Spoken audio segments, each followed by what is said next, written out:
warfare. Are you hearing me now? Is it okay now? Again, it can never happen, not while we are still alive. Of course, that was the reason why our leader made an alliance with Ambazonia, because that was through the Ambazonian, the Cameroonian-Ambazonian border. Now? They blocked the only route that food can enter through Biafra land. They blocked it off. And that was why they succeeded in killing over 6 million Biafran children, stabbed them to death, because there was no food to eat. But today, Biafran people have prepared. We have alliance with Ambazonia, who are also fighting for their freedom from the Cameroonians. So why is the world keeping quiet? Why is the world mute to speak about this? Because they want to annihilate us. They want us to be destroyed. They want Biafra to be destroyed, to be subdued, because of the natural resources that they are getting from Biafra land. And because of the war machineries that they are selling, the UN, the America, the British, the French, the Germans, every other nation that is regarded as a war power, they want an opportunity to sell their military hardware to Nigeria when the war eventually becomes a full-blown, where they can make some concessions, where they can make some agreements, and use it as an opportunity to siphon the natural resources that they find in Africa. Because Africa is blessed with a lot and lot of natural resources. Very, very important that we'll understand this.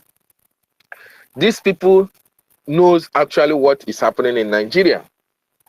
They know the killings that is happening in Nigeria, but they are keeping quiet. The reason is best known to them, and it's part of the reason that I've just given you now.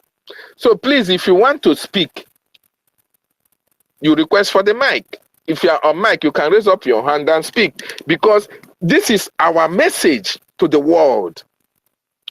As long as you keep quiet, waiting for the full-blown war, for a situation whereby Nigeria will be throwing bomb to Biafra land, you are going to wait to eternity. While we are also preparing to confront Nigeria in any manner that they come to kill our people, we are going to devise our means, which you have devised also our means of making sure that we fight these people who are fighting against us. We come very hard on them. We destroy whatever they are bringing to our territory to kill us. It doesn't matter whether they go and hire machineries from America, from UK, from France, from Germany. It doesn't matter where they hire machineries. We are going to stop them. The terrain is ours. The territory belongs to Biafran people. We know the terrain. Our gods and goddesses are with us. The spirit of Biafra land is with us. The land of Biafra land is with us.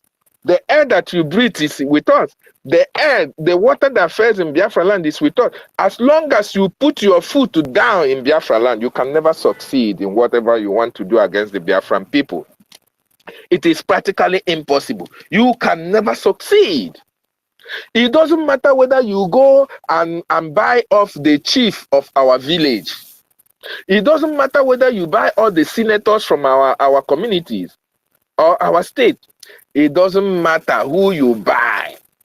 Those people, once you stand in the land of Chukwokika Abiyama and stand against the freedom of that land, the land will work against you.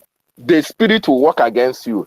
The air in that land will work against you. The water in that land will work against you. The sun that shines in that land work against you. The land that you march in that land will work against you. That is to tell you that the spirit of Biafra is in support of this liberation of the Biafran people. Okay? But one thing that is very important that people should understand is that these people that we are waiting for, we don't have anything in common with them. Why should I wait for EU to come and give me freedom? Why should I wait for UN to come and give me freedom?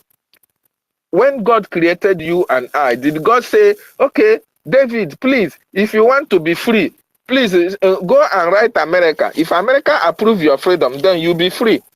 No. Everybody was created equal before every other person. So everybody should be free.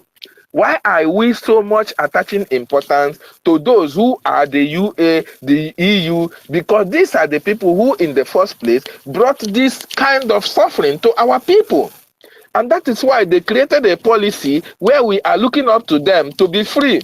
But the Biafran people have decided to do everything humanly possible with or without the United Nations, the AU, the African Union, and all these world leaders to be free. Our freedom cannot be determined by people who don't want us to be alive. It's practically impossible. We must be free, and we shall be free. Thank you so much, JD. Thank you so much, and I welcome you, Nwachineke. Go ahead, you have the mic now. Thank you so much, my brother David Nana of BWOC. Thank you so much for hosting us tonight. And I hope you understand the message I sent to you on your DM. Thank you so much. I greet everyone, all ministers and all Biafrans that is here tonight on our program. Please kindly share this program so that it can get far and wide, so that we can get a lot of our people in. Like I always said, everyone's opinion is important in this regard. Everyone's opinion. You might think that your opinion is not important. No, it is. When you made that submission, Biafrans will learn something from your submission. No one is an island. You have to pick up the mic always when you come to our spaces, and then you speak your mind, even if you cannot speak anyhow, whether broken English or bottled English or even your dialect, everything is allowed. As we get closer to our declaration on the 2nd of December 2024, everyone's opinion is important. You might say something that the government is going to pick up, especially those of our people from the homeland. Please, whenever you are here, don't be shy. Just pick up the mic. Yes, I understand that sometimes a lot of people, they're just on a borrowed network. Or maybe because of the barrier, they, like it's only 30 minutes left and what have you. But if you know that you haven't got enough battery or something, whenever you come here, pick up the mic, and then you probably have to even go to the message section and just write a message that you needed the mic here from homeland. We will prioritize that because it's very, very important. And I wanted to even suggest something going forward. Anyone from homeland, whenever they're here, we have to give them, because sometimes it's hard for them to come back for the second submission because of a lot of hands up and most of the time, so that we give them more time. If we're giving everyone 4 minutes, they get 8. Like in so doing, we'll encourage people from homeland to always participate in our program, because specifically this program is actually meant for them, because going by the numbers of the vote that we got at the moment, they are the one leading. Our people, so-called our people that in diaspora that have the world most smartest phone and what have you at the moment and gadget, they can't even vote. And this thing doesn't even cost $1. It doesn't cost a cent. Just ordinary vote. Homeland people are beating those in diaspora, black and blue. Although it's expected. And by the way, it's a welcome development, because that will show to the world and everyone else that is following the progress of the Biafra Republic government in exile that no one is being coerced. Everything that they're doing is from their own mind. They're just doing it. They are just obeying the government because they are loyal to the government of the Biafra Republic government in exile and that of de facto in homeland. That is the government that they understand. That is the government that they trust. That is the government that they love. Not those ones gallivanting and what have you. All protocol observed. I'm sorry for not doing the usual. Sometimes in this space you can, before you know it, and then you forget what you need to do. I said thank you to our leader, Mazi Nandi Okuchukwu, for being there for our people. We always gather in these spaces because of you. It's a continuation of what you've stopped, where you stopped from before your kidnap. That is Zoo is actually regretting at this moment. They are regretting the kidnap of our leader. We know it that is going to happen. Okay, did it like this. Do you know that now that they want to release our leader, Mazin Nandekano, they are still contemplating, are we going to release this man? When they go through their tally, they just check. My brother, look at billions that we have spent. Look at the oil that we're giving to Kenya. Look at everything that we've done. The whole Southeast, so-called Southeast governors and what have you, politicians, they took money from us and we've been spending and we've been having parties. Even the DOS and what have you, the IPOB Nigeria Limited. Eh? How are we going to release this money? This is a shameful something. And now you see how they're coming. Remember last week, they bring this false narrative that Oyendo escaped from this zoo. Nothing zoo drama. Nothing zoo will never do. They said Oyendo escaped from prison. And then they watch to see if Prime Minister will say something. The Prime Minister didn't have to their Exactly. They want to know the reaction of our Prime Minister. Oyendo Joshua Webapuko Oferefe. So the Oyendo disappear from DSS because underground though. Oyendo thrown on our weapon. It's too bad. These people are really funny. They're stupid. No one said anything. And then what they did, they didn't say anything then. And even to the extent of they sent that lady that works in TVS or Arise or whatever to even interview one idiot politician so that they see if the whole thing can hold traction. No one responded. Our Prime Minister did not respond. And then they leave that one. And then the next step, because Onyendu case Shenanigan court was coming up the next week, yeah. So at that court now, and then they said, oh, no, they are joining to September. The government did not say, anything because they've been telling them, release this money, because the whole Southeast, every single politician in Biafra land know that their death is coming. Their day is coming. So, and then they say, oh, please release him. And then when no one says anything, the government did not react. Rather, the fundraising was going on, and not only that, our Prime Minister is introducing our lobbies. There's something that sometimes someone wants to use something against you as a bet or something, and then you didn't even ignore, and it's a big deal. That's something, but you just totally ignore them, and then you carry on with your mission. And then when they look at this man is not even flinching. What is wrong with this kind of people? And you look at the time is ticking. And this man is running. They know what is happening because after the 2nd of December, that's the end of the thing. So the politicians, they are worried because they will say, oh God, what are you people trying to do? These people will buy all of us. So what are you trying to do? They say, oh no, let's see. He is not moving. Can't you see? He is not reacting to anything.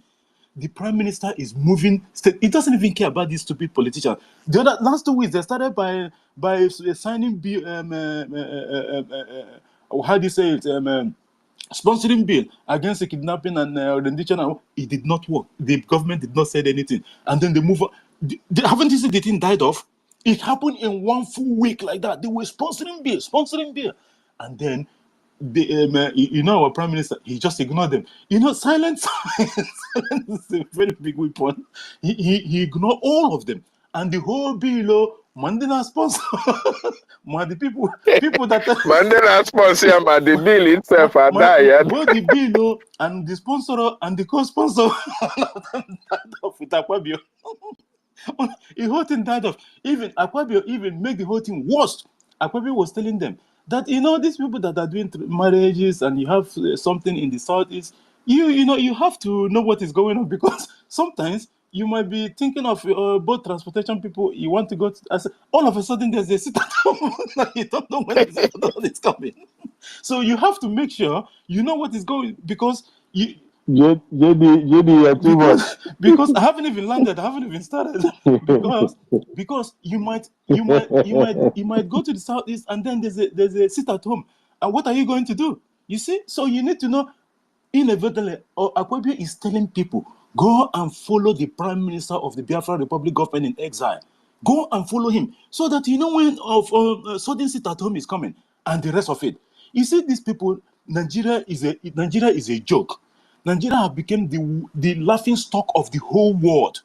Nigeria, the laughing stock of the whole world, from their president tumbling, and then the same day on the so-called democracy day, the same day, ordinary motorbike, fuel finish in front of the dignitaries. That will tell you that Nigeria is running on an empty petrol. That is the tank left for them is gone, it's finished. That's something showed two big events on that day.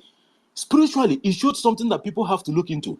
The tumbling of the president, this is the head of the Islamic State of Nigeria. He tumbled. You know, there's a difference between something hit you on the leg and then, you know, like you got a he roll over.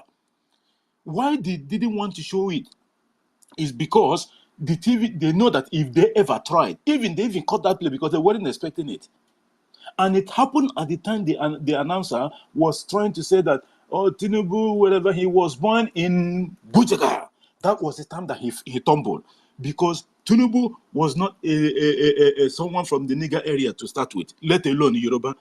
So all those nonsense, the land is against them, they know it. They are just living on a borrowed life. 2nd of December will await them. And to our topic, and before I go to our topic, I have to say thank you to our Biafra Defense Force. You see that guy, among the two lobbies that our Prime Minister introduced, the other guy, he was saying it, that the Prime Minister have asthmated Nigeria system. What does that tell you? It tells you that the activities of the government and that of the template that the government is using against our liberation. My brother, my sister, the thing no day too. You know day too, the liberation, the template of the government against Nigeria. Even that man said this, specifically he mentioned it. He said that the Prime Minister of Biafra have asthmated the system, Nigerian system. And he mentioned two things, which are keynotes. Those two things, one of them is that the self-referendum that we are conducting, Biafra self-referendum that we are conducting at the moment, he said that is number one. Number two was the Biafra Republic government in exile, the whole liaison offices that is open all around the world. That is a pretext that the government of those countries recognize the government of Biafra already by proxy. Because what it means is because we are not going there to say that, oh, we need the office for a Egusi shop. No. We need it for African culture. No. Specifically, it was said that this office we are hiring this office for Biafra Republic government in exile liaison office, which will be the official embassy of the Biafra, when Biafra get declared. This is what it is. And you think that even among them, the headquarters of the Biafra Republic government in exile is in Baltimore, in Maryland. It is recognized. First of all, that was the first one to start with. That was from the United States of America. So they already have recognized our government from inception, Adam, before we can even start having all these ones that in different countries at the moment. What this implies is that the whole country that will have liaison offices.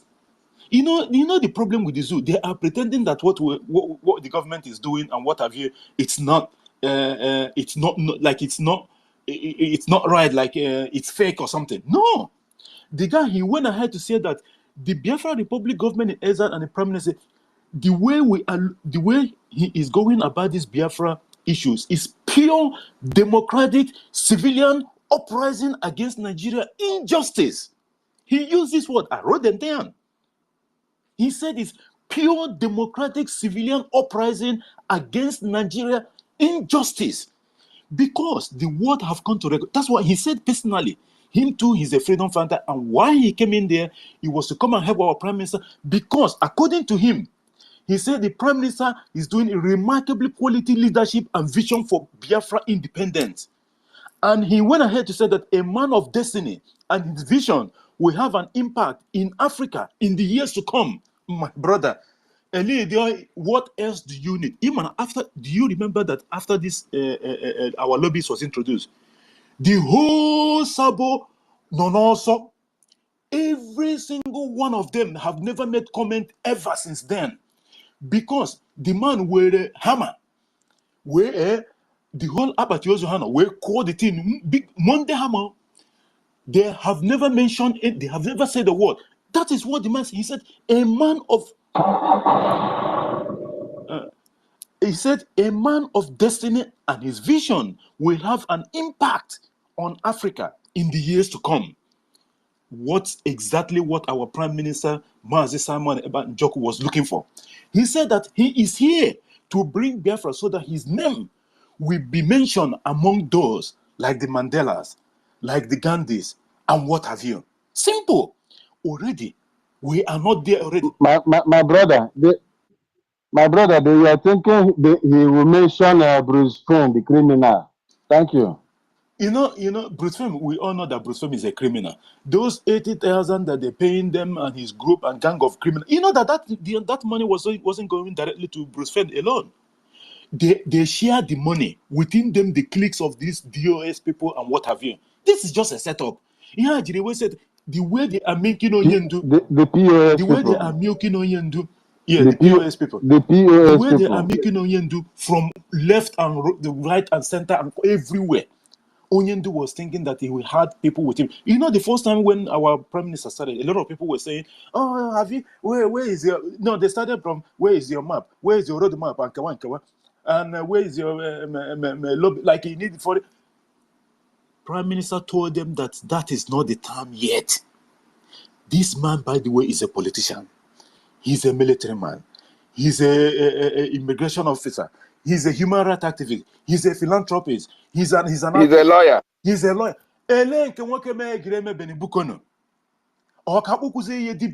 Or his royal highness. He's a prince too. This man is jack of. He's an oracle too. He's an oracle. He's an oracle too. This man is a jack of all trade and master of all, according to our brother Uncle Denamba.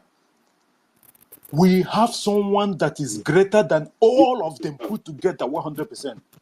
All of a sudden, who mic is on? Who mic is on? Okay, I think our host, please, if you can mute your mic, please. I think the noise is coming from your side. Our host, the noise is coming from your side. Please, if you can mute. I think you can't hear me. Okay, like as I was saying, you know, since the kidnap of our leader, Mazi Nnamdi Kanu from Kenya and illegal registration, our host, please, your mic is on. Please, can you mute? Messi, can you mute him, please? It's too noisy. Our host, your mic is on, please. Okay.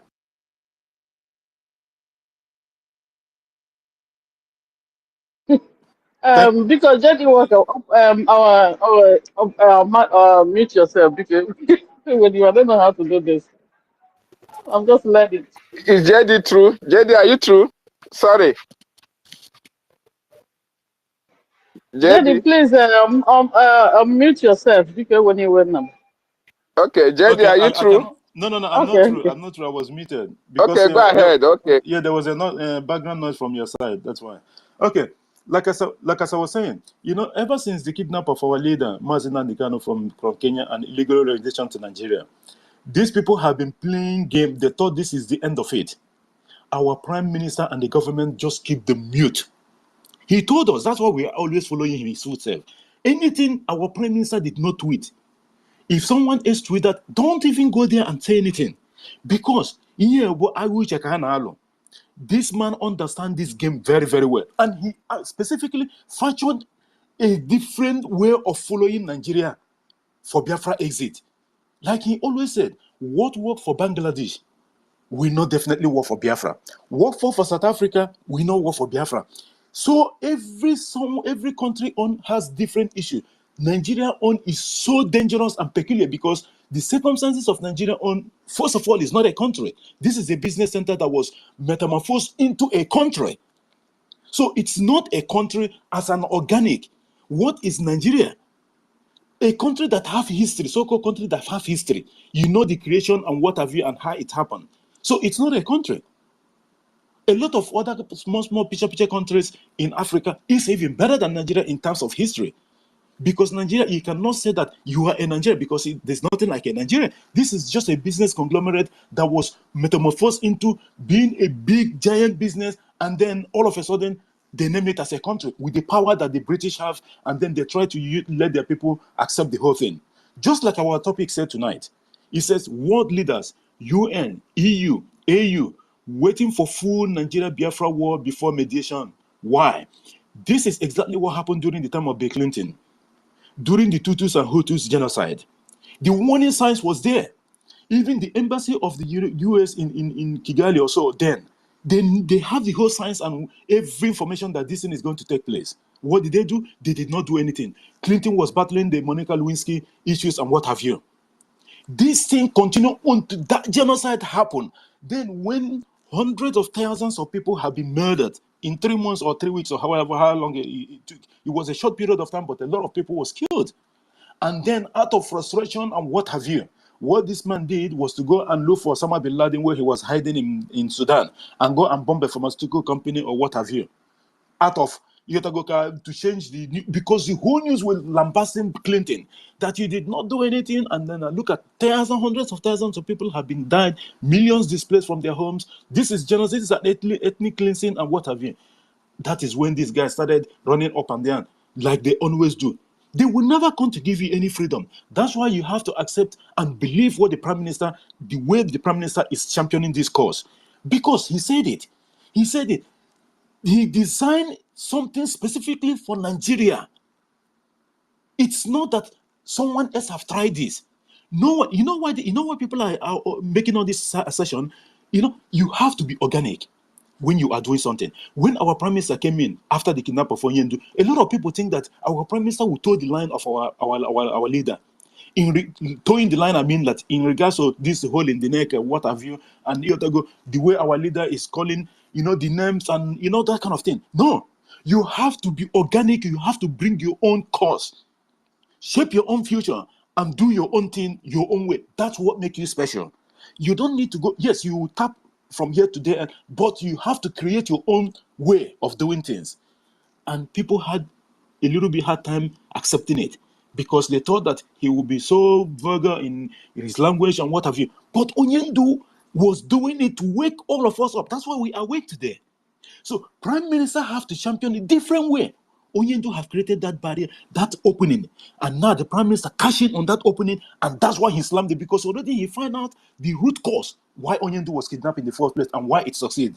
They succeeded in doing that. So he broke that loophole. Now for this in the POS, if you didn't bother, no, and then anything. That's why this Prime Minister, he don't joke with him. As soon as he suspects anything from anyone, whether you are in the cabinet, he takes you out straight away. And even Hanama make a much area, he will come online and then he will tell you that you will not rise again. And that will be the end of it, to tell you that the power of the land is with this man. Honestly speaking, how old is Prime Minister? Most of us here see our Prime Minister. But it's not about the age. It's about the wisdom that this man bestowed. The wisdom that the Ochiko Kikabiama and the land of Biafra have given to him. That is what he have to look up to. Because he is not there speaking as Prime Minister. No, he is speaking with the voices of our ancestors.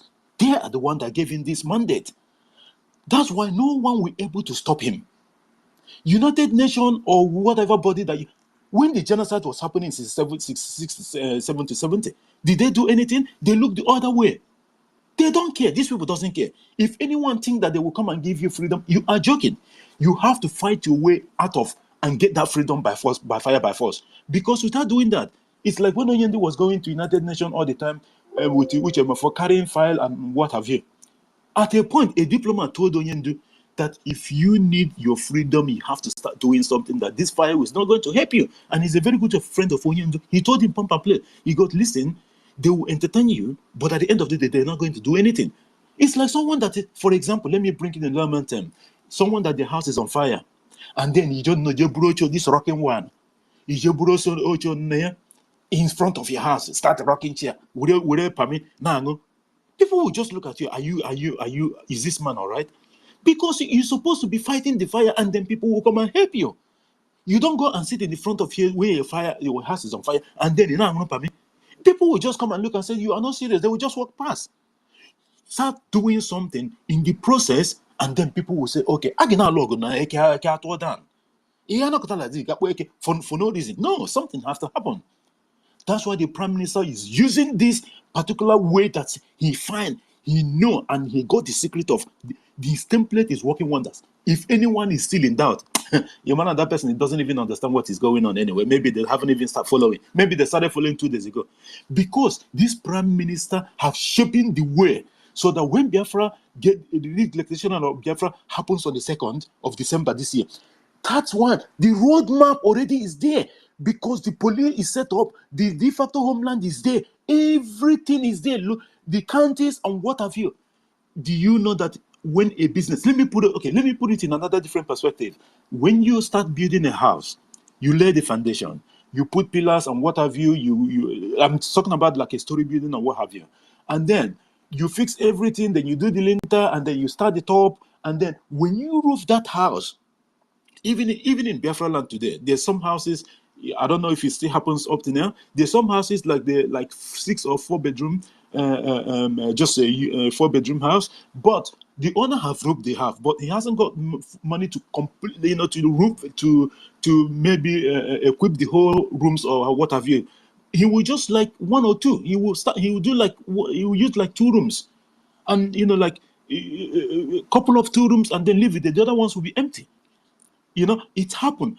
But the important thing, because there's roof already on the house. That is where the Biafra is at the moment. There's roof in this Biafra house.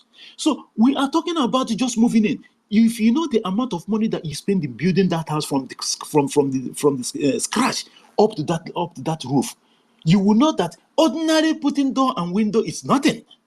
By the way, the house is fenced. You know what the fence is? The Biafra Defense Forces. So this house only needs us to just move in. It is not in here in the chair. We are just waiting for the time, and we just go there, and that will be the end of it. And these people that have been telling you that, did you approve and wait for the approval of the UN? Who have you ever heard? How many countries have you think that the United Nations went and do this dotted line? Who? Sudan and East Timor, or what do you call it? Not East Timor. This one between Indonesia and what's that country there that they did the other time? Only 2 of them. Who again? These people, just you can't even check is here the countries how Gregama approve and all those nonsense. This is just nothing. What they are doing is that because of our place where the location of Biafra, it is very, very difficult, even in the next 1,000 years. If we did not do something, United Nations or whichever body, it's not going to come and approve anything. Not even referendum, let alone. Because why? Because of the kind of things that we have in our land. And by the way, not even what we have in our brain. Because Biafra as a whole is going to be although the mineral resources and what have you, it's a jara, according to the Prime Minister, it's going to be a brain-based economy. That brain-based economy is that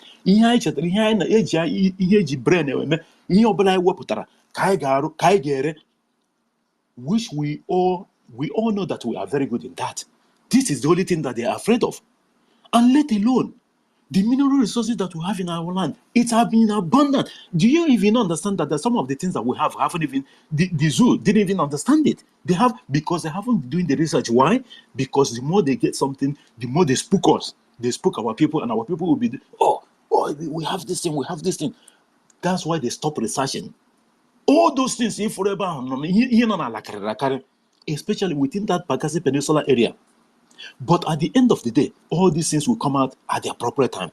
Because when Biafra come, I'm telling you, Mbamba Gako, these people, they are running from pillar to post. So my people, no one is going to give you your freedom. It is not going to happen.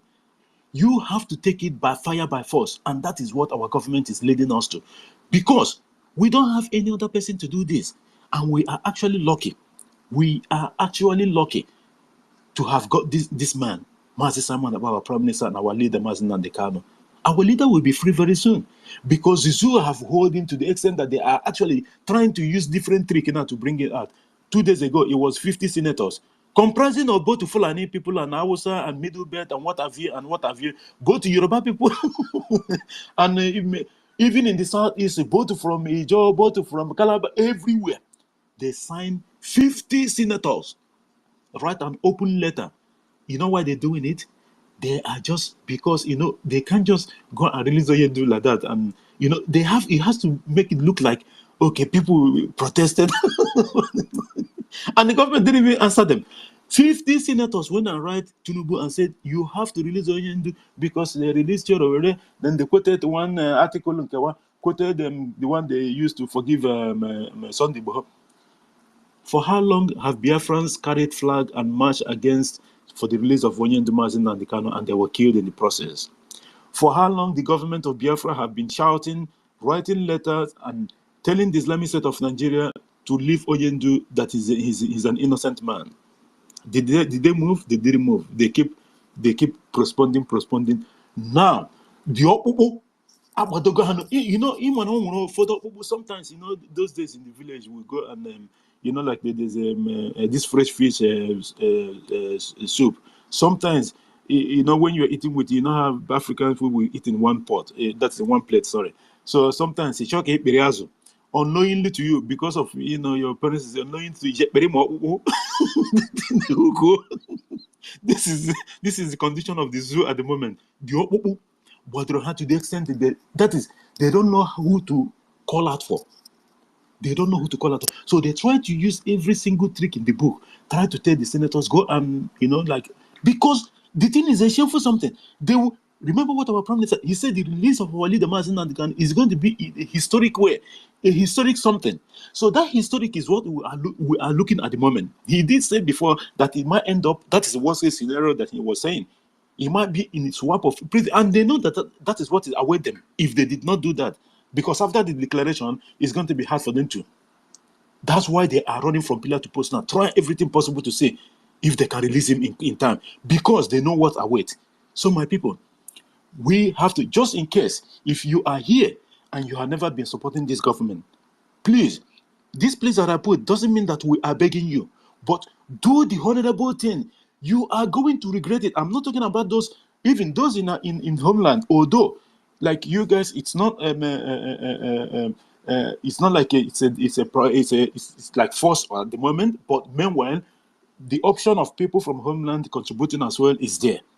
But it's not to the extent of like people here in diaspora, because the differences is there that you people are doing the sit at home and what have you, and because of the economic condition of the way things is going, the strangulation of the Islamic State of Nigeria in Biafra territory, it does hurt. So in considering of those things, like the Prime Minister and the government understand that.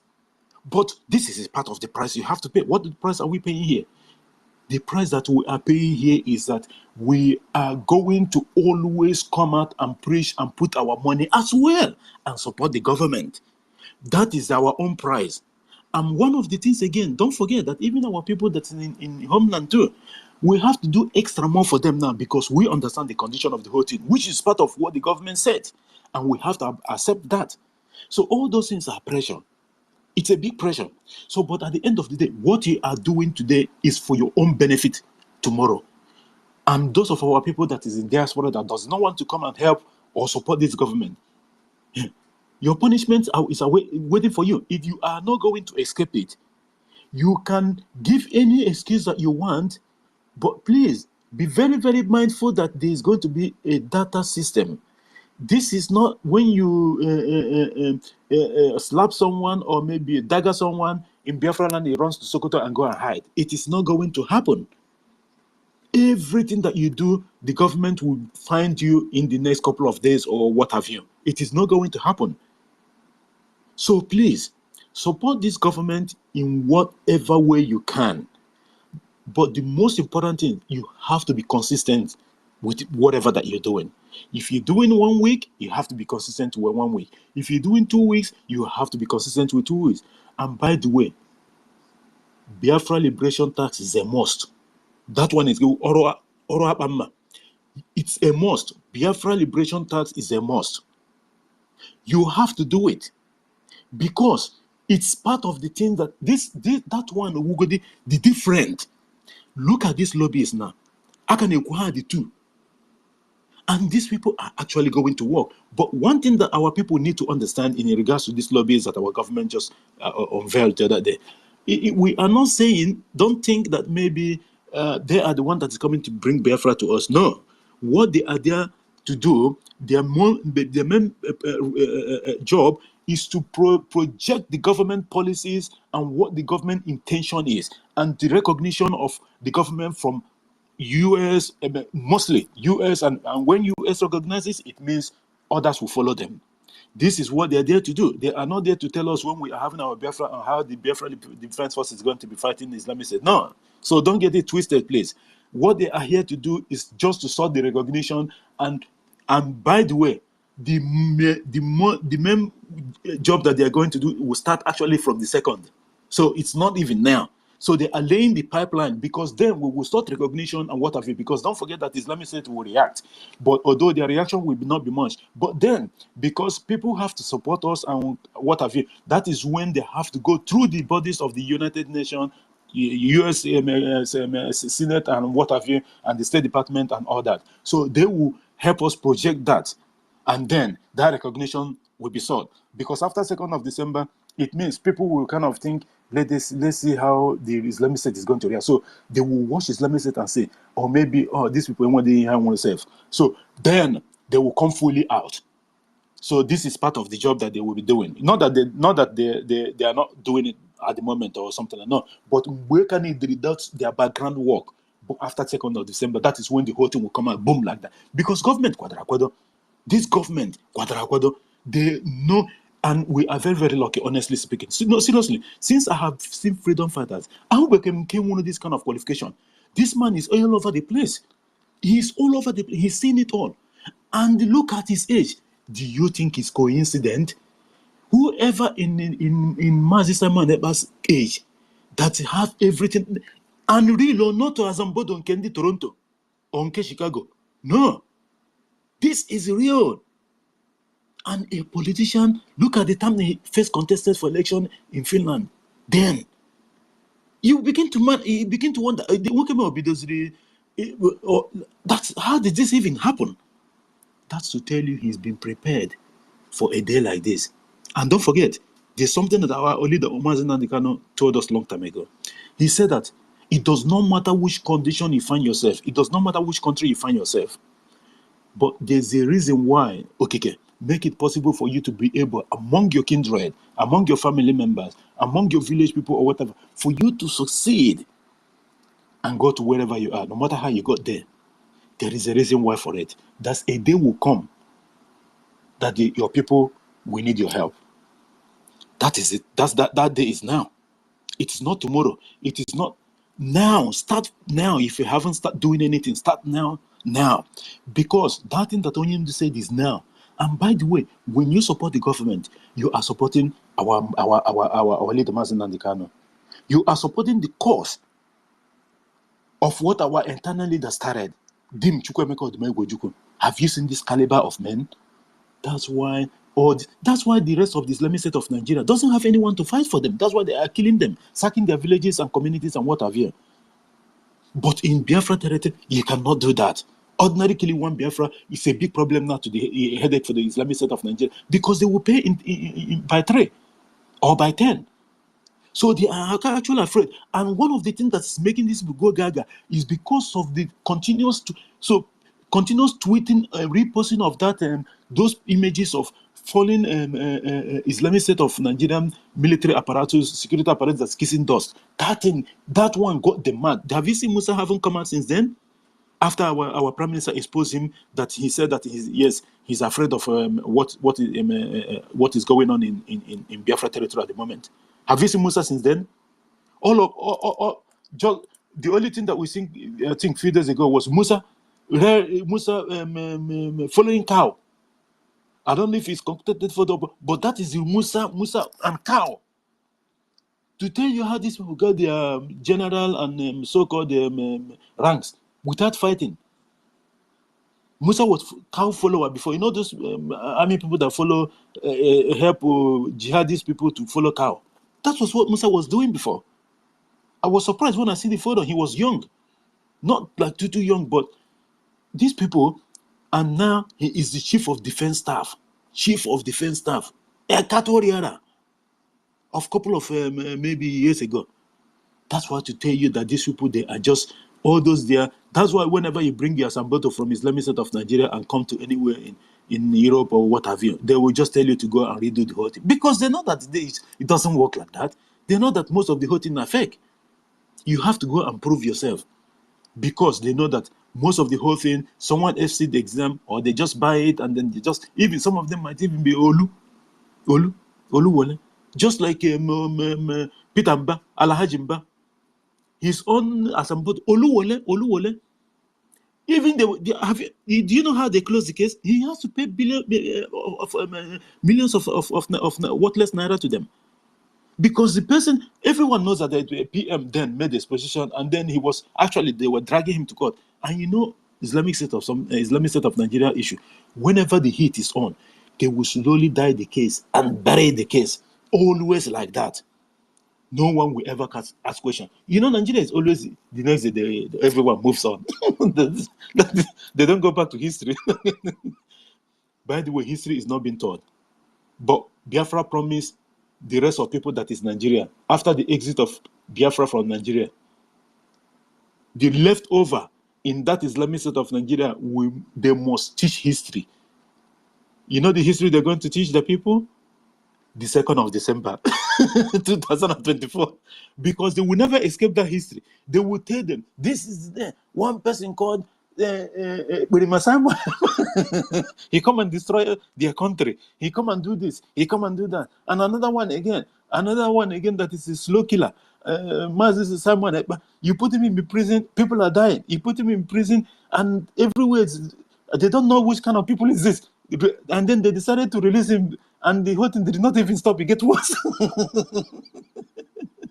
At the end of the day, they will bend their hand. They must teach that history that they don't want to teach. I thank you guys so much. I thank every member of the cabinet of Biafran Republic Government in Exile. Mercy 33344. Thank you for being here, our sister. Our minister, Otu Nwamoanya, the only man who won every single space, the watchdog of the bridge, every single space, man. He is there. I don't know how this man does this, honestly speaking. Our sister Simon Eva Obi Chicago, thank you for being here. MNK MNS, Biafra Foreign Legion, Benowabo, Executive, Emmanuel, and SY10, Booklet Byte, Chuku Emmanuel Okudele, Chisom, Chishi, Samaneba, Aned or something, Royal Michael Autopilot, Peter Emokwoso, another BN Wolfman, Socrates in Beshipure, Gabriel Nwankwo, Amechi John Joel. There's a lot of people here. Please, if I didn't call your name, please forgive me. Thank you guys so much for being on our space tonight. Please continue to share the space. We need a lot of people in here. Sir Williams Nokweba, please continue to share the space. It is important that our people come in here and make the submission. Those in the homeland, always whenever you come to our space, please try and take up the mic. We will give you, just like we have agreed with our host, David Nana. And our minister, please, we need you to make sure that you confirm that for us. What we suggested was, if our people that is in homeland, whenever they come to our spaces and took mic, if we're giving people 4 minutes, they will get 8. If we're giving people 5 minutes, they will get 10. Why? Because there's the probability that they won't be able to come back again during the program because of network issues or maybe battery or something, so that they can do their submission fully. Because we need a lot of things that they need to tell us. Because although if they still hang around and they come back again, there will be, the time will be, they will go through the time. But just encourage our people from homeland to always pick up the mind, because things that they will tell us sometimes is very, very vital, because they are there.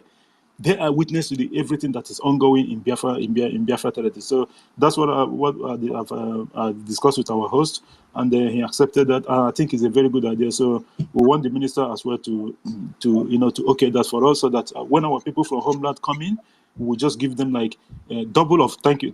Our minister said that's good. We give them like double so that they can tell us. It's important so that we can encourage them to always speak up the mind, because these days, as Biafra, it's clock is ticking fast. So we need a lot of things. Anything that anything that they bring from homeland, it's important that we understand what it is, and then we can, the government can hear them one-on-one as well, so that it will make sense at the end of the day. I thank you guys so much for being here. Please continue to share this space, and I greet everyone for here. I submit. I yield for now. Thank you so much. Thank you so much. Thank you so much, JD. My minister, you're welcome, sir. You have the mic, sir. I can't speak now because I'm with children here. Thank you. Come back later. Okay, Sir Williams. Sir Williams, go ahead while I do one or two things.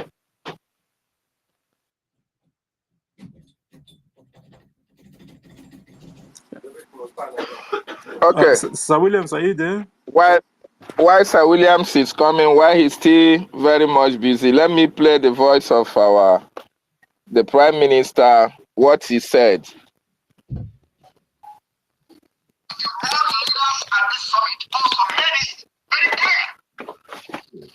made us to understand that currently, in the case of Biafra, even though they are sitting idle and watching, it in fact violates the section of the United Nations Charter, which has assigned a responsibility to them to act in accordance to protect or the protection of human rights, especially the rights of Biafrans within Nigeria state. They are waiting for this war that you listen to the chief of army staff claiming that they are at war. Do you not understand that they are at war in Nigeria? Do you not understand that Biafra and Nigeria is already at war? When Musa told you that they are going to retaliate, a lot of people are surprised. You will be asking yourself, retaliating with who? Against who? He has made it very clear that this is a war. A very difficult war, asymmetric war, which means they are at war with everybody in Biafra land because they don't know who the enemy is. You are waiting for these people to annihilate us before you support the liberation of Biafra. You may be a victim. This submission of Musa is a clear declaration of war, and they call it asymmetric war, which means if anything happens, everybody becomes a target. And that's why they are using the word retaliation. And that's why they will never go after those who attack them. They attack innocent people because they are now officially in asymmetric war. My fellow Biafrans, the United Nations and world leaders at this summit also reaffirmed that fight against Russia should be applied anywhere in the world where human rights has been violated. To this particular submission by the world leaders in the summit, we call on the United Nations.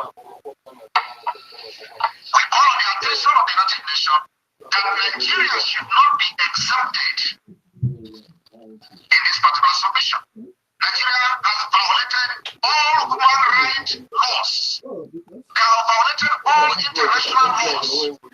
All United Nations resolutions on human rights has been violated by Nigeria. They have also violated with impunity the right to self-determination as enshrined in UN Constitution and United Nations Charter. My fellow Biafrans in Netherlands and those who are privileged to watch this particular address today, by myself as the Prime Minister of the Biafra Republic of Nigeria and the Biafra de facto government in Homeland. The world in the United States and beyond. Biafra people in the United States and beyond. I welcome all of you, ladies and gentlemen of the press, who are seated in your various locations to listen how Biafrans are funding the liberation of Biafra from the United States. This evening, I have come once again in this town hall meeting to give update. Like I've always promised Biafrans in the United States, that I will be coming here to give you update step by step, the progress we are making, the plan we are making, the next move. Most of these things are already on social media. But of course, sometimes it is always good to also give a brief explanation, clarification on many things that you see on social media. When we started the liberation of Biafra, what I promised Biafra people was that we are going to fight this particular freedom using a multi-dimensional approach. When we started in 2021 after the kidnap of Mazen and Kano, a lot of people believed in what I was doing and what we were doing. And if you are part of those, congratulations to you. Today, the result of your belief, resilience can be felt all over the world.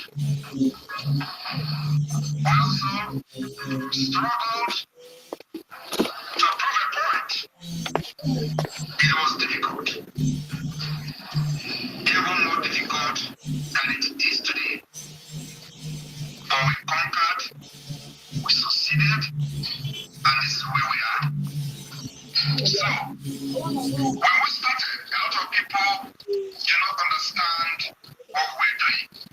The point is that you don't go into something without first building a foundation that will make it very strong. You don't build a house without first laying a foundation that will make the house to stand. So what we did from 2021 was to lay a foundation that was not there. A foundation that was not laid. It was, Biafra agitation was, we're just agitating without more organized way and focus and vision. So what we did was to, first of all, analyze the situation, where they were getting it right, where they were getting it wrong. We analyze the situation and So thank you so much. I welcome you once again, JD. JD, you have, I respect you a lot, JD. You made a very, very wonderful submission. And that is why anytime you pick up the mic, your analysis of issues are very, very important and very key to every discussion as it relates to the topic being taught. You go to the deep root, you go to the grassroots to bring out all the needed points for us to understand that actually you have a very good grasp of what we are talking about. The way you analyze this issue, it shows so much how well grasped you are in this freedom we are talking about. You see, the United Nations, the EU, the African Union, these people actually know what is happening in Biafra land. But of course, being who they are, because of what they get from the Nigerian state, these people will not talk about it. Okay? The Nigerian government also understand that our Prime Minister, Mazi Nnamdi Kanu, is not Mazi Simon Ekpa. It's not somebody that you can just tell a thing and he just take it, he just act upon it immediately. They carried all manner of propaganda within the last 2 weeks, trying to know what our Prime Minister will say, trying to get his opinion, whether he will react on the issues they are talking about. The only issue that our Prime Minister talked about or tried to, give an opinion upon was the creation of the states. You see, that was the only issue he talked about, state and regionalism. Every other thing about Mazen Nnamdi Kanu escaping from prison or from DSS custody, every other issue, he kept them quiet. And of course, they wanted to get his opinion. They wanted to know what he would say. But he left them He left them to speak. He left them to rant. He left them to do everything they want to say. And he just ignored each and every one of them. And they were all surprised. After saying that Mazin and the Kano have disappeared from DSS, there was no reaction from the Prime Minister, who is supposed to be, who is the spokesperson of the Biafran people. And that put them on edge. That put them on edge. And that is actually why our Prime Minister is there, to read the minds of all these terrorist Nigerian states and to act upon the one that is necessary and to ignore the one that is unnecessary. So thank you so much, JD, for bringing that point. It is very, very important we understand that. And when our Prime Minister, on his tour of Ireland or Netherlands, made us to understand that the world powers, they actually understand that Nigeria and Biafra are in another state of war. The difference is that this time around, it has not got to a state of being a full-blown war. They understand that. They understand that people are being killed in Biafra land. They understand that indigenous populations are being displaced in Nigeria. But why are they keeping quiet? Why are they mute?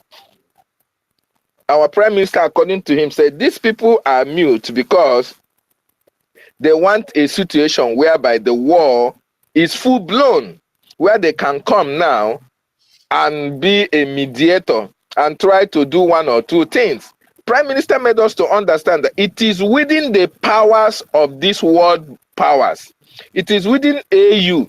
It is within EU. It is within African Union to stop the calamity that will befall any nation going to war. They have the right. They have the mandate as enshrined in their whatever, in their what do you call it, in their charter, in the UN charter. They have the mandate to mediate even before the war becomes full blown. But in the case of Biafra, these people are keeping quiet. These people are acting as if nothing is happening. And to me, why are they acting that way? In one of the earlier submissions made by our brother Candy Cole, he said one of the reasons why these people are acting the way they are acting is because they want to sell war weapons when the war eventually becomes a full-blown war. And that is partly the truth. They want a situation whereby the warring countries will come and purchase arms and ammunition from them. And of course, that is what Nigerian government is doing. We understand that this August, Nigeria will be receiving some shipment of arms and ammunition from God's known country, either from America or from Britain or from Turkey, in order to fight the Biafran people. This is actually what the international community, who are supposed to stop this war from escalating, supposed to do. But they are not doing it. They are doing the opposite, which is very, very unfortunate. The people are crying for help. The people are crying for rescue. But the international community are not coming to their rescue. The international community are not coming to the help of the indigenous populations. Because to them, our life does not matter. To them, they don't value who you are. To them, we are not humans. We are only animals that are good to be slaughtered. That is how bad that it is. But the truth of the matter is that we have decided not to allow ourselves to be slaughtered. We are not allowing ourselves to be killed. The government of Biafra have made it categorically clear that we are going to make sure that no Biafran is killed anymore without the Nigerian government paying so dearly for the killing of our people. It's not going to happen any longer. Days have gone whereby Biafrans are being killed indiscriminately and nobody is really responsible or accountable for their deaths. Not this time around that we have a government that is for the people, that is by the people, and is run by the people itself and for the people as well. That is why we are saying at this particular time, nothing can stop us from achieving our freedom on 2nd of December 2024. Very, very important. So thank you, JD, for that wonderful submission. Mouthpiece, I welcome you to the co-host and welcome you as well. Go ahead and speak, Mouthpiece. Thank you so much, Mazi, David and Nana, and I greet all of you, our ministers, Otum Mwamwanya, and every other minister, please, on space. All protocols observed, and I greet each and every one of you wonderful Biafrans on space today.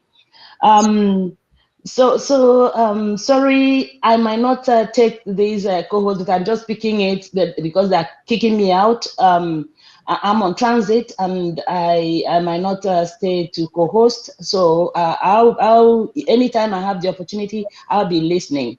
Okay, because I might not talk where I'm on transit. So please. I know you're gonna do the needful. You're gonna do wonderfully well. So because what we have on the jumbo is the world knows it. You know, they all know what is happening because they are all benefiting from this the slavery and subjugation of Biafran people. All of them are benefiting from it because they are Nigerian allies. They know what Nigeria has been given to them that made them to allow our Biafrans to die and be enslaved, raped, kidnapped, and so subjugated in perpetuity. So they know what they are gaining. But this time around, this is not 1967 to 1970. We cannot take it anymore, and we are standing firm. We mean business to exit Nigeria no matter what they do, whether they are with us or not with us. Even if it is one person or one country that is with us, we are exiting Nigeria whether they like it or not. Our Prime Minister, Mazi Simon Ekpa, is doing the needful. He is holding them on their balls. He is not letting go until they let Biafra go. So stand firm, my brothers and sisters. We are home already. I yield the mic. Thank you so much for having me. Thank you so much, the mouthpiece of the gods. One thing I like about you, mouthpiece can never be in a space without letting her opinion count. It is not possible. So I really appreciate you, mouthpiece of the gods. You like to make your voice heard, and this is what is expected of every Biafran, irrespective of where you are. You have to lend your voice to what is happening. The Nigerian government are killing your people. Why are you not speaking about it? Your voice may be the one. My dear David, anyone that is not standing, we are all dead people. We are all dead. If you think you're still alive, you are not speaking out, that is your business. It just shows how chaotic you are. So if you're not speaking out, come out and say, this is my stand. We are all dead. Nobody can, our leader Mazen Namdekan has sacrificed himself. He is in DSS dungeon. Unlawfully detained for nothing. Other people who are also agitating for their freedom have been released. But he is the only person because they know that other people, that this man loves his people and he's determined to make sure that they are free from this bondage. And because some people are just paying just lip service to this killing, senseless killings, senseless rapings, senseless kidnappings, senseless subjugation of a people, of a nation, a Biafran nation. Enough is enough. So if you are just staying on the sidelines, you're not talking, woe unto you, you're a coward. So for those of us who are lending our voice and supporting our leader, Mazen Namdekan, and supporting our prime minister and the government of Biafra in exile, then we are all dead already. So what else can you do to us? He that is down needs fear no fall. We are all down, and we are going to be there until we are free. Stand tall, my people. We are home already. Thank you once again. Thank you, David. Thank you. Who is that? Who that is down need not fall again. Of course. You are already being choked to death. You are already being held at the jugular. And you want to go down without even speaking. It is very, very sad. You are already down. So why are you afraid to fall? You are already on the floor. You are already being subjugated. You are already being terrorized. You have to speak out. Your voice may be the voice that is needed for somebody to change. You can never know. The voice, your voice may be the voice that somebody from your community will hear and make a U-turn. Your voice will be the one that can save somebody tomorrow. Very, very important. Everybody's opinion counts in this liberation fight that we are. It is very, very important you let your mind, you let your opinion count. You see what is happening in our communities. If not for the Biafran Liberation Army, if not for our Prime Minister Mazi Simon Ekpa, where would you have been today? Where would Mazi Nnamdi Kanu? Just imagine that Mazi Nnamdi Kanu was kidnapped and that there was no Simon Ekpa today. I bet you me, most people who traveled last December would never have done that. Most people who travel to Nigeria today would never have done that because Fulani don't know who you are. As long as you are a Biafran, they will kill you whether you are from Isoko, Urobo, or Isan. They are there to take over your communities, run it over. In fact, if there was no Prime Minister Mazi Nnamdi Kanu, nobody will use Lagos Airport. No airport, a Biafran, you can never be allowed to pass through airport again. For those of you who are in diaspora, that is the end. You will never be allowed to access the land of your ancestors anymore. That is the plan that they have for you. That is the plan that they have for you. So you that is here, you are free to speak because Mazi Nnamdi Kanu gets off that platform. Because our Prime Minister Mazi Simon Ekpa has sustained it. You have to speak out. Let your voice be heard. And here is our space. There is no special language here. If you like, you speak Urobo. It is welcome because there are Urobo people listening. And not everybody is listening to these Boro languages. There are people who love to hear their mother tongue. Okay? So it's just that we are using this platform to speak for everybody to understand and be able to use his or her language to pass the message. In some cases, our sisters, our brothers come here and speak our modern languages, which is very welcome as well. So it is very important that we understand that we have been subjugated into this one Nigeria for a very long time. They want you and I dead. They want to take our life away from us. They want to take away our freedom from us. They want us to accept one Nigeria by thunder, by fire. That is the program. Okay? That is the program of the Nigerian state in conjunction with the British, in conjunction with those who colonized you, in conjunction with those who brought the Bible to you and I. They want you to be obedient to the core. They want you, when Nigeria slaps you, for you to turn to the other way, for them to even kill you.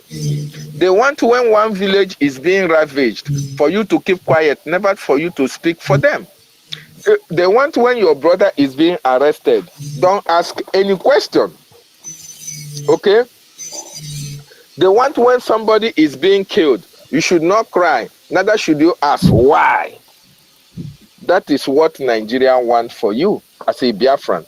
And that is the reason why when you rise up to fight against this, they come for you. That is why you see them holding Mazen Nnamdi Kanu. Because Mazen Nnamdi Kanu said, no, you can never kill my people and ask me not to speak. You can never terrorize my people and ask me not to speak. You can never displace me in my community and ask me not to speak against it. You can never subjugate my people into slavery and ask me not to ask for their freedom.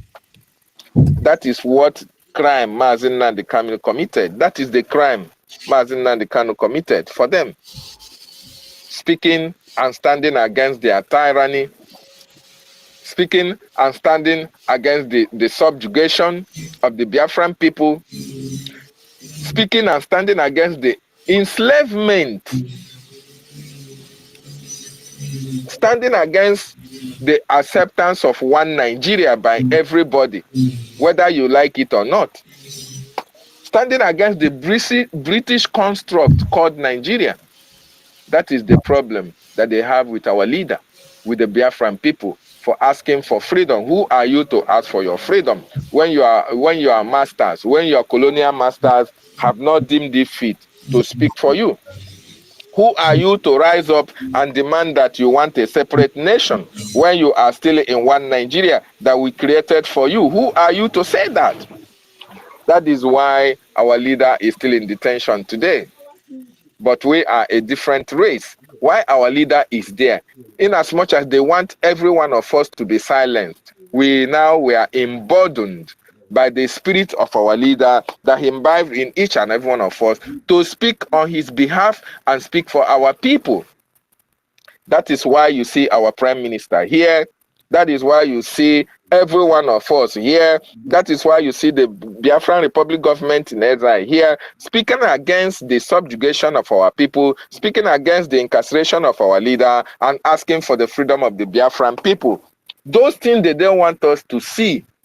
That is what we are seeing. Those things they don't want us to do. That is what we are doing. And that is why they are crying. That is why they will do everything humanly possible to try and stop us, to try and stop our prime minister from executing the projects for which he has for the Biafran people. And we are going to support him to the best of our knowledge to achieve the aim, which is the restoration of God's kingdom on this planet Earth. So thank you so much. We need your voice. It's very, very important. JD, welcome back once again. You have the mic, sir. Thank you very much, our brother David Nana of BWOC for that wonderful one. I just wanted to make my final submission for the night because yesterday I couldn't be able to come to Stella's space because she started quite late, and I've been having issues with because of my work time change last week. So I've been having issue with not like staying too late in regards, except when I host, like I know that because it's always the next day is always Saturday, so I don't go to work. So I didn't come to her space yesterday because the time when she came in it was too late for me, so I couldn't be able to get the mic in time. So I decided not to risk it. I just wanted to make my final submission, and please, those of our people that's from Homeland, like you've all known already, like we agreed today, whenever you come here, please try and pick up the mic. Your opinions are very, very important as much as everyone's opinions is important. Don't think that maybe you don't know what to say or whatever, or you're shy or something like that. Believe me, there's no magic towards all these things. You just have to say it. You don't have a grammar. Just go to the grassroots, whatever, broken bottle, broken English, whatever you might call it, your dialect, any language except Fulani, any language except Fulani, swear here. As long as the Biafran is a Biafran language, you will have someone that will listen to it. It's very, very important. And again, just like we have agreed today, if you're from Homeland and we are timing the space, it depends like how many people was into. If we're timing the space, you are getting double. Why? We want to encourage the people from the homeland to come up on mic always. And because of the challenges from the network issues and the low batteries and what have you. So if we do the same with the people in diaspora that we know that they have, there's at least their phone is charged and what have you, and they have network and what have you. So they might be able to come back 3 times or 4 times within the type of the program.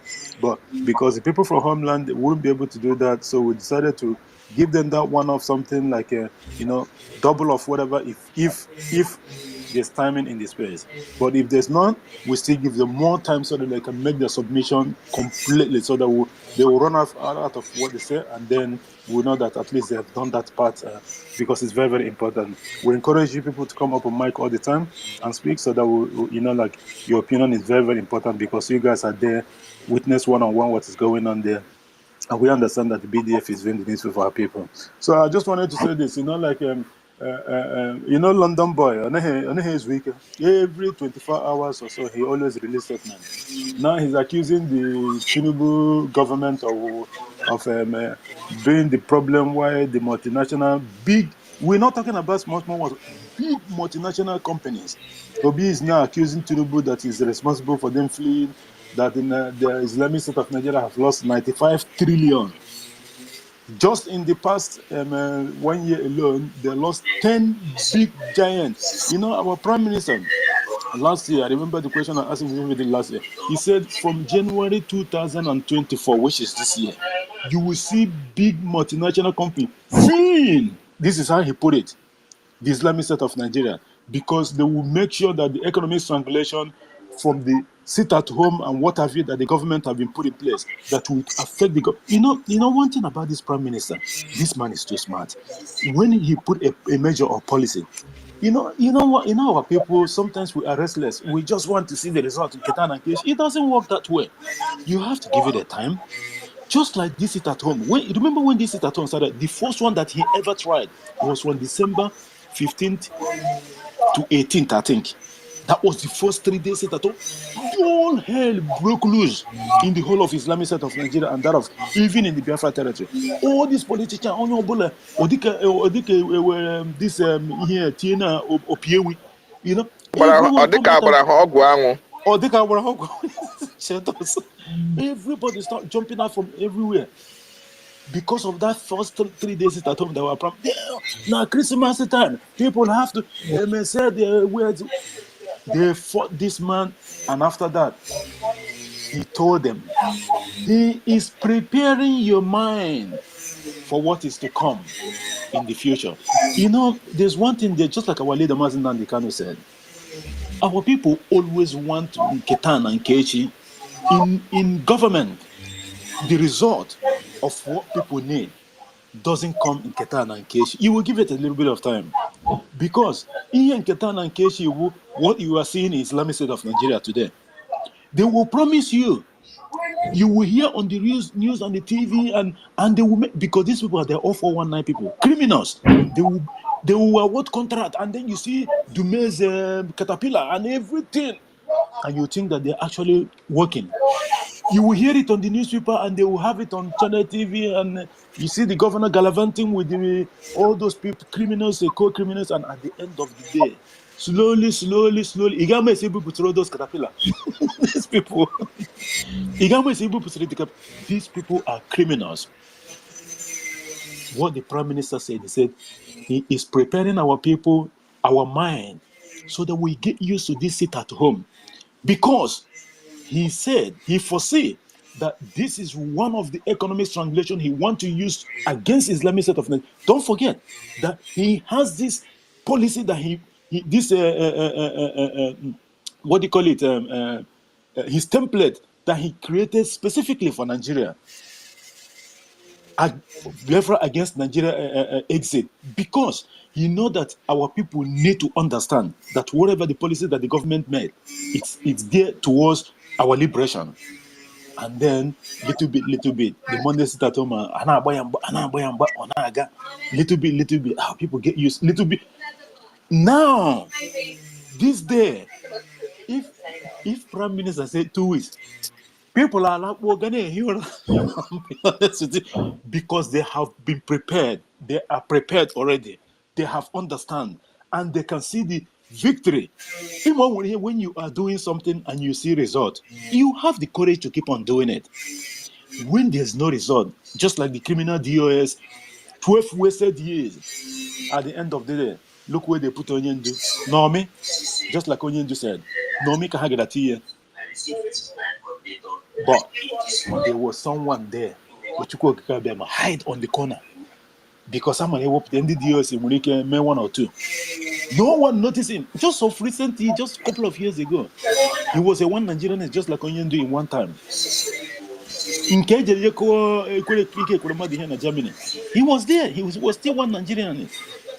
But look at him today. He is the one championing the cause of Biafra. Who would have believed this? This is why the zoo is going mad. Where did this man come from? That is something that you never expect. All of a sudden, somebody hijacked the whole thing as they claim. Oh, but look at where he got us today. Biafra is here already. It's not even like maybe, no. The Biafra, we are just waiting for the redeclaration. That is it. We have top 2 lobbies today that is going to shape the whole thing after the 2nd of December, like I said before in my earlier submission. All these things is geared towards our freedom. And other people are canon offense. Just like what the Prime Minister says, we are not begging anyone anymore. We are just want to rescue your idiocy and stupidness because you have a price to pay, especially those that are living, those of our people living in diaspora. It is not. Take the word of the Prime Minister for a joke. At your own peril, because monkey no go walk, babu and we keep saying this all the time, and this is just truth. You just have to do the needful. Stop being childish or pretend that maybe nothing is, you're not aware. You're not aware. You're not aware. You have families at home. You're not aware that the Biafra is coming, that the people are paying money.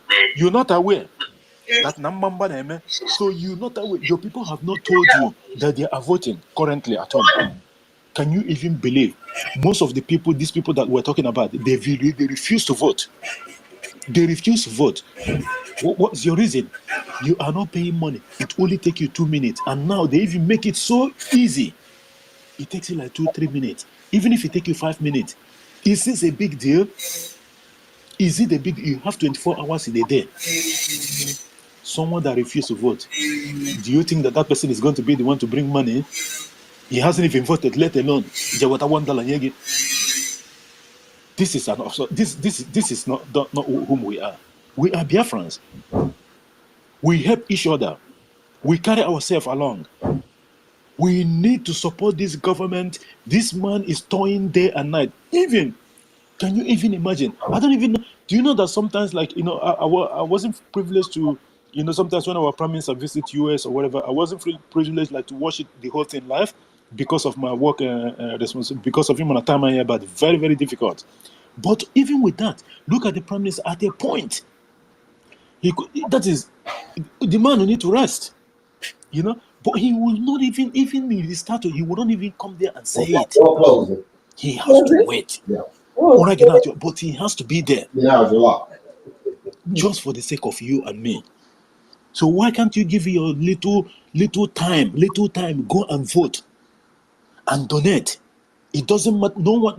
Nobody's laughing at you. You have to do it at your own comfort. You don't need to tell anyone. Your evidence is your receipt. And not only that, be consistent with it. You are not even doing that. You're not even paying liberation tax. That is a mandatory. And that liberation tax is where the government is going to get you. If you know, let me give you the expo now. That BLT is where the government is going to get you. You have to pay that because that one is mandatory. People will think that this is a joke or something. The BLT, the Biafra Liberation Tax, is a mandatory for all of the whole Biafrans residing in diaspora, except you have medical challenges or something like like something is wrong, like the person is not 100%. Okay, that's different. But as long as you are able-bodied man, except those in confinement and what have you, but as long as you are well and doing and they're working, there's no reason why, because in a there's no reason why that Nigerian water athletes chai waiting in the government. And by the way, by so doing, you are actually liberating yourself from the. Are you even okay? If you are not even making enough money where you are, maybe you claim that you know. Okay, isn't even that enough reason for you even do this? Because when Biafra come, you have to go home. Oh no one is going to be poor. So what's the point of when he was by accident because of the condition of his? Let me say now there's an opportunity for you to make amends. Why don't you make amends and come back and do the right footing and then come home? It's as simple as that. We need to do this collectively. This is a clarion call. We all need to invest in this. Take this like as an investment that you're doing for your future and that of your children. That is where you have to put your mind on. This is one of a lifetime opportunity that we will never let go. There is no second option. There's no plan B. It's one. It's Biafra or Biafra. And the duplicate identity, just like life itself. Take it like that. Just like life itself does not have no duplicate. That is how this liberation faces at the moment. You have to key in. You have to bring your support. Whether kind or deed or however, you must have to do something. Look at the people at home. Look what they are going through. Let alone you. What excuse have you got? You have to. An excuse is not an option. We will never accept any excuse. You need to. The awareness is everywhere. You cannot say that you haven't heard anything.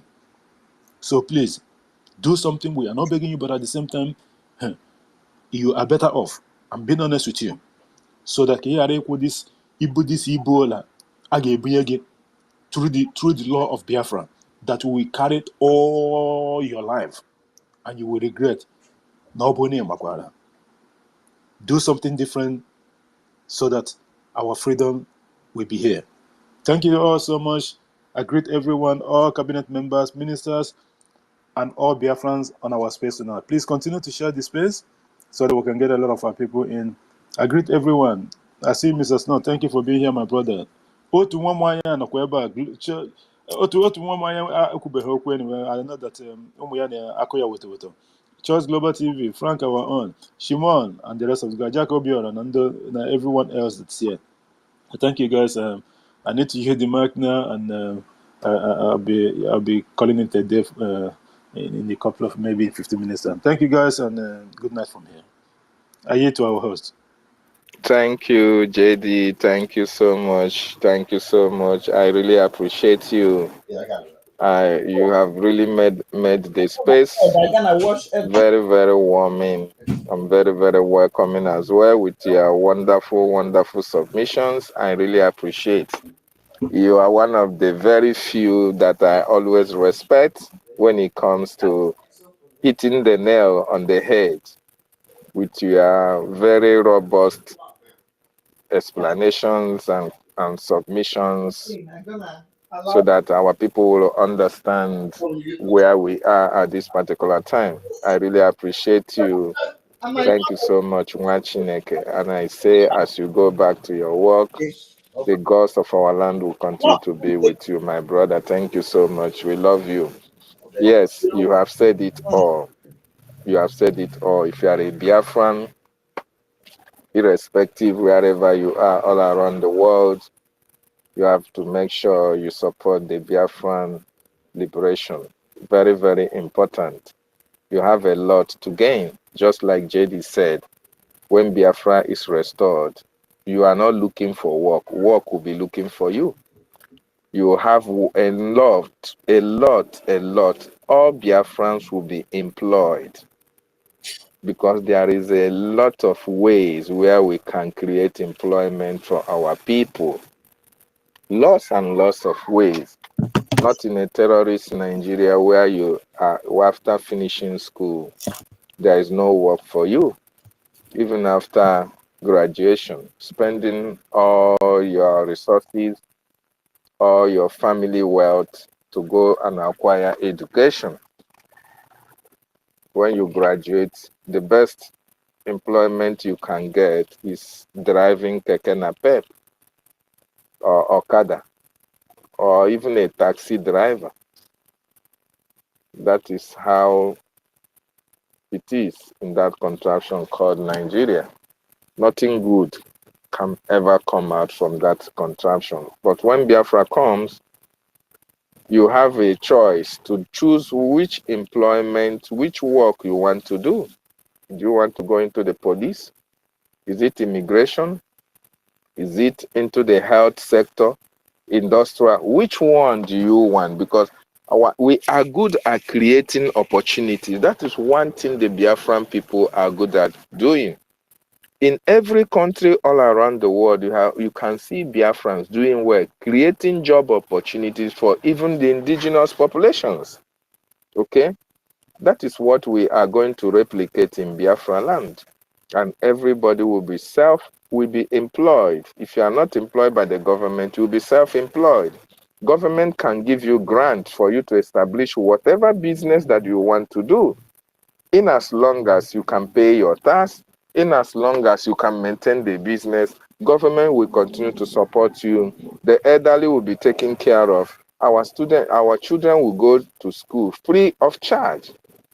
What else do government do for you other than all these things? Very, very important you support this government so that our freedom comes so quickly, so that all of us can go back to our home and develop it. Very, very important. But if you don't support this freedom, you may not be part of those who will enjoy it when it comes. There is no two ways about it. We can't be in a situation whereby baboon the walk, monkey the chop, or monkey the chop, or monkey the walk, baboon the chop. It's not going to happen. You have to fight for your nation.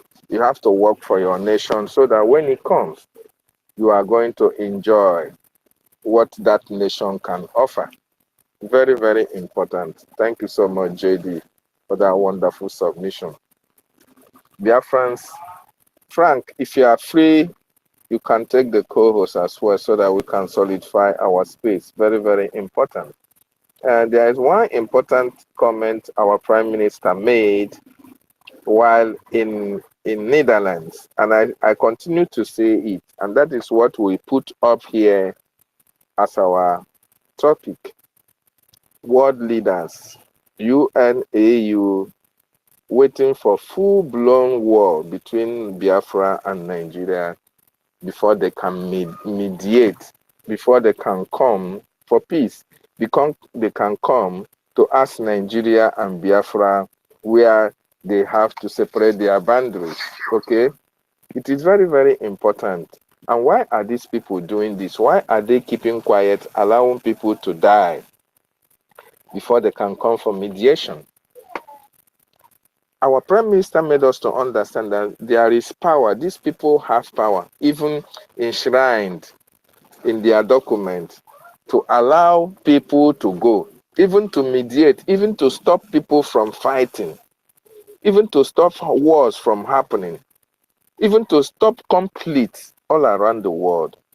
But other than acting upon that their documents, upon their charter, they kept quiet. They watch and look without acting. They allow people to die. They allow people to fight. They allow wars to happen before they can come to mediate. And what is that reason? Why are they doing all this? Is it because of the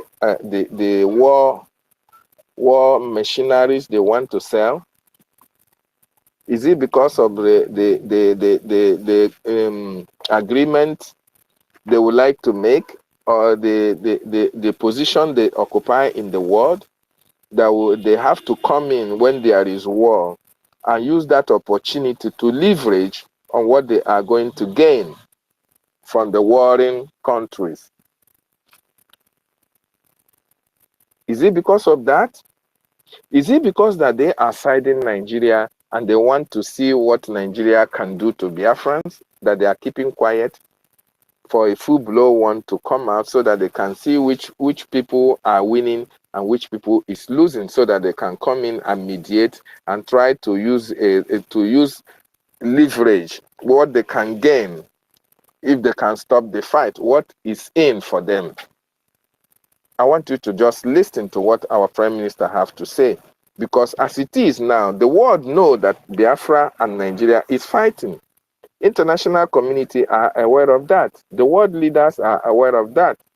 The European Union are aware of that. The African Union are aware of that. The European, the ECOWAS, they are also aware of this. But all of them are keeping quiet, waiting for the time to come when bomb will be going up and down all around the territories of Nigeria and Biafra before they can come to mediate and find out how to resolve the solution.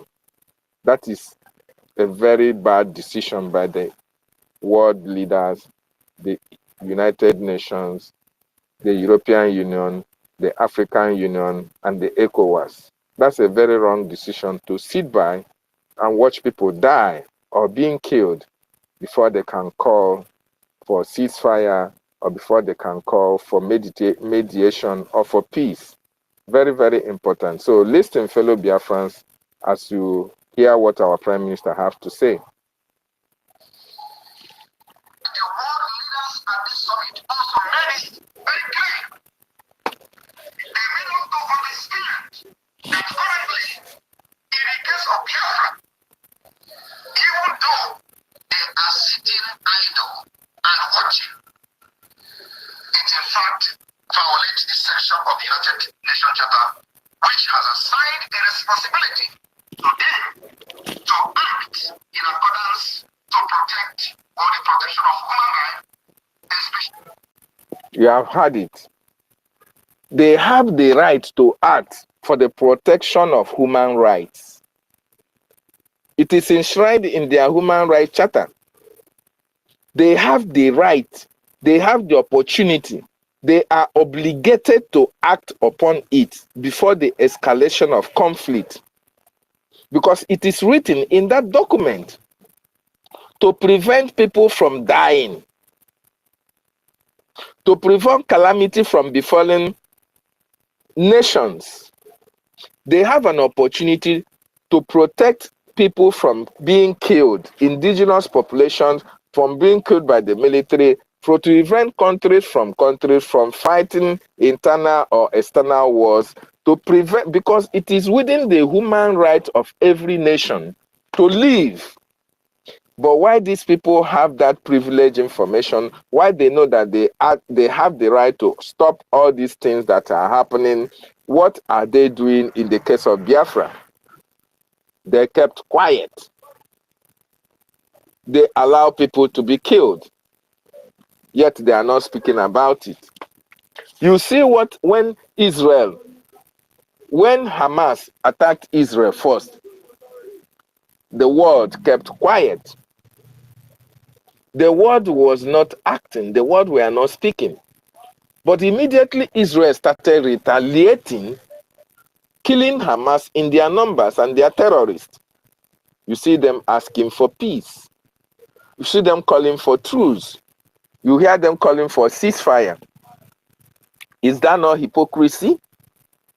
Is that not hypocrisy, I ask you? They had an opportunity of cautioning Hamas. As a matter of fact, these United Nations and all the rest of them were part of the Hamas that attacked Israel in the first place. They thought that that would be the end of Israel because they were able to enter Israel through Gaza and destroyed and killed a lot of Israelis. Now, what they expected that would happen there afterward was not happened. Israel now retaliated with a very superior firepower and overpowered Palestinians and the terrorists from Gaza, and decided to make sure that any terrorists around their territory will be destroyed. Now the world are crying, oh, Israel is committing genocide. Oh, Israel is doing this. Israel is doing that. But they had the opportunity of preventing Hamas from attacking Israel. They had the opportunity of reaching an agreement on what should be done for all these terrorist attack against Israel to stop. They never prevented that. They never acted upon it. That is exactly what is happening in the case of Nigeria and Biafra. Why the Israelis and Hamas life matters to them Our life do not matter to them because no world power is supporting us. Okay? Why Hamas, why Palestine are being supported by all the Arab nations in this world? Biafran people are not being supported by anybody except Elohim himself, the creator of heaven and earth, who have stood for the Biafran people. So why they are speaking for Hamas, why they are speaking for Palestine, why they are asking Israel, oh, stop killing them, stop doing this, stop doing that. In Biafra own, all of them kept quiet. They kept mute because they know Nigeria being a contraction that the Muslims or the Islamic nation support. Biafrans don't have any firepower. Biafrans don't have any military. We don't have anything. So therefore, allow Nigeria to kill Biafran until Biafrans are subdued and accept one Nigeria. They kept mute. So this is the situation we find ourselves. This is what our Prime Minister is saying. Even though the world know that they have an opportunity of preventing what is happening in Nigeria against Biafra today from happening, all of them kept quiet. Listen. The world leaders at this summit also made it very clear. They made us to understand that currently, in the case of Biafra, even though they are sitting idle and watching, it in fact violates the section of the United Nations Charter, which has assigned a responsibility to them to act in accordance to protect or the protection of human rights, especially the rights of Biafrans within Nigeria state.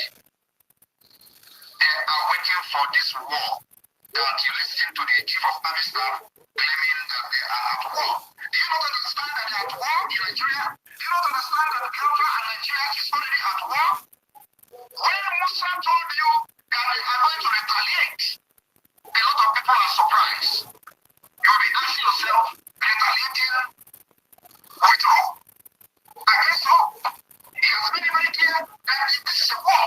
A very difficult war, asymmetric war, which means they are at war with everybody in Biafra land because they don't know who the enemy is.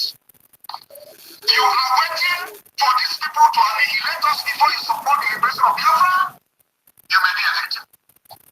This submission of Musa is a clear declaration of war, and they call it asymmetric war, which means if anything happens, everybody becomes a target.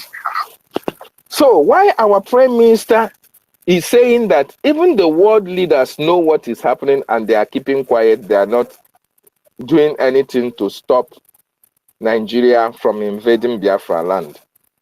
He is also asking Biafrans, for those of you who are not supporting what the government is doing, in as much as the world are keeping quiet, waiting for us to be annihilated, you as a Biafran as well, who has a portion, who have a part to this freedom that we are asking about, are you also waiting for us to be killed before you can also support the liberation of your people?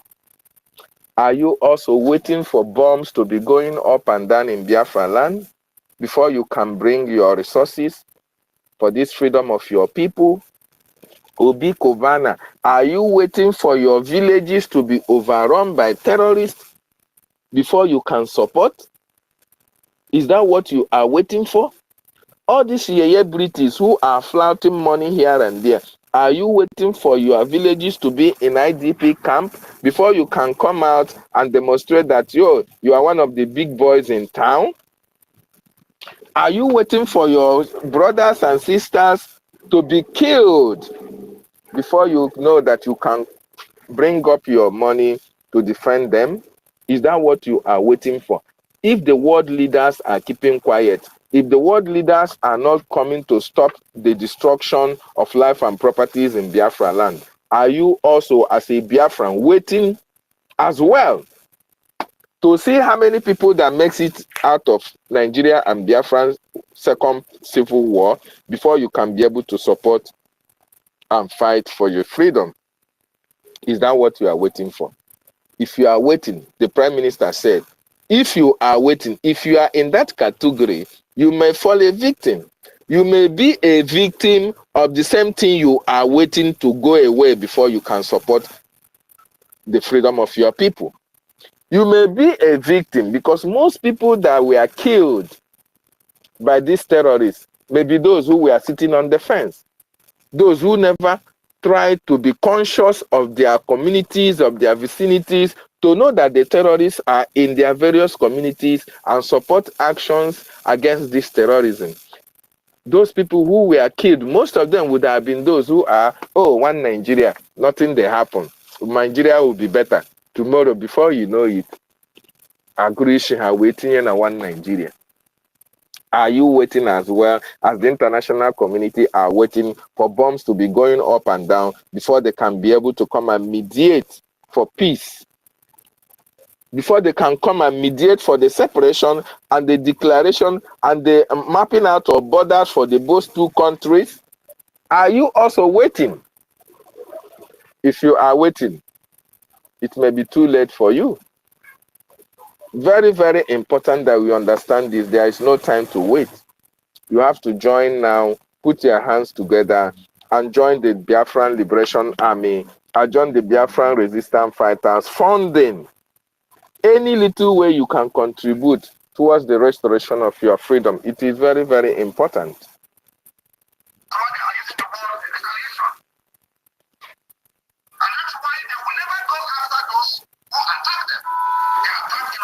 Because they are now officially in a symmetric war.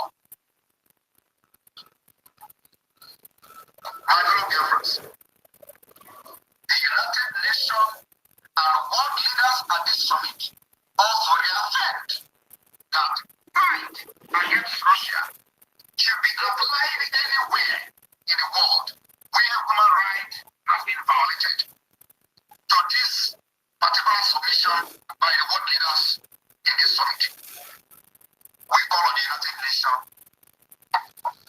We call on the attention of the United Nations that Nigeria should not be exempted in this particular submission. Nigeria has violated all human rights laws. They have violated all international laws. All United Nations resolutions on human rights has been violated by Nigeria. Did you hear that? Did you hear that? All United Nations resolutions on human rights have been violated by Nigeria with impunity. Everything that the United Nations wrote against, oh, you should not go against people who are asking for their freedom. Oh, you should not go against people who are speaking for their freedom. Oh, you should not go and kidnap somebody who is fighting for his freedom. Nigeria has violated each and every one of all these laws. But why has Nigeria not been sanctioned? Why is Nigeria not facing some kind of sanction for violating international treaties, international laws? Why have Nigeria not paid the biggest price for committing international crimes? You ask yourself, why? Why are they not being persecuted for going against the international law or international treaty that they signed to uphold? That is the question. Why are the international community allowing Nigeria to also continue to be among them? Why is Nigeria not being expelled, having violated all these international treaties? Why is Nigeria not sanctioned, having committed a kidnapping crime? Why? Why, fellow Biafrans, think about this? The reason being that the international community knows what they are doing. They are working in tandem with Nigeria, trying to see if they can subdue the Biafran people into accepting one Nigeria, trying to see if the Nigerian government can subdue us, trying to see if Nigerian government can kill all those who speak for us. Because if they have succeeded in killing Mazi Nnamdi Kanu, if they have succeeded in killing in kidnapping Mazi Simon Ekpa, that is what they wanted to do. Telling Mazi Simon Ekpa, oh, come to Biafra land, oh, come and fight from Biafra land, or come to fight from Nigeria if you want us to take you serious. Because they know they want to kidnap him so that they don't want anybody to speak for you. They don't want anybody to speak for us. And they see that Nigeria have violated all these international treaties, yet they are keeping quiet. They are not sanctioning Nigeria. Yet they call themselves United Nations. They call themselves international community. They call themselves mediators. They call themselves all manner of names for you to believe. My brothers, my sisters, fellow Biafrans, all these names are in paper.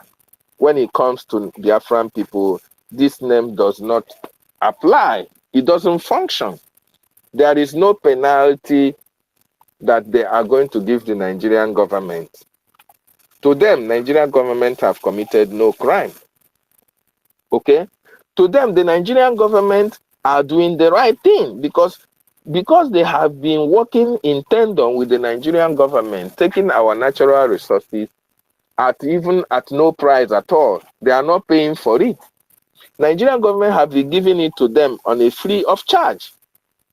So therefore, they will do everything humanly possible to support Nigeria, which they are supporting Nigeria, because if they are not supporting Nigeria, they should have spoken out for Nigeria breaking all international rules, for Nigeria working against their international agreements. Nigeria should have been put on the chopping board and sanctioned for their actions and activities against the same international treaties that they joined hands together to sign and said they are going to uphold it. Why are they not upholding it? And even why they are not upholding it, the international community are not subjecting them to any sanction, which is to tell you that they are part and parcel. They understand where they are doing, what they are doing in the Nigerian state, and they are leaving you to do the needful. And that needful is what our prime minister and the government is doing. And that is why, if you as a Biafran, if you read in between the lines, you should understand that you have the obligation, moral obligation, to support the government of our prime minister, to support the liberation of your people in any whichever way you can. Very, very important. Financially, if you can, support. Physically, morally, if it is by traditional way, you can support to make sure that all these terrorists are taken out from our land. You have to do that. Very, very important. Thank you so much. I welcome you, our own Diokpa. I won't be me. You are always a consistent spacer with us. I thank you so much, Diokpa, for joining. And because of that, we are going to give you that preference. Alobi, Oga, you are welcome as well. Let us give our Diokpa, we have to respect him as our own. We have to respect him as well and give him that privilege to make his submissions before any other Biafran. Thank you so much, I won't be me. And I welcome every one of you, MID Briggs. Thank you for joining us. Our sister Obi Chicago.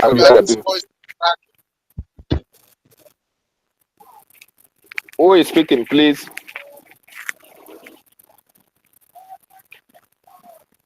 Okay, I welcome you, our sister Obi Chicago as well. Go ahead, I won't be me for your submission. Thank you, sir, for joining. Thank you so much, Namoche Homeland, and everybody that is on this platform today. I will never abuse the privileges that you people have given me.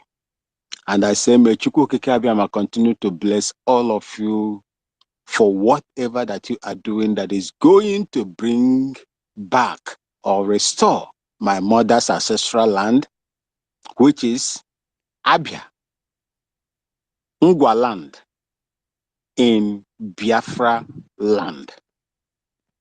God bless Mazi Nnamdi Kanu, Simon Ekpa, and his adjutants.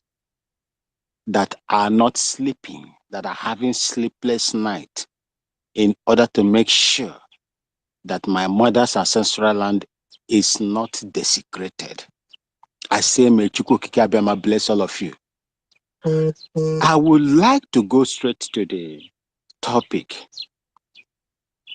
The reason why the United Nations, EU, African Union, formerly known as OAU, are not willing to do anything in order to caution Nigeria for the atrocious deeds that they are committing is because of what they are benefiting from Nigeria.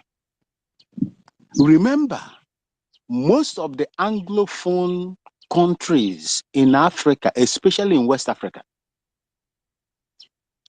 they are still controlled by the British Empire. British Empire, consider how much Nigeria pays to the Commonwealth of Nations. Consider the economic resources that they are benefiting from Nigeria. How on earth will you want these people to live? There is no, the British Empire or imperialists or members of the globalist world is the big elephant in the house. That when you are chasing that big elephant, there are so many things, trees, buildings, crops that are going to be destroyed, either by trampling or his body mass. And that is what we are facing today. We must realize that the enemies that are against the Biafran restoration are many. And they are not many when it comes to Chukwu Okike Abiama. As we speak today, there are people, great men and women around the world that have recognized what you are doing, the effort, no matter how small it is, you are putting in order to make sure that peace and the freedom of Biafrans are restored. From my own side, I'm a Ghanaian, but my mom is a Biafran from Ngwa dialect. I bring you joy. I bring you hope. And I bring you support on behalf of my family. No matter the dissuasion that you are getting, the attacks that you are getting left, right, and center, do not be perturbed. You are doggedly in the right position fighting for the restoration of my mother's ancestral land. Nobody is going to take that away from you. My mother's land is my priority, and that is why I go anywhere, any platform, whether pro-Biafra, pro-Nigeria, to canvass the need for referendum, for the disintegration of that entity that has taken it upon themselves, bent in making sure that Biafra is not restored. I criticize them, and all of them know my points and my positions. Please, I ask of you, if you are a true Biafran of both parents, I don't need to persuade you. If you don't come out to support, contribute, vote for the disintegration of Nigeria and usher in the Biafra that we hope for, you and your entire generation will be cursed. I will not be cursed. Most of you, men and women that are fighting for Biafra today, restoration, will not be cursed. But I believe that Chukwu Okike Abiama is on our side. We are fighting a just cause. We are not fighting to invade any territory. We are fighting to preserve self-preservation, the preservation of Biafra and her people, and for the prosperity of our people. I thank you so much for this opportunity, and may God continue to bless all of you in any way that you have contributed or going to contribute in the future for the restoration of my mother's ancestral land. You have my love. You have my support. I remain. You are Okene. You are Diokbara from Ghana, Upper East region. Thank you so much, and God bless you. Wow, that was wonderful, Diokpa. Thank you so much. If we can have our brother Diokpa, whose mother is a Biafran and whose father is a Ghanaian, giving his 100% support, even went to an extent of telling us that if it is called upon for him to come back and put on his military uniform to fight, that he is ready to give it his all to defend his mother's ancestral land. If he can speak in that manner, speaking boldly more than you as a Biafran, whose mother and father come from Biafra land, then something is absolutely wrong with you. Self-preservation is not a crime. We are fighting for our self-preservation. We are fighting to prevent annihilation of our people. We are fighting to sustain the life Chukwu Okike Abiama has given to each and every one of us. We are fighting to preserve our ancestral land. We are fighting to preserve our heritage. We are fighting to preserve our culture. We are fighting to make sure we remain alive, to protect our generation. We are fighting to make sure that there is good life for Biafran people. Our Diokpa is fighting to make sure that his mother's ancestral land is peaceful, to make sure that his mother's ancestral land is not taken. If Diokpa does not value his mother's ancestral land, he cannot be here every day, every time, speaking in support of our ancestral land. Very, very important that you as a Biafran should redouble your effort to do more than our Diokpa, who is speaking with every amount of alacrity, with every amount of truthfulness, fearlessness in him, to come out boldly, so hard, with strong words against the terrorists who are hell-bent on taking the land of his mother's ancestral land. But you as a Biafran, you are hiding in your closet. You are not even bold enough to speak against it. You are not even coming out to support what others are doing. You are not doing anything to make sure that freedom comes for your people.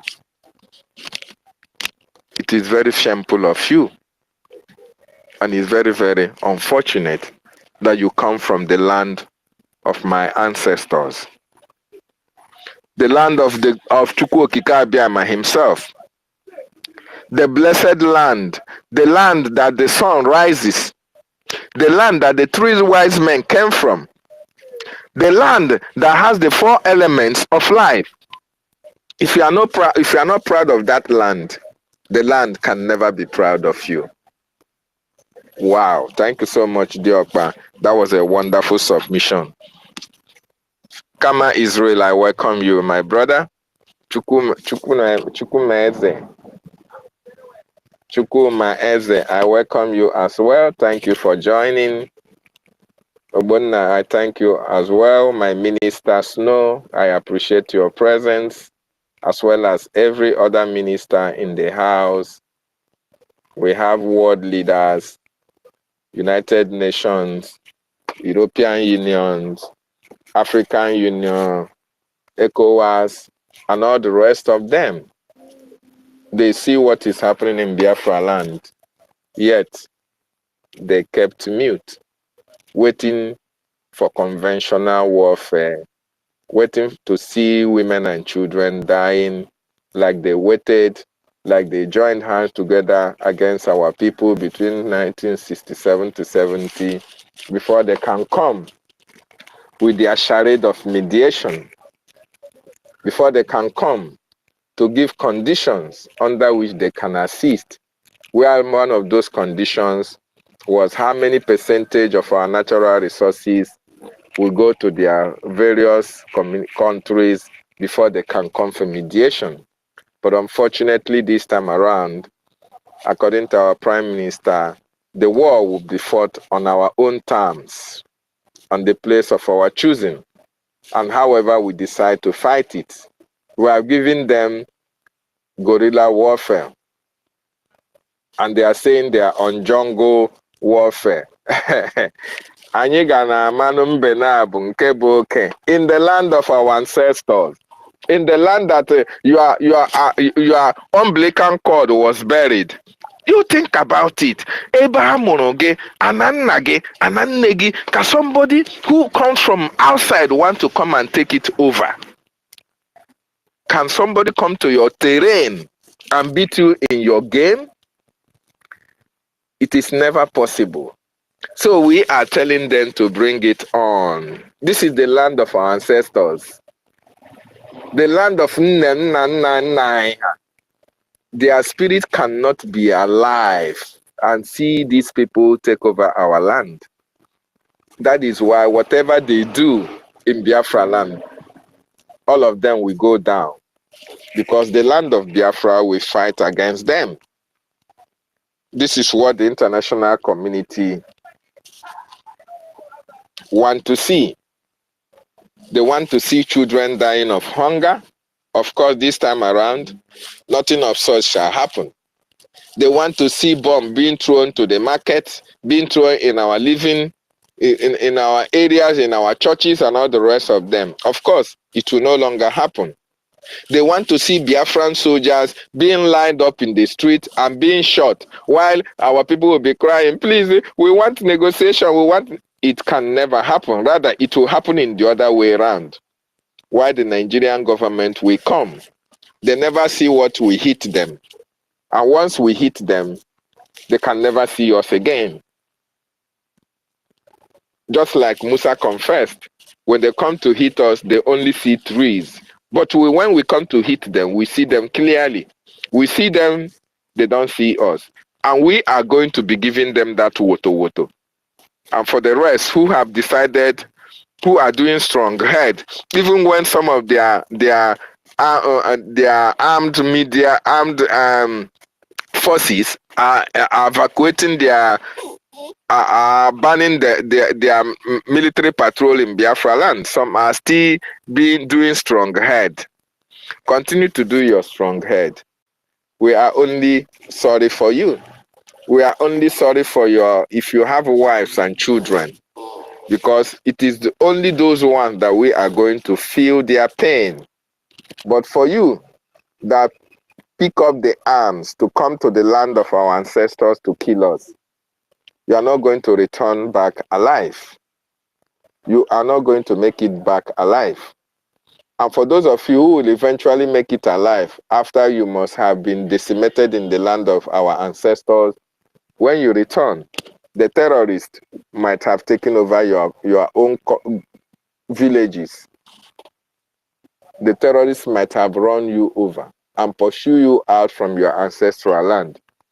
That is the fate that will await each and every one of them who have come to kill us.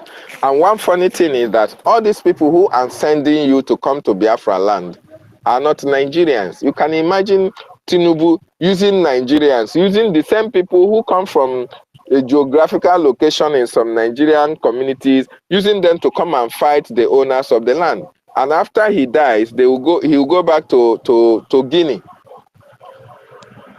Shetima will go back to Arab, using people coming aliens people who are aliens coming to our natural habitat to fight us, using the same people that have the same habitat with us, the same people that ordinarily should have stood up against these terrorist invasions in our land, because of what they are getting from the caliphate, because of a contract that is going to be awarded to you, because of political positions and political power.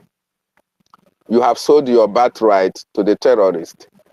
But thank God, we are Biafrans. We can never allow such to happen in the land of our ancestors. You come in our land to kill us, you are going to die there. Our government has been so explicit on that. We will defend our territory, we will defend our women and children. Self-defense is not a crime. And that is what we are doing at this particular time. So thank you so much, Abumbumi, for that wonderful submission. Kama is real. Kama, you are welcome, sir. You have the mic, sir.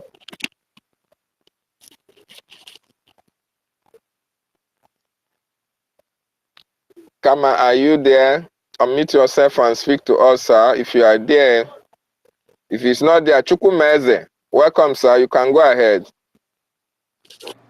Yeah, good morning. Good morning, everybody. Good morning, Biafrans. Good morning, ministers in the house. Most honorable greetings to my Prime Minister, our Supreme Leader, Onyendu.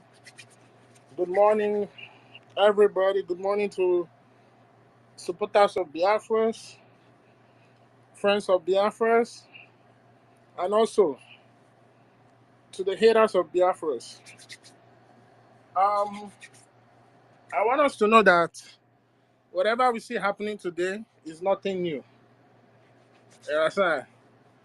As they say, history always have a way of repeating itself. And that's what we are currently witnessing. I want us to ask ourselves a question. What position Biafra holds in Africa and in the world? What does Biafra mean to Africa? How does Biafra affect the world? How does Biafra affect the current status quo? Then when you look deep, and you apply the context of Biafra, what Biafra represents, and how Biafra is going to change things, then this is going to answer your question without you having to look too far for answers. I want us to know something, that over the course of time, there's always been scramble for Africa. And with history and current day actions that are going on, we can all tell that it is whoever that influences Africa is who is going to be at the top of the echelon when it comes to the world leaders. So this is where my analysis goes into play. When you ask yourself, what caused the First World War? It is still Africa. When you ask yourself, what led to the Second World War? It is Africa. I know they try to paint it as Jewish Holocaust, but no. It was because of a leader, a far right, a Nazi leader rose into the power of Germany that was so upset about how, despite the fact that Germany hosted the Berlin Conference that took place, that they decided how they sat down and shared Africa. Then years after that, after the First World War, Germany lost a lot of its territories. The same reason that First World War happened was because of Africa, because people were not keeping to their own bargain of the negotiation. So they had to go for that First World War. And in the process of that, Germany lost a lot of its territory. It didn't take too long for another leader in Germany to rise up and say, you know what, everything that we lost, How can all these European powers be getting things from Africa and we are not getting it? So definitely, I'm going to go fight them, conquer them, and take back what belongs to us. So, and it was after then that, after the whole war, we all know what happened in that Second World War. Then after that, it was what gave birth to all this organization so that situations like this will not repeat itself. And before the United Nations, we had what we call the League of Nations. Why did that one break down? Because so many people were yearning for freedom. So they saw that the League of Nations wasn't sustainable. So they had to crush it down and create something to accommodate more member states. I get back to the United Nations and look at the puzzle here. Those who created our United Nations, most of them are people who won the Second World War. And they were those same people at the Berlin Conference that divided Africa. So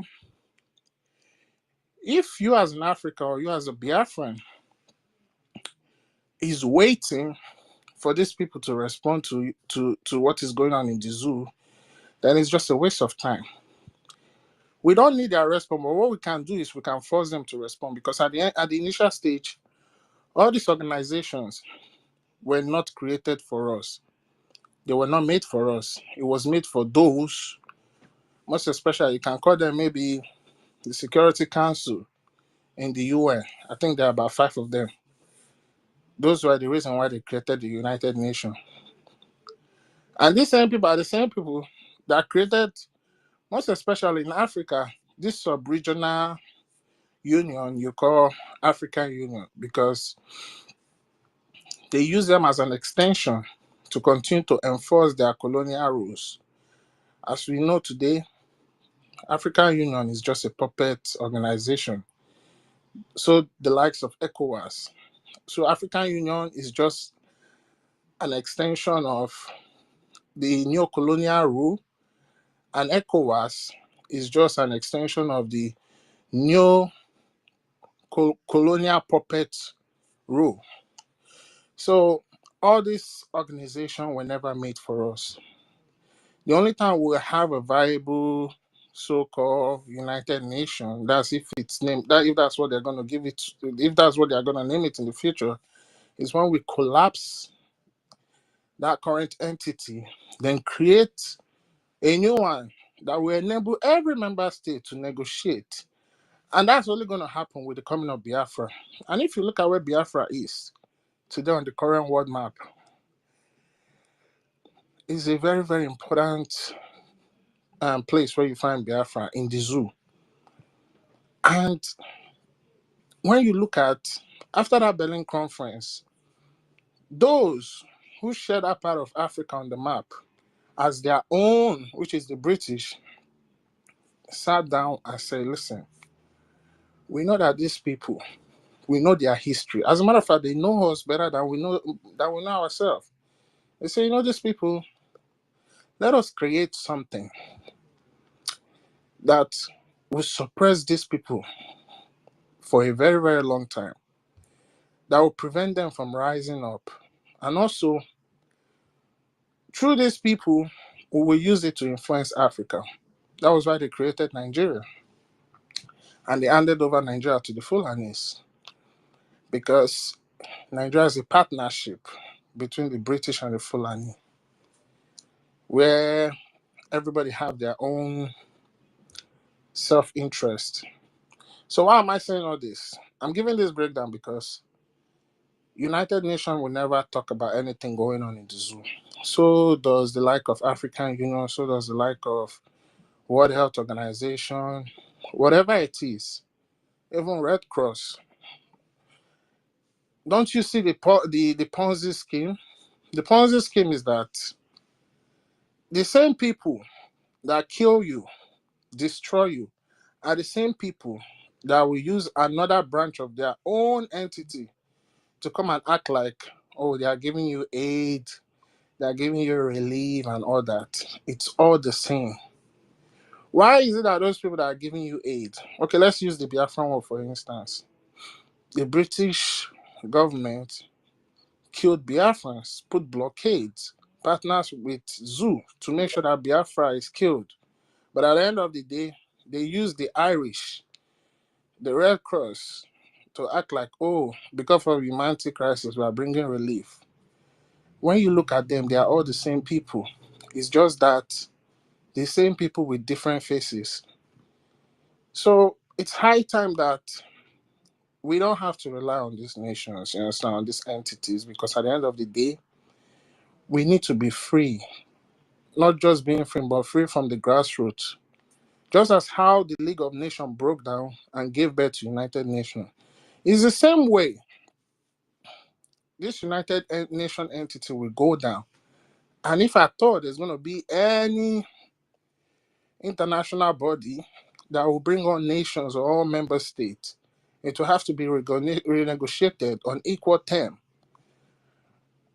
There's no difference between you. What is the population of Britain? Britain probably like about, I don't know, maybe 70 million. What is the population of Biafrans? We're like over 80, 90 million. So you want to tell me Biafra now, we vote towards a resolution now. And maybe a colonial father like Britain doesn't like the resolution, then they'll use their veto power and overturn it. Does it make sense? But whereas I have more population than Britain, I have more human resources and natural resources, brain resources than Britain. But yet, because of they don't like something, they can use their veto power to overturn it. It doesn't make sense. That's why you see the problem that is going on in Africa. That's why you see they're silent to the killings that our people are passing through. That's why you see what is going on in Congo. They are silent. That's why you see what is going on in South Africa. Xenophobia can go on. They will not say anything because these entities were not created by for us. Instead, it was created by the new colonial fathers to kind of reach some sort of agreement between themselves so that they don't have another world war again or scramble for Africa. But you know what? United Nations have lived past it. It has stretched past its existence. New things are springing up because one thing that they did over time was to make sure that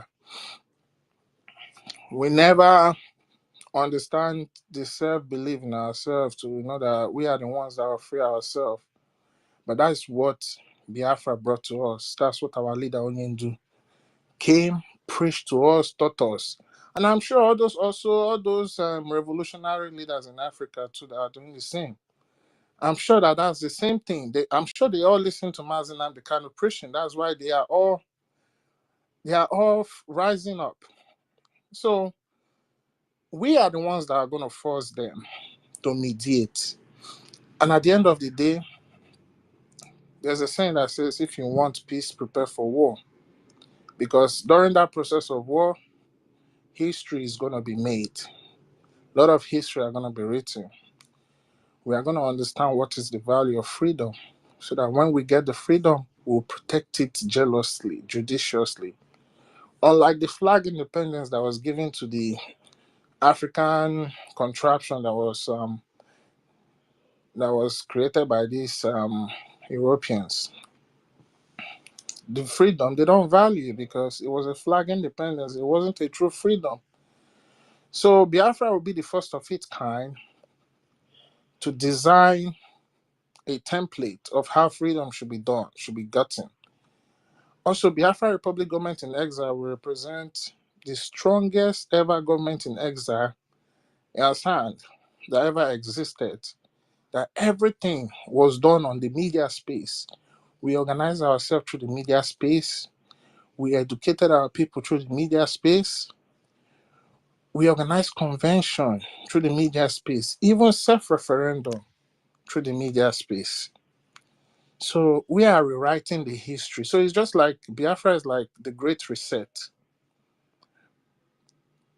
Over time, the reset of the world has always been through a world war. But this time around, it's not going to be so. It's going to be with the coming of Biafra. So my people, I'm going to round off with this. Let us just continue doing what we are doing. America, which is which is the world cradle of freedom, the land of the free. They fought for their freedom, chased the British out, and got their freedom. They understand what is freedom. They know what we are doing. It's not like they are not seeing all this thing. The reason why they are coming out today to talk is because they have come to that realization that we cannot stop these people. So in order for us to still save some reputation for ourselves in the new world that is about to begin with the coming of Biafra, let us come out and start talking. And that's why you see we are gathering the support of good, conscientious Americans, most especially some good politicians. You even see the last town hall meeting our prime minister had in US. They address him as His Excellency because they understand that we have proven them beyond every reasonable doubt. They've never seen something like this in a black man. So we are changing the narrative. We are changing the history. We are changing the position of a black man in the world. We are supposed to be at the top of the pyramid. But over the course of time, colonization, slavery, colonization, taking away of our history. That's why Africans is just all over the place, working like barbarians. Because your history, you don't know what your history is. Because your history is supposed to give you the information about your ancestors, to tell you what they achieved, how they rose up to be great people, so that you yourself can believe that that DNA of your ancestor, you have it in you. But today, they make it look like Africa has no history. Because when they invaded us, all the manuscript of our ancestors, everything that they wrote and kept for us to read so that we can know who really we are, was taken. That's why you can see one stupid, idiotic, ignorant former finance minister of France come out and said African has no history and all that thing. It's because they took everything away from us and we just believe that we were actually born to suffer. We're born to be at the lower pyramid. But thank God for Mazinam Kanu. Thank God for Biafra. I don't know, man. Biafra has changed my life drastically, so many ways. Like the belief, the confidence, and I'm sure it's the same thing we all yet to have. The belief, the confidence we all have. That's why our brother Mazin so can hold space all throughout the day yesterday. Our sister Stella will come. If they block one person, another person will come and carry on. The marathons continue. You understand that persistency to make us have that determination that, oh, we must get to that finish line. Africans have never had that before, but Biafran is teaching Africans how to have that. So, and that's why these people are worried. That's why the likes of the United States are coming out. But my greatest joy is that the main architecture, the master planner, which is Britain, they've shot themselves in both foot because they cannot even come out. They cannot afford to remain silent because at the end of the day, their own citizen is in the zoo. They never say anything. Again, if they remain silent, at the end of this journey, there will be a laughing stock to the world. You understand? Just to show that those who claim that they were pro equal race and all that, they are not actually what they are. Instead, they are the most racist people. So my people, United Nations is not for us. All these organizations is not for us because it was not created by us, but rather by the colonial fathers to serve their own interests. Ask yourself, how many white men have been locked up in that ICC prison? But you can count numerous African revolutionaries that have been thrown into that prison, that ICC prison. Is it in Hague or so, wherever it is? It's because all these things is not for us. But with the coming of Biafra will be the coming of a new world order, will be the coming of new organization that will serve equal interest to every member state, to every race, every tribe, every ethnicity. So let's continue to do what we are doing. We are rewriting history. We are making waves. In the coming weeks and months, more will come out because they have come to that realization that you cannot stop the rising sun. Thank you. Wow. You cannot stop the rising sun. Nobody. Have you ever seen where the sun, one day, somebody stopped the sun from rising? Nobody can do that. Have you seen where a pregnancy is stopped from growing? Nobody can do that. Have you seen where you stop the day from breaking? Nobody can do that. So nobody will stop Biafra from coming. You said one thing very, very important. These so-called United Nations were not meant for us. They were not meant for us. They were just used against us, but they were not meant to save African people. They are instruments to subjugate us Africans. They are instruments to enslave us. So if they were not meant for our good, then how can they give us freedom? How can they come to our aid? How can they come to mediate to help us to achieve our aim and objectives?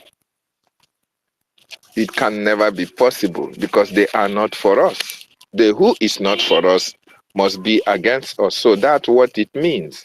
And that is the reason why they are not coming to mediate for now, unless they see that we are killing ourselves. And they can only come with conditions that they are coming to mediate, based on the fact that, oh, we have to have a concession with them.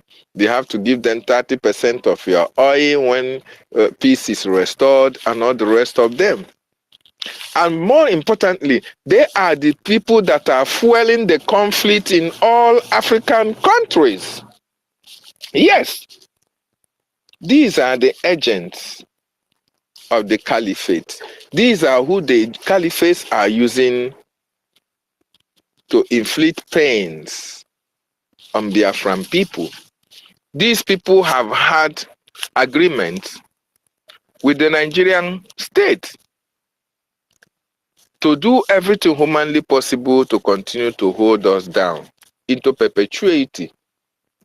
These are the people who cannot come to our aid, they cannot speak for us, they cannot fight for us. Yet they want us to recognize them as world powers. They want us to recognize them as world institutions that are doing something good for humanity, whereas they are there to destroy humanity. They are there for their selfish interests.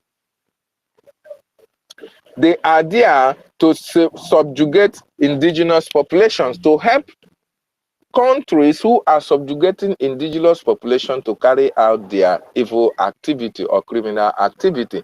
They help thieves, they help corrupt leaders to siphon the natural resources from their various countries. They are the ones who give you information on how you can go and lodge your millions of dollars in Swiss bank, in Canada, in America, in UK.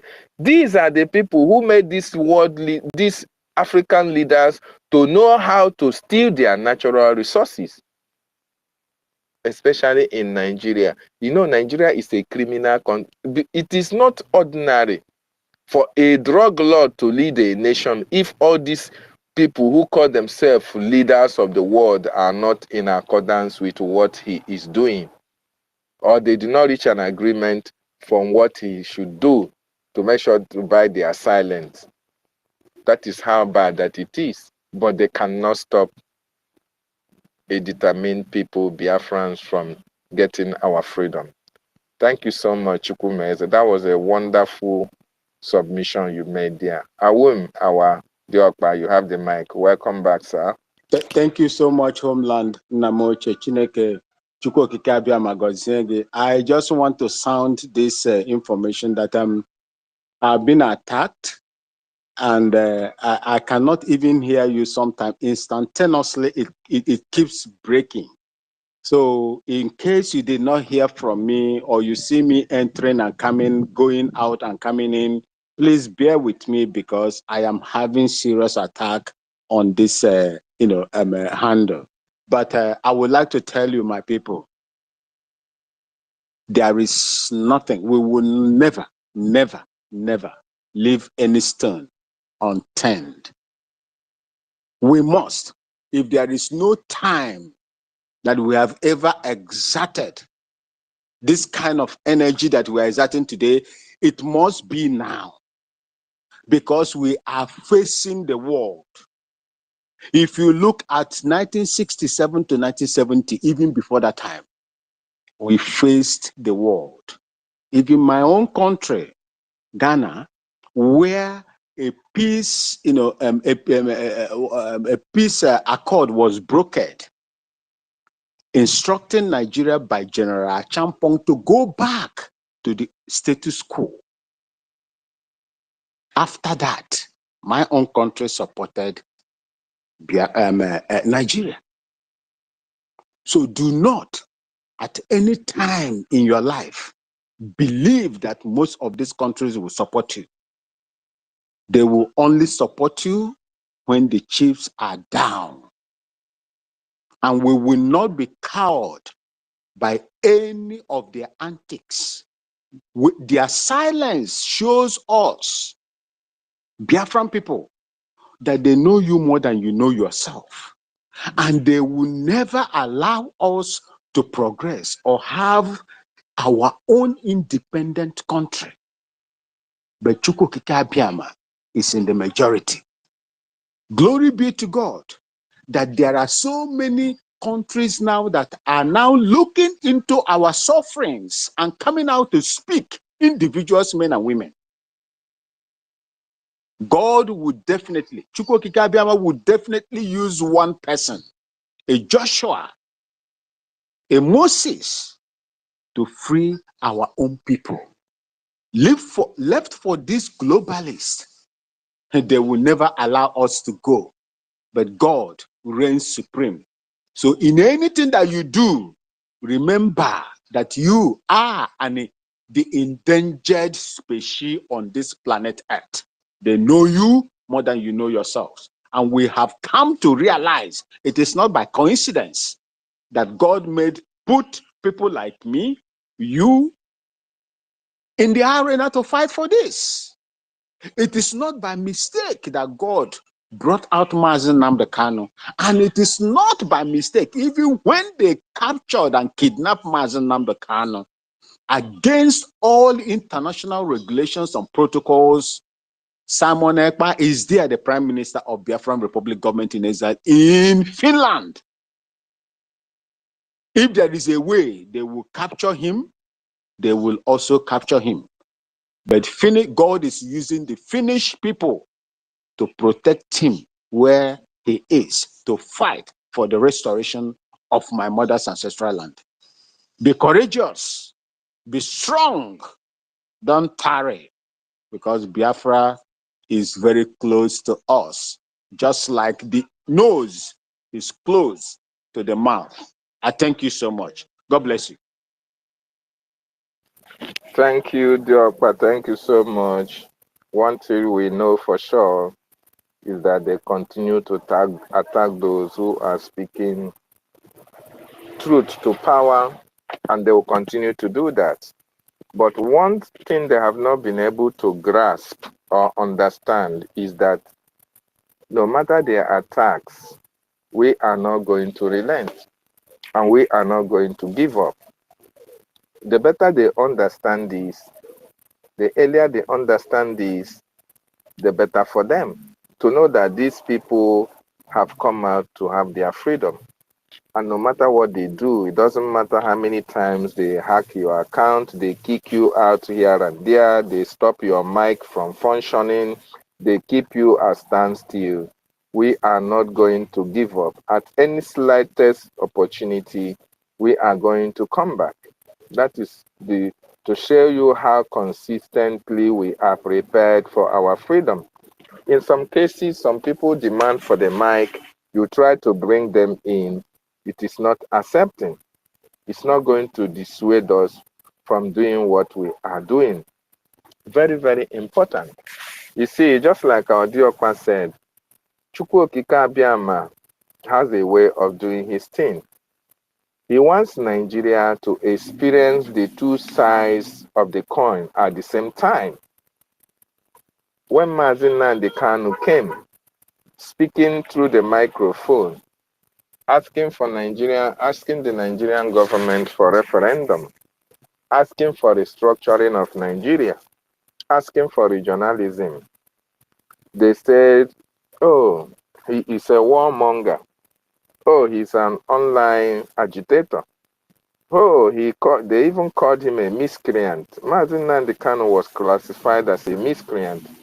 As he, bring him, let's kill him, let's destroy him. He was only speaking. Oh, he's insultive to the elders. Even when he said, okay, go and vote. Since you say it will be, go and vote now. Oh, they say, okay, he asked people to go and vote. After voting, he wants them to see their stupidity, that your votes do not count. And after voting, after Obi and Atiku won, they never gave them the mandate to rule.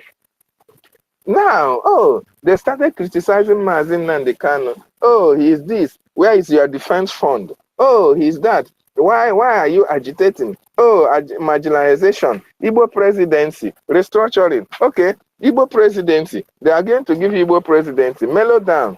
We don't know. Don't do it this way. We are going to do it that way. Mazi Nnamdi Kanu listening to all this crap. All this crap they were saying, Mazi Nnamdi Kanu has a listening ear. He listened to them. Behold, all the conditions Mazi Nnamdi Kanu gave to them. Go to Lagos, go to Abuja, go to Aso Rock, bring something to my people. Let my people have job. Let my people have good roads. Let my people have hospital. Bring development to my region. Let us have seaport. Let us have international airport. This is all that we need, so that our people don't have to go to Lagos to suffer in order to bring their goods to Nigeria. Oh, after all these things, they paid back Mazi Nnamdi Kanu back with attempted murder. Attempted murder, that is what they paid him back. In 2017, they came to kill him. Of course, unfortunately, Mazi Nnamdi Kanu, Chukwu Okike Abiama never allowed them to succeed. Go ahead, Diokpa, go ahead. Thank you. Is it surprising? I don't see anybody raising up their hands to speak. There is a trained person by my side. I've not seen anybody raising up their hand. That is the reason why I cannot. I am agitated, just like a Biafran agitator. You see, the same people, Onu Kuruma Gekunjo, as my mother said, as my mother taught me in Ngwa dialect, Onu Kurunjo, at last, Gekumma. They are commending Mazi Nnamdi Kanu today. The same person they criticized. They called him all manners of unprintable names. Biafra, leader of Biafra, a nuisance, a militant, a miscreant, an online president. Today, the same mobs are now commending him for what he did. They have now shifted from Mazi Nnamdi Kanu. They have brought it to the Prime Minister, Simon Ekpa. They are calling him all kinds of names, coercing all the international communities to go after Simon Ekpa. What I will leave you with today, Homeland in Namoche, is this. And forgive me if this analogy, as it is in Igbo adage or idiom, Biafra is a sesefly. Ikere, ngwa people call sesefly Ikere. Ikere bere na akpamu in Nigeria, sucking their blood left, right, and center. When they want to hit it, they are afraid to burst their scrotum. And if they want to catch it gently, the sesefly Ikere will fly away. That is what Biafra is in the heart, in the soul, in the body of the Nigerian terrorist government. Thank you so much. Thank you. That was a wonderful analogy. Otuto toro na ihe. If you want to if you want to catch the fly, you have to hit it very hard to catch it. Just like when mosquito is singing in your ear. You want to kill it by mistake. You just hit your ear and it will pain you. But if you want to gently catch it, it is not possible because you don't want to miss it. So you can never gently catch it. It is not possible. Exactly what is happening to the Nigerian community, the Nigerian terrorist state. Simon Ekpa and Biafra is like that. He can't be head. Unu sị ka unu ji nwayọ, unu agaghị enweta ya. Unu asịkwanụ ka unu ji fọsụ, unu emebie ihe. Thank you so much, our own dear. But that was a very wonderful illustration. I'm telling you. I'm telling you. Well, thank you. I really appreciate you. Yes, so the Nigerian government are experiencing Ikereberena Apam. They don't know how to tackle it either forcefully or gently. When you tackle it forcefully, you are going to destroy yourself and endure the pain. If you want to tackle it on a gentle way, you cannot catch what you are looking for. That is actually a very nice illustration. In the other way around, like I was saying, Mazin Nandekano was presenting to them that somebody who is meek and gentle, gentleman, speaking with a very loud and harsh voice to them. Oh, they say he's insulting elders. He's insulting elders. He was only insulting them with words, so they called him all manner of names. They called him online agitator. They called him Biafran. They call him miscreant. They call him and us miscreant because we are following Mazin Nandekano. And they did everything humanly possible and succeeded in kidnapping him. When they kidnap him, they no longer call us miscreant. They come online and said, oh, that the proscribed leader of the indigenous people of Biafra, in conjunction with Interpol, has been rearrested. That was the narrative they were selling to their useless gutter media. They carried the Nigerian people who history was taken out from them, don't actually know what that submission means.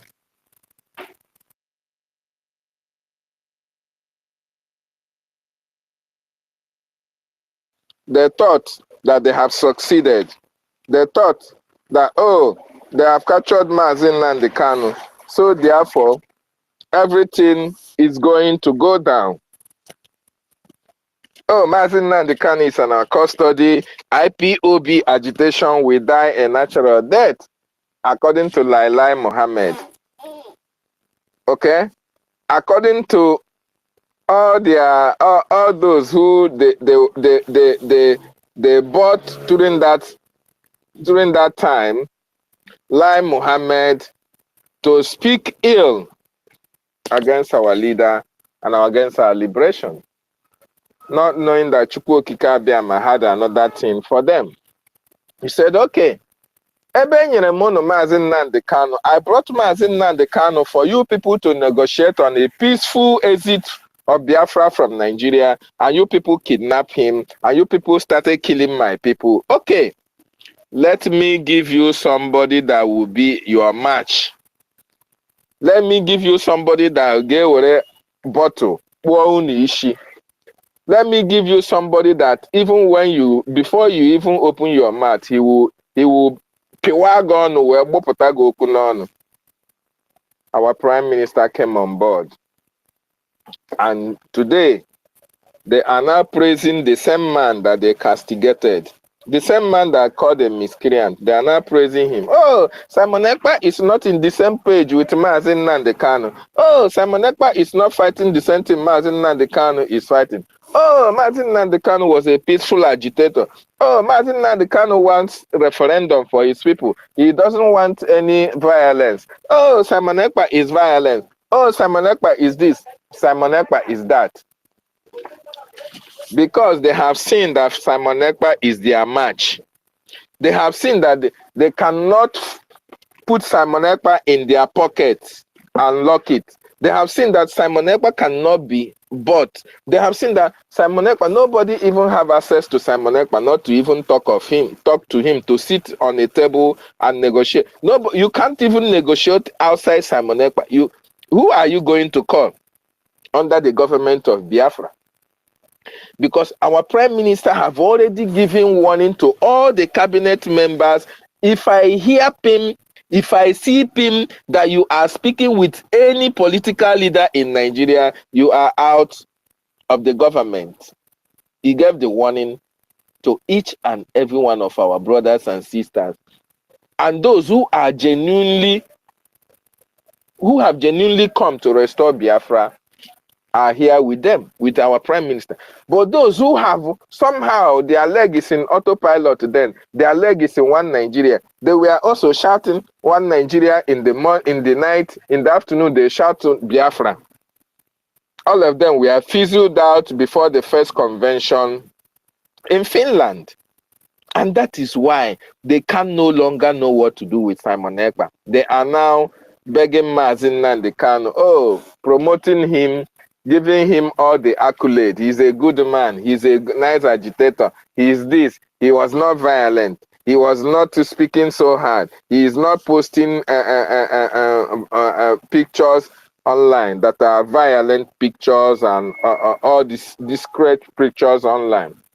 They are now praising Mazi Nnamdi Kanu, forgetting that before Simon Ekpa, they were also castigating Mazi Nnamdi Kanu, thinking that we Biafrans, we are foolish to buy that idea. We already know you people. And we say, Mazi Simon Ekpa, please increase the volume. Add to the volume.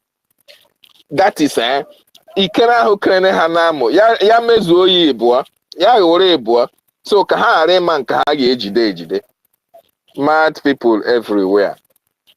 When all these things are happening, when Biafran people are killed, the world is silent, the world is quiet, the world is not speaking. They only want to come and speak when there is conventional warfare, when people are being killed randomly, when people are being displaced, when houses are going up in flames, when there is refugees here and there running to their country. That is the only time they want to come and speak. But our government will not give them that opportunity, because our government have already devised a means of making sure that they bring Nigeria to their knees. And that is what we are going to promote. That is what we are going to do to make sure that Nigeria is destroyed beyond recognition, like the professor of our leader, Mazi Nnamdi Kanu. Thank you so much. I won't be me. Chukwumeze, go ahead. You have the mic. Mary Telkamp, I welcome you. Go ahead, Mary, go Chukwumeze. ahead and come back to me, because I'm gonna. Okay, Mary. Mary, go ahead. You are welcome. Oh, thank you very much, my brothers, my sisters. Good afternoon. Good afternoon, our leader, supreme leader, where he's giving Nigerian State government push tablets. He's giving Britain sleepless nights. They don't know where to go. And that is what he know how to do it. Good afternoon, Itiare Kondo. Bomb them, bomb them. Bomb Nigerian State government is your job. That is why we are here to sing praises for you. Because you're falling Nigeria, you're burning Britain, you're giving them what they know how to do it. And we are friends. We are 100% by your side. Yes, because we must collect Biafrans. We don't care world leader, UN, US, call yourself all your world leader. Now you are under our feet. You like it or not. Biafra is declared in our own. We use our own stories. Not be anybody to tell our story anymore. That is why you see them angry like hell. That is, see them. They are bitter, they are just, their evil is falling upon them. From who? Itiare Kondo. Good afternoon, Itiare Kondo. Our Prime Minister, blessed son, Simon Ekpa. We love you. Who no love you na monkey banana? Because they like to eat rotten banana. The ones where no one can even eat it. Rotten bread, poisonous bread. Now those kind of people will talk ill about you. But the children of heaven, children of God, they will always bless you. Because we are not scared anymore. Therefore, you don't need to be scared. Be happy because you have people like our soldiers. Children where fear, where God, where Nigerian government don't kill scared from for their system. And God come welcome them, wear them the garment of heaven to fight Nigerian government. Mean our soldiers. You understand me? So we are so happy if Nigeria is tumbling upside down. Yes, Fulani, empire of jihad, empire of Muslim jihad, turning children to Amajiri, to beggars. Britain stand with it. Britain 100%, the wide whole world, the world leader stand with them. If not that, if they don't stand with them, they will see the cry of the brown race. The people where they say they don't have nothing, they have everything. The whole black race or brown, you can call them, they have everything. They are all rich. But do you know what Britain did to you? They come and tell you, oh, you have nothing. Mean that they are stealing from you. Stealing from you, turn you a laughing stock. And who is those people? Manipulating your brain, join. All the politicians of, they call them Southeast, because they cannot call Biafrans. We are Biafrans. You can call us Southeast. Yes, fine. That is the way in the map. That is where we go to. But when you measure East, Southeast, you talking about Biafrans. That is the truth. Why what? No. But you know why no one put that Biafrans? Let me tell you guys. Because that Biafran is a fire for demon. The day they said it, that is the day they are down for. They are so scared of the name of Biafran because their hand is evil. Their hand is blood. Yes. Who is the agent where Britain they use to destroy us? Politician? Iwe? Our elders, some of them, not all, oh. But you see the whole politician, they are all one. Our Iwe, I will not tell you, say they are all the same, oh. Not all. Some of them, few, not all. They are with us. But you see these young boys, I'm telling you guys, our boys, please back off from politicians. They are demons. They already wash all your brain off. They don't want you to listen. They don't want you to correct yourself for the way Nigerian government keep you when you follow them. My people, you are the target, because Biafra is no way the break of the speedboat. My darling, he have no break to pick his people. So don't follow politician. Don't follow Nigerian sue government agent politician. They would never help you. They would never. You have opportunity now for Biafra. You have opportunity now for you, wherever you come from, so-called Nigerian sue government, wherever you come from. You have opportunity now to reject Nigerian sue government, because Biafra is helping a lot, the whole wide world. You can see African country. What are you waiting for? You can see other African country through our leader with Simon Ekpa, our government in exile. Other African country don't wake up. Know that European Union, Europeans, they have nothing. They don't want to help you. You feeding them. As you're feeding them, they will never let that film bottle out of their mouth. Instead of that, they will continue keeping you slavery. The only work our leader said, Anitiare Kondo, as a present leader, as government in exile, he tell you to wake up and send Fulani out of your land. Send Britain, desert, those Boko Haram, those terrorists, where they get different kind of Arabic word, Arabic tongue. They are the killers. They come and use you. They come there to still penetrate your brain due to your governor. All your governor from A to Z, houses of assembly. They are only fighting for their children. They can never see a poor man in the street have mercy for you. No way. I'm telling you the truth.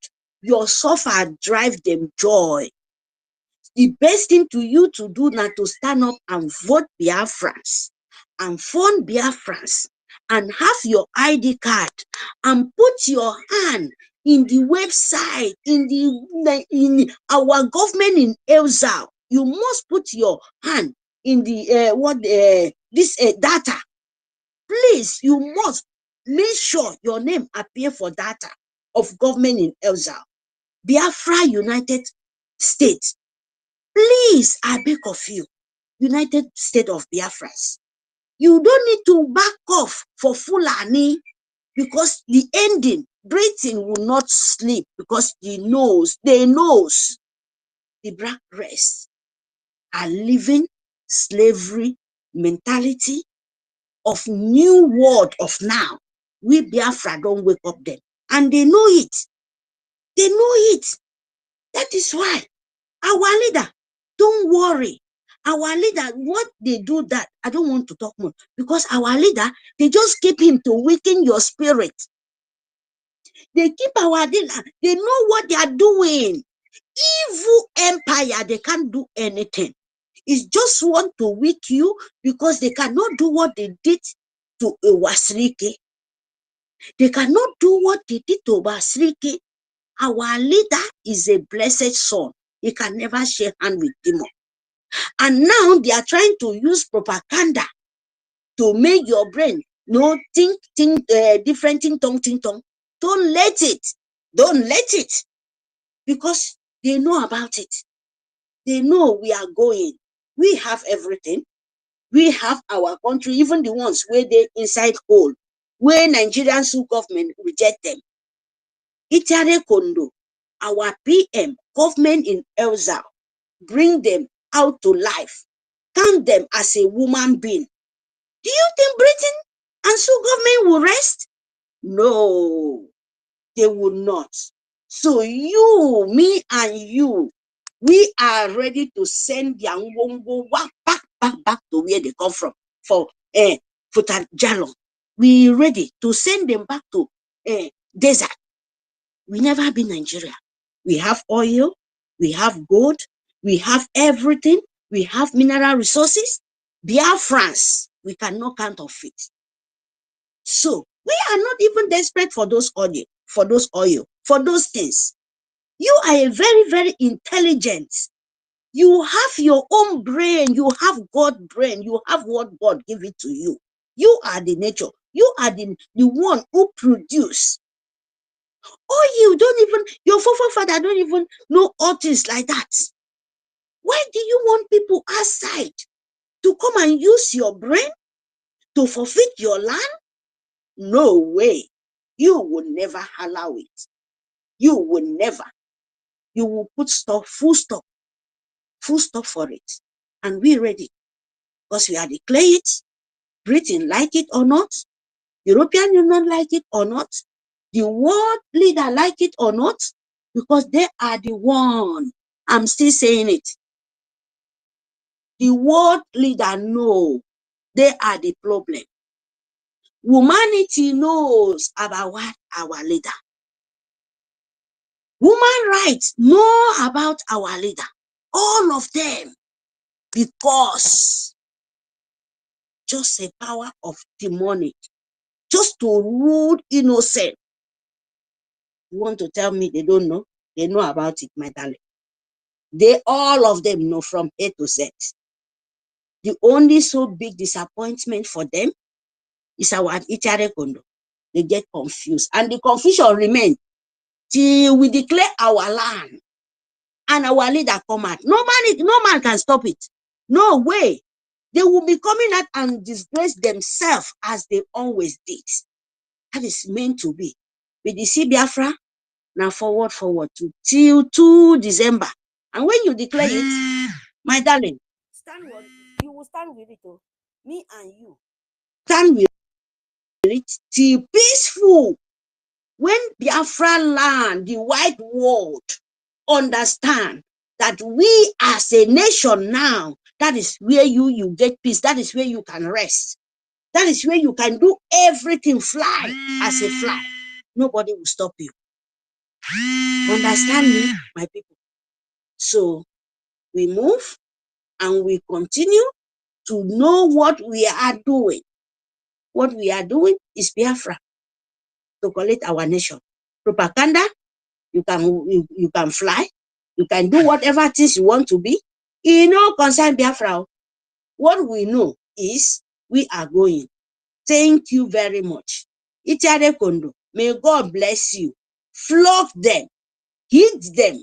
Make sure it remain you to for me that your last fire to turn them to ashes. And we are there. We are ready. Yes, so because people like us, people like me and you, we don't hear waiting Britain talk. We only hear waiting government in exile, Biafrans, United States of Biafrans. We only listen to them. Other country, no, till when our country, you know, when we get our nation, we cannot say, hey, you are peaceful. But for now, as long Biafra, they are still coming. European is still sending terrorist Nigerian government from desert to come and destroy us and to come and take our kidney. There is no peace. So the only peace we can make it now when they go out. And our PM said it. We don't want to see them. We don't want to see their Jackie. Any form you come, Biafra know about it. And the land will swallow you. We will swallow all of them. Mean Britain and agent of Fulani Nigerian Sioux government. Thank you very much. For Biafrans, my people, make sure you vote. Make sure you fund your soldiers. Love them as everything.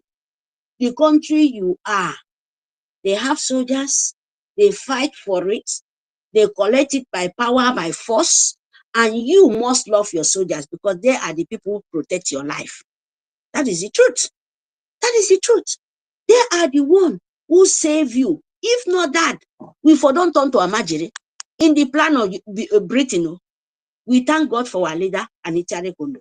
So make sure you vote and you fund. Convention is just few months. Please, make sure all of us, Miss Nubok, get that book of life. Who back at them? Made up as young people move over. A kid that kid. Make sure this Biafra will die and live and live. Nobody who can stop us. Ibaga won no more.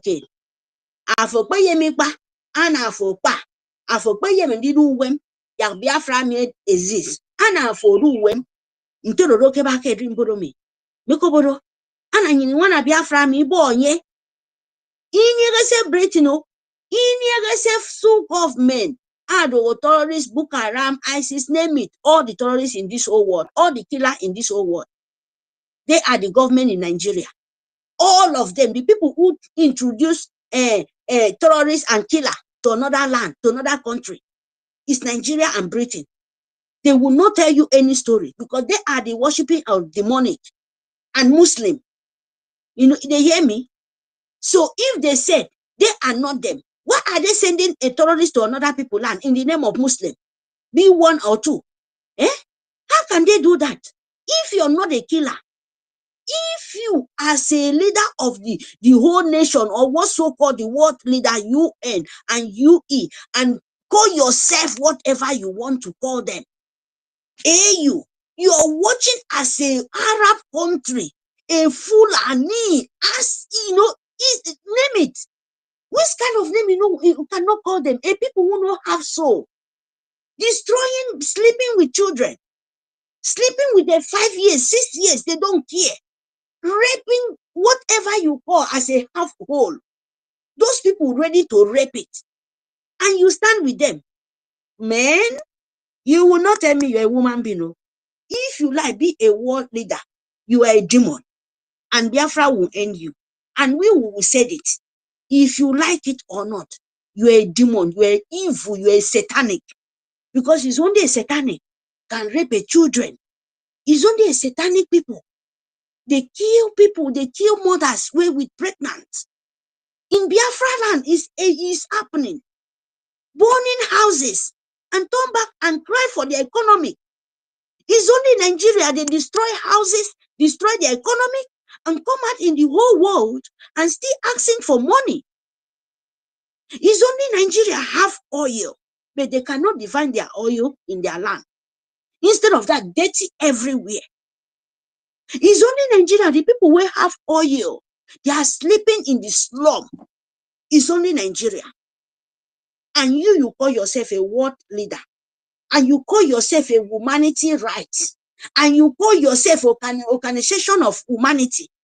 And you call yourself you be a woman rights. You are a big deceiver. You are a big, just new model slavery mentality. You are, because you are deceive a lot of children as Biafra land, you turn them to just to a kidney pit, just to take their kidney. And you said we will not stand up. Lie to lie. Biafrans, we are declaring our land. Stand with your soldiers. If they come, we deal with them, we defend our life. We must defend our own country. Our own nation. Thank you. Thank you very much for this beautiful opportunity. I know I talk a lot, but let me voice my heart off. Thank you. God bless all of us. We move. Wow, Sister Mary, I thank you so much. I just allowed you to roll because you were in spirit. The spirit of Biafra was speaking through you. So we have to allow you to roll. That was wonderful. Thank you so much. Homeland, You are Homeland, are you surprised that I speak Anang language? I'm surprised though. Mary, sister, Omonwo, Mary Tekam, we share border with them. Ekorukbeni, Ekorumesen, and Ekoruko. We share border with them. My mother, an Ngwa woman, your mother, your auntie, and your sister speaks Anang language. My stepfather also speaks Anang language. That's what they call Ibibio language. So I am versatile. The Diakwara Biafra. That is the truth, sir. We and Mwa, we they share the same. If you pass from me, correct me, they decide you enter from one side. We they share the same water, we they go the same bush, even nearly the same of the time of tradition. We get some kind of tradition where they close to ourselves, where we they play when the November and December reach. We are we are one. From Anna, Aba, if you pass Aba with Ikorekbene, you will not know because nearly the same language, even though cannot for self. But they speak a Bibio, speak Igbo. You understand? You would all these things they are doing to us is very, very. Don't worry, my darling. So God don't really disgrace Britain because there is nothing to tell me after Imo River. Even you go to let me just call this our Obibo. How we call them Ofibo talk Obibo after River State. If you pass Obibo, go in. Most of the people go speaking the language there. You go hear Indonesian, you go hear Ebibio language, and you go still hear Igbo inside there too. How are you going to separate yourself in there? Or you want to talk about Ogoni with Ikorabasi. Which different language? Ogoni with Ikorabasi and Port Harcourt, Eleme. And you take the language down to those sides. Go Eke. Tell me which language you want to maybe say very one language, one letter go separate with these people. How you want to separate them? So, God, Britain go hear from us when the time reach. Thank you very much, madam. Yes, so thank you so much. Thank you so much. We appreciate you for that wonderful submission. We are one people, one ancestry, one land, one heritage. They can never divide us anymore. They have tried their best. Their best can never be good enough. This is our generation. It is Biafra o'clock. And like our leader said, Biafra is the last miracle that will happen. Be part of this miracle, 2nd of December 2024. Very important you join the liberation of your people. Chukwumeze, you have the mic. Go ahead, sir. Yeah, thank you. I was just enjoying our sister, man. Sister Mary, man. I like it when you talk sometimes because not sometimes, all the time because you are just talking like that there's one rat. There's one I think is what do they call it? Is it camping? There's a rat in Igbo land, and that rat, and what it does is when it's biting you, it will be blowing you breeze. You understand? As it's eating your food, it's blowing you breeze. You will not feel anything. But when you wake up in the morning and you step that foot on the ground, you will be in so much pain. That's the way your words. You understand? Your submission is like to our enemies and Britain. So we are talking just like the same way our prime minister does. You see him very determined and deadly towards the enemy, but at the same time, he's smiling, he's dancing. You understand? He's gymming everything. So they don't understand our own kind of freedom fighting. They thought that because we are fighting freedom, we'll be serious all the time. We are smiling because the strategy we have ahead, they don't understand. So that's just it. Yeah, what I want to say is, when the devil was using his first child, his firstborn, which is Britain, to be carrying out all the evil he wanted to do, thinking that Chukwokike was asleep, he never knew that Chukwokike has greater plans. Out of 195 countries in the world, Britain has invaded 171. And Britain are one of the major people that made massive profits during slavery. Why? Because they own the territory that produced the best slaves. What is the quality of a good slave? Number one, it is intelligence, gift, skills. You understand? Their DNA. Because of the DNA we carry, we are very healthy people. What that will struck other race cannot struck us easily. So, and they understand the gift and the light Chukwokike has placed upon us. That was why Britain made sure they sold a lot of our ancestors as slaves all over the world. By so doing, they want to scatter us, disengage us from one another, thinking that so that we'll never rise up again. But they made a very big mistake. They never knew that Chukwokike was just spreading us around the whole four corners of the world, and waiting for that day that the time will come for him to restore his nation, which is Biafra. And from the restoration of his nation will also be the freedom of all our ancestors, the offspring of our ancestors that have been scattered all over the world.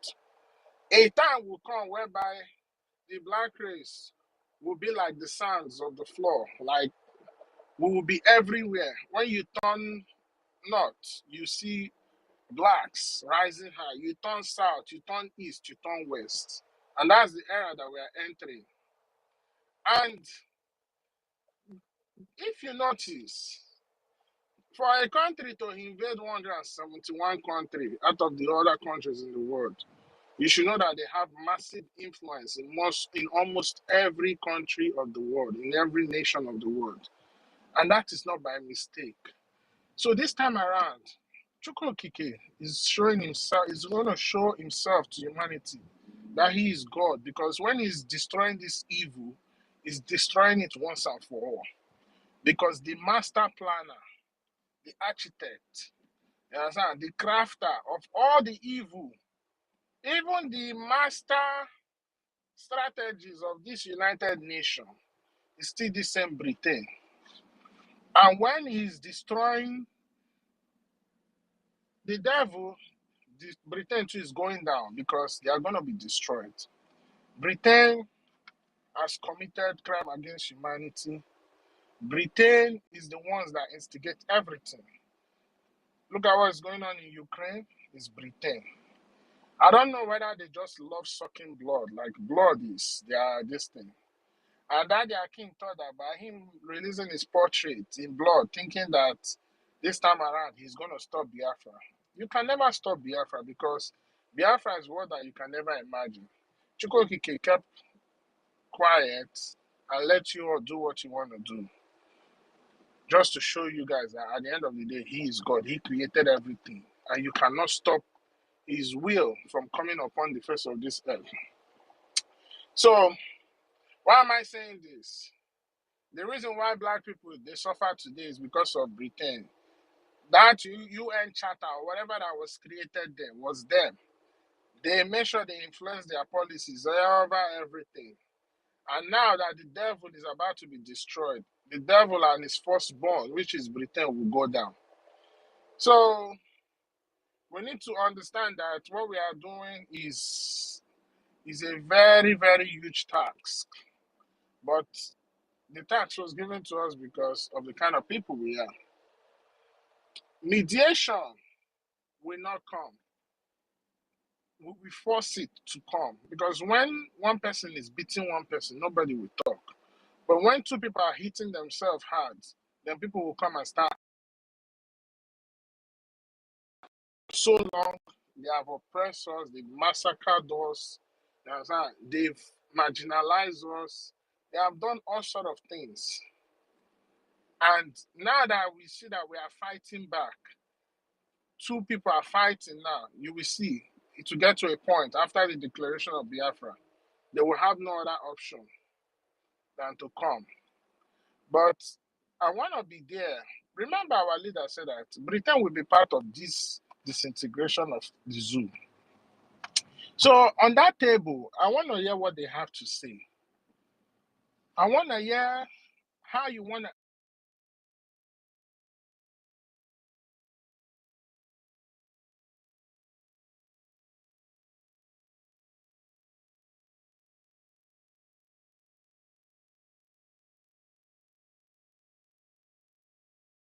conference. You went and connived. You killed all the chiefs, all our chiefs that were against that creation of the zoo, and you selected some few warrant chiefs, and you make them sign documents to say that you are creating one.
What happened?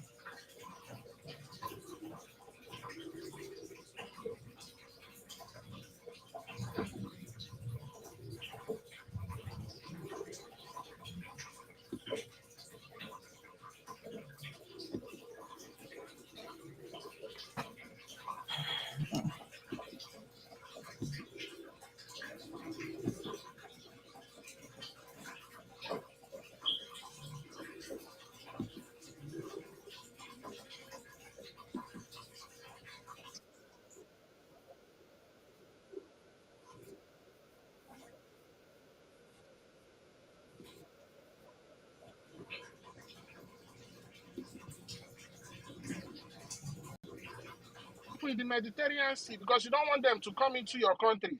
At the end of the day, you will pack them and deport them to Rwanda. You will explain all these things. Deport them to Rwanda. You will explain all these things.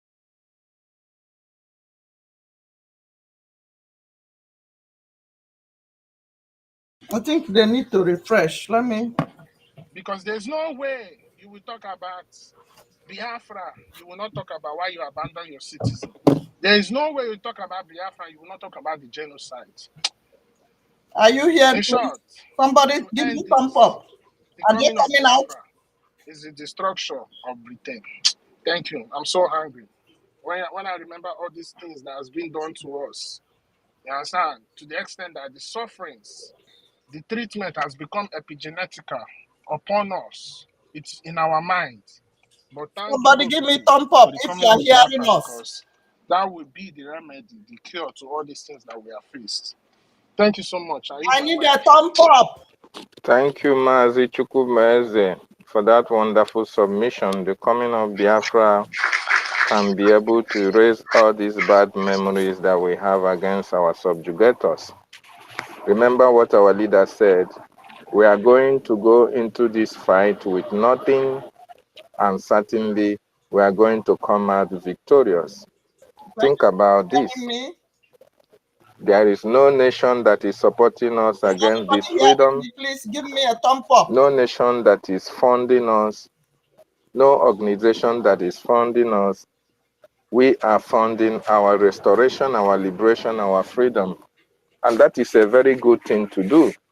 By the time we get this, our freedom, which we have suffered, we have paid so dearly for, we are going to value it. But if by the time people come and fight for us, we are not going to value it. That is why Mazi Nnamdi Kanu said, at the end of this race, every Biafran will know that Chukwu Okike Abiama is in charge of this restoration. At the end of this fight, at the end of this journey, which we are passing through, this rigorous journey, this crooked way we are passing, by the time we got to a straight line, which we are approaching very soon, everybody will understand that indeed Chukwu Okike Abiama is in charge of this liberation. Look at how the whole world has kept mute over the condition of the Biafran people. Okay, Mary, we are here. Look at how the whole world has kept mute over the condition of Mazi Nnamdi Kanu, over the state, the injustice against Mazi Nnamdi Kanu. The whole world is doing as if they have not seen it, they have not heard it. The whole world is kept quiet, keeping a blind eye to what Nigerian government has done to our leader, to what the Nigerian government have done against the Biafran people, leaving us to our fate, leaving us to cry and wipe our tears as well, leaving us to fight, to hold the gun, leaving us to go up and down in order to get our freedom. We can only achieve that if God is with us, if the gods of our land is with us, if our ancestors are behind us. And that is why at the end of this process, every Biafran will obey Chukwu Okike Abiama, will worship Chukwu Okike Abiama, will praise Chukwu Okike Abiama for what he has done for us, because it will be marvelous in our eyes. Check around the world. Is there any nation that is coming to our rescue now? Apart from the fact that Finland has stood for our prime minister, because Finland was there before. Finland understands what freedom is all about. Finland understands the price to pay for being free. Besides, when Biafra was being killed, when Biafran land was being invaded by the terrorists between 67 to 70, Finland was there for the Biafran people. Finland has to contribute. Finland have to, reserve some meals. Finland has to even go hungry to schools because they were saving money to feed the Biafran children who were dying. So this Finland has been there before. They have paid the price for their own freedom. They were there for the Biafran people when the Biafran people were being killed by the Nigerian state. So that is why they have to stand for us. Now that they have seen that we, the same children that were starved to death, have risen up. Their generation have risen up to finish the fight that their forefathers started long time ago. They have to stand because they have seen that there is no price that is too big to pay for your freedom.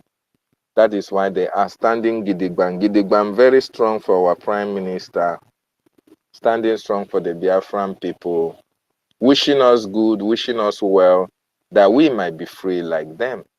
So British have committed a lot of atrocities against the Biafran nation, against the Biafran people.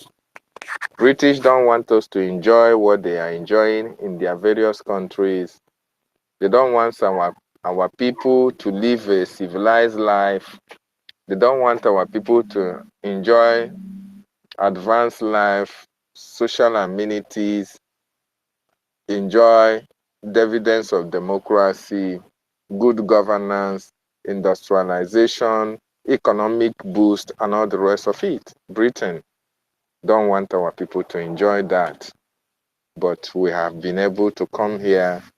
We have been able to arrive at this time to pick the bull by the horn, to turn all the stones needed to be turned to make sure that our people is free. And we are doing it without the help of any external force, rather with the same people that are being subjugated, with the same people that they chased out from their ancestral land. And that is the reason why you must contribute towards our freedom. Because when this freedom comes, you are going to cherish it more importantly than even the Britain themselves. The freedom is for you and not for Britain, because the Britain, they have their freedom, they have eaten our money, they have stolen our natural resources, they took and stole our artifact, they even sold our ancestors into slavery. They have taken all from us. This is the time we are going to get all those things that have taken from us back to Biafra land. Nothing can stop us at this time, and this generation is prepared to go extra mile to achieve our aims and objectives. Thank you so much, Chukwumeze. That was a wonderful submission. Sister Mary, your hand is up. You have the mic once again. Go ahead. Thank you, my darling. Thank you, my brother, homeland. Yes, Britain in the shock. I'm telling you. They are in the shock. The world leader is in the shock. You know, high tension shock. When you use positive and negative join together. Or you use a negative, you join the one with the wrong control. You know how we will spark. That is what is going on in their system. Of course, that is what Biafra is. They like it or not, my people. God Almighty is with us. They are very, very happy. Believe me, Biafrans, me and you must understand this. What you're asking for is so precious. I'm telling you the truth. Because what the people did not think he will exist in the world, and it come out, no be only just explode. It's like volcano, you know, when he blow, and this one now is burning inside. It's burning inside. When the fire explode, that is the fire they're trying to cover, but they cannot. They cannot, my darling people. They cannot. Because this fire is going to explode, and it's going to burn Britain and the whole nation if they don't want Biafra to go. And they know what we are talking about. They know what we are talking about. Because peace, Right on. if you need peace, you know what to do. If you need destroy, you know what to do. Our leader is the peace of the whole nation. Yes. And is the destroy for the whole nation. If Britain or Fulani or the world leader listen, yes or no, you know what I'm talking about. You better leave him.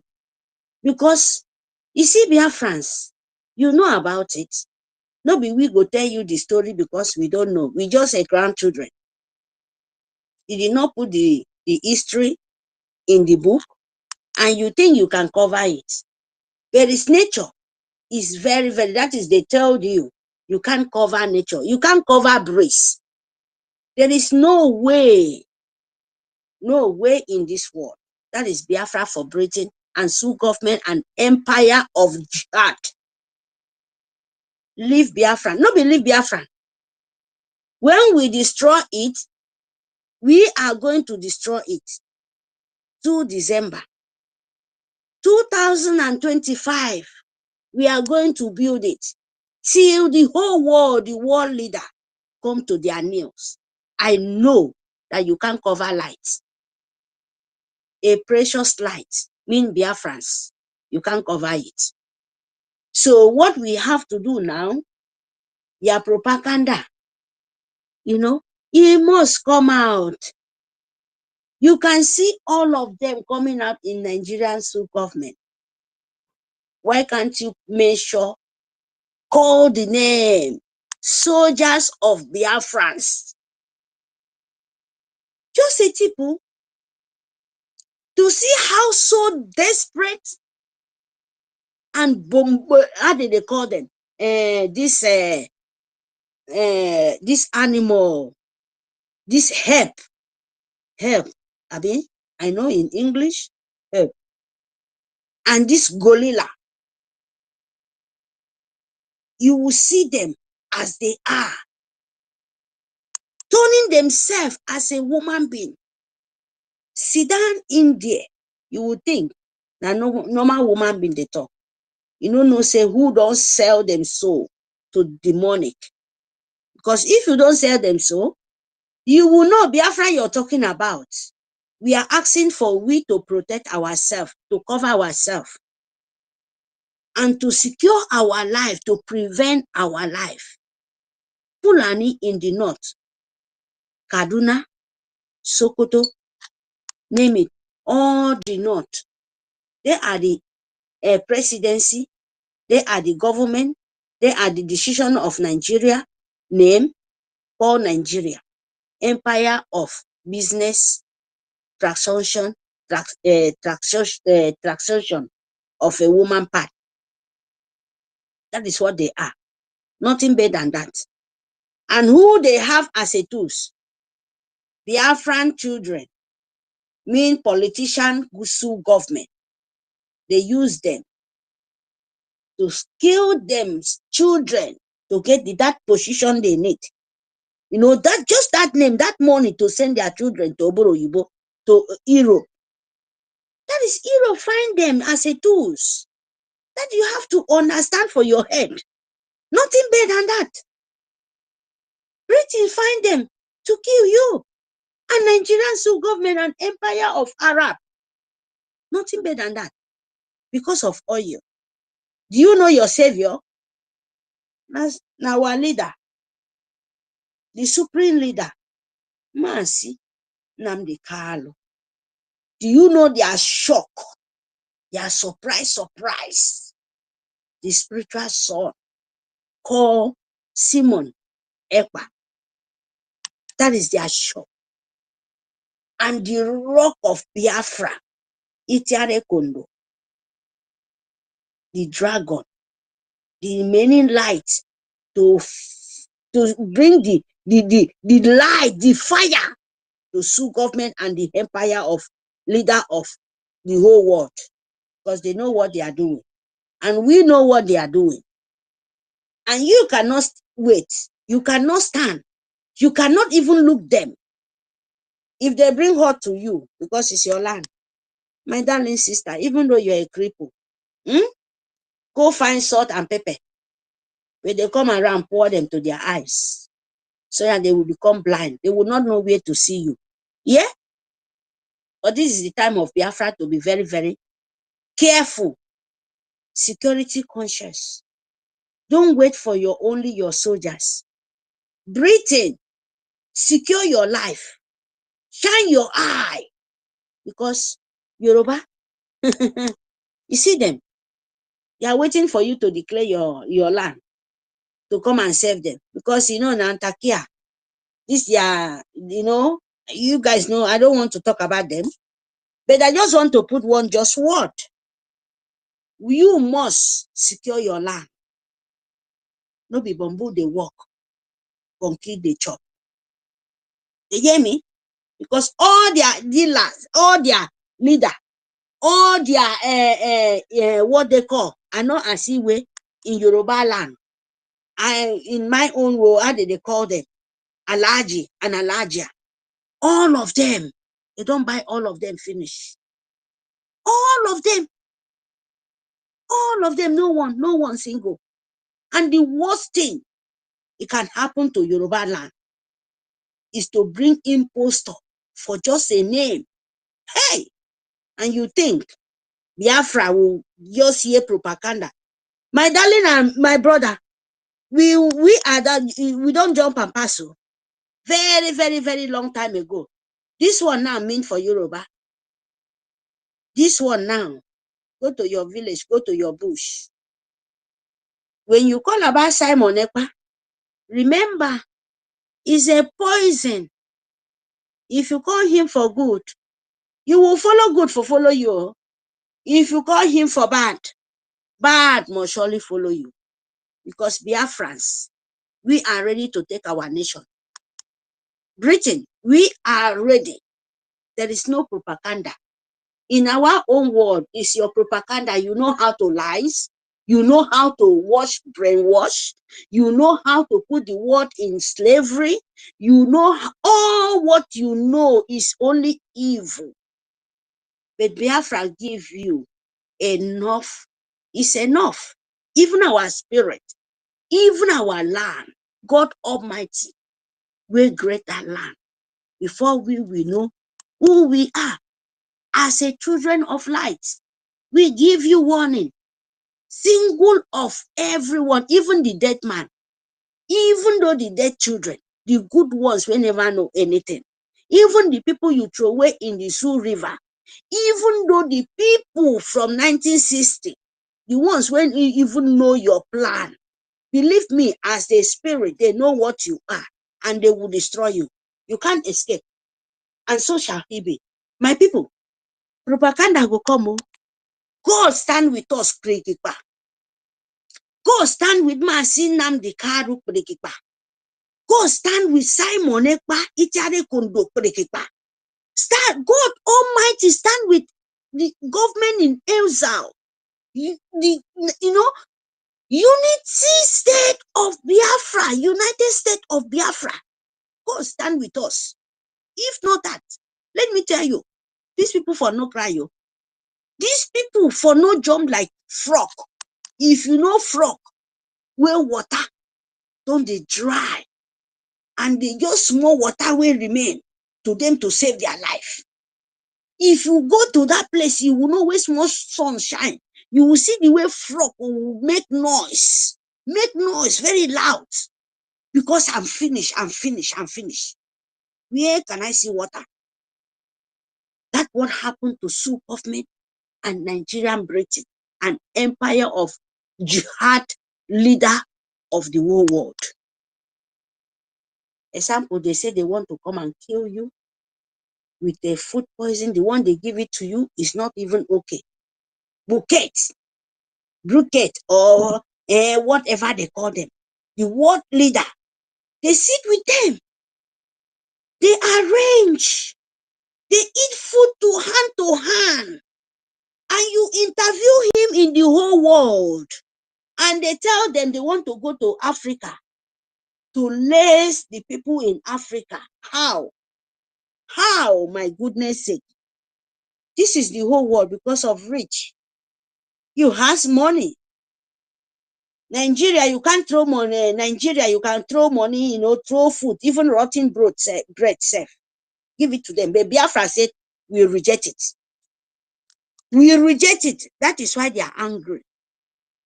That is why the whole world are murmuring. That is why the whole world, the world leader, are so desperate for you to be one or second or tie or super glue as Nigeria to say Hala Gubaka. That is what they need. Because when you are Hala Gubaka, you are a mumu, you are a slave. You can't do anything. You'll be a slave forever and ever. You can't see light. That is what they find to you. So that you become a marjorie. You will not have a say. You will not say, oh, what is this? Go and look in the north. Then they marry like 10, 20. They send them in the street. That's called a marjorie. Beg for halajia. Beg for alaji. You understand? Your oil will be in their own children they produce. The one, only the Fulani. When the Fulani, when you will be, you won't call yourself Nigerian Sioux government as a Biafran, or you call yourself Southeast. Your own will become, either they will cut your leg, cut your hand, keep you alive, so that they will bring begin every year. Wake up, because I'm so happy, because there is no time. That is the only safe of you guys. That is the plan of Fulani and Britain, an empire of jihad. Only your oil and your gold. And they will not divide for that your land. They will go to Britain, go to different kind of example. Dangote. Dangote they dear. Britain friend. Britain pari. Lagos is only the city. Go to their villages. They live like worse than Fulani animals. The Lagos where they say they be Nigeria. Go to their bushes, go to their houses, even the water area. The worst pass Fulani cows from Mediterranean Sea, from desert. Who be their governor? Now Yoruba man. And you think you can transfer that disease in this modern life to Biafra? God forbid you. It won't work, because we must tell you, any way you want to play, we don't care. If you like, you say Yoruba, and that time now 1960, you guys still remain Fulani, don't buy all your brain. While Biafra is standing, you're burning their market, they are still looking at you, they are still bomb, they are still going everywhere, and you think you will be lazy pig. You think where soldiers where you get? There is no soldiers in a Nigerian government we'll call Yoruba. All of them are Fulani. And if you come our land, that is the end of you. Even bend yourself, stand up for your feet. Because if you come our land, that is end of you. Our people, our boys, if you mistake for that fool, change your hand with the hand of devil, you must pay it. Because we don't have time. Stand with each other. God is with us. God Almighty, God of the land, God of heaven is with us. Even the dead people, they tell us we must collect it. If you don't take care of them, if you don't be careful, if you let that cat out of the back, meow, meow, it will tear you to intotos. Thank you, my people. That is the word for Britain. Take it or not. That is the truth. A Nigerian terrorist empire of Britain. Thank you. Thank you for giving me this opportunity. Let me go back to the listener.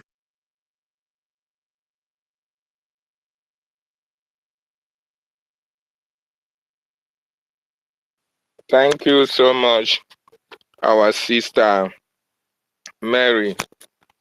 That was a wonderful submission. The Nigerian government never know what hit them. They will continue to look for what hit them until Biafra is restored. We are not here for jokes. We are here for our freedom. And nothing can change that. The world must come and do the needful.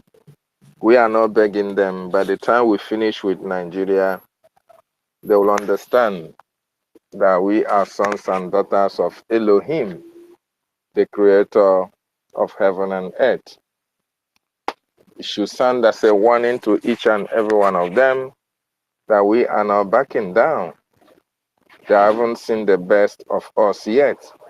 The hell has not been let loose on Nigeria. By the time the hell is let loose, they will understand where we are coming from. That was a wonderful submission.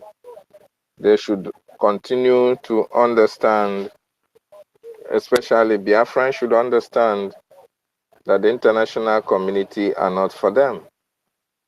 The United Nations are not for them. The African Union are not for them. The European Unions are not for them.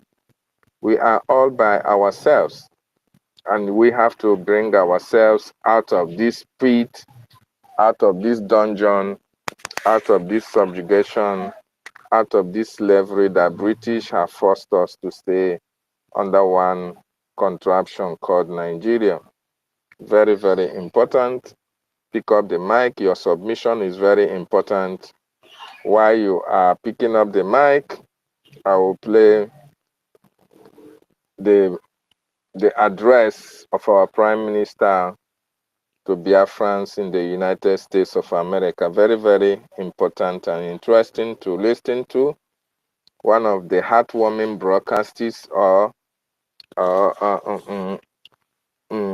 one of the heartwarming speeches made to Biafrans in the United States of America, reminding them of their obligation, which is to support the freedom of their people.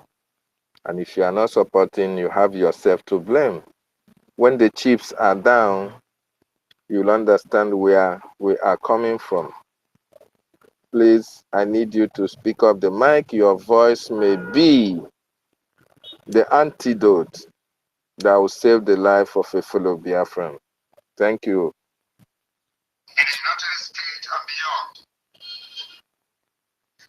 Biafra people in the United States and beyond, I welcome all of you, ladies and gentlemen of the press, who are seated in your various locations to listen how Biafrans are funding the liberation of Biafra from the United States. This evening, I have come once again in this town hall meeting to give updates, like I have always promised Biafrans in the United States, that I will be coming here to give you updates step by step, the progress we are making, the plan we are making, the next move. Most of these things are already on social media. But of course, sometimes it is always good to also give a brief explanation, clarification on many things that you see on social media. When we started the liberation of Biafra, what I promised Biafra people was that we are going to find this particular freedom using a multi-dimensional approach. When we started in 2021 after the kidnap of Mazen and Kano, a lot of people believed in what I was doing and what we were doing. And if you are part of those, congratulations to you. Today, the result of your belief, resilience, can be felt all over the world. We also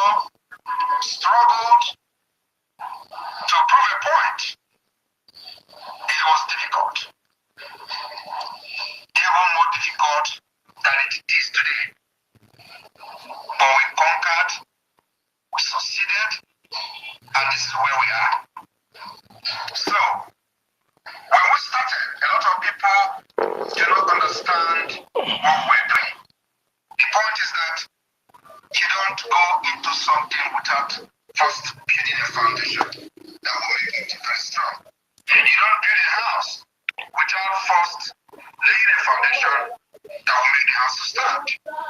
So what we did from 2021 was to lay a foundation that was not there, a foundation that was not laid. It was, Biafra agitation was, we're just agitating without more organized way and focus and vision. So what we did was to, first of all, analyze the situation, where they were getting it right, where they were getting it wrong. We analyze the situation and design a model that will only work for Biafra people. And then we went to work, and the result is what you see today. So we started by making sure that under this particular leadership and the government in exile, no Biafra will be killed again. And the people who killed them will live to tell the story. We have been able to succeed in doing that. Today, Biafra people are very brave, fearless, they have conquered the fear, they have conquered everything Nigeria have done in the past to suppress and subjugate them. Everything that you have not done before in the Biafra struggle, you do it today. Very, very proud. So what did we do? We make sure that we give it to Nigeria. Is exactly what we did. They have killed us, everybody knows. Before many of us here, when we were not even part of the Biafra struggle, we see on the social media, we read in the news, how they were butchering IPOB members, how they were killing Biafra agitators from Wazirike down to IPOB to PCM. All of them, if you agitate, you get killed. For those who are very lucky, they will end up in prison for 15 years, 20 years without trial. This has been what has been going on since 1999. Ochi, the one called Ochi that they invaded his camp, was in prison for, there are people who were in prison with him for almost 50 years. You know, when he came out, other people were 50 years in prison. For what? Agitating for Biafra, for saying, I want to be free. And those who find themselves in prison are even lucky. Because there are many people that were abducted with them that got killed. So those who find themselves, illegally being detained, seems to be lucky. And this has been going on for years. For years. Nobody challenged Nigeria. It becomes a law to kill Biafrans at will.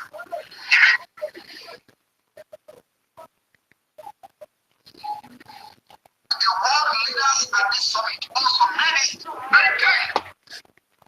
They made us to understand that currently, in the case of Biafra, even though they are sitting idle and watching, it in fact violates the section of the United Nations Charter, which has assigned a responsibility to them to act in accordance to protect or the protection of human rights, especially the right of Biafrans within Nigeria state. They are waiting for this war that you listen to the chief of army staff claiming that they are at war. Do you not understand that they are at war in Nigeria? Do you not understand that Biafra and Nigeria is already at war? When Musa told you that they are going to retaliate, a lot of people are surprised. You will be asking yourself, retaliating with who? Against who? He has made it very clear that this is a war.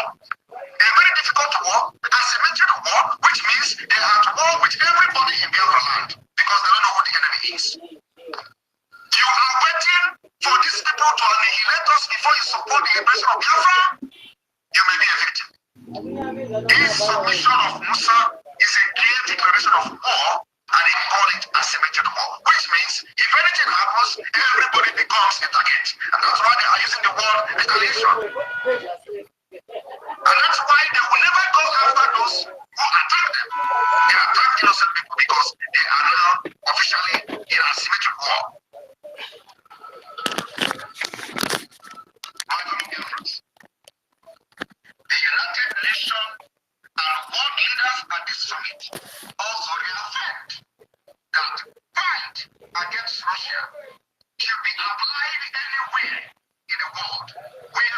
right has been violated. So this particular submission by your own leaders in this summit, we call on the United Nations. We call on the intention of the United Nations that Nigeria should not be exempted in this particular submission. Nigeria has violated all human rights laws. They have violated all international laws. All United Nations resolution on human rights has been violated by Nigeria. They have also violated with impunity the right to self-determination as enshrined in U.S. Constitution and United Nations Charter. Paul Joshua, I welcome you. Do you have anything to say, Joshua? You demanded for the mic. Do you have anything to say? Joshua, unmute yourself and speak.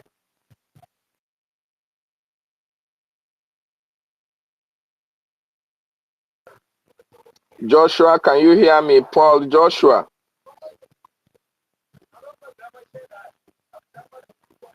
If you can't hear me, I'm giving you opportunity to speak. I hope everybody can hear me. Can anybody hear me? Give me a thumbs up, please. Thank you, Chukwumeze. Joshua. Paul Joshua.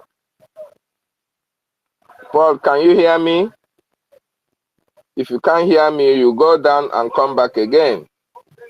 Or better still, I'll take you down. If you want to come back, make sure you want to speak.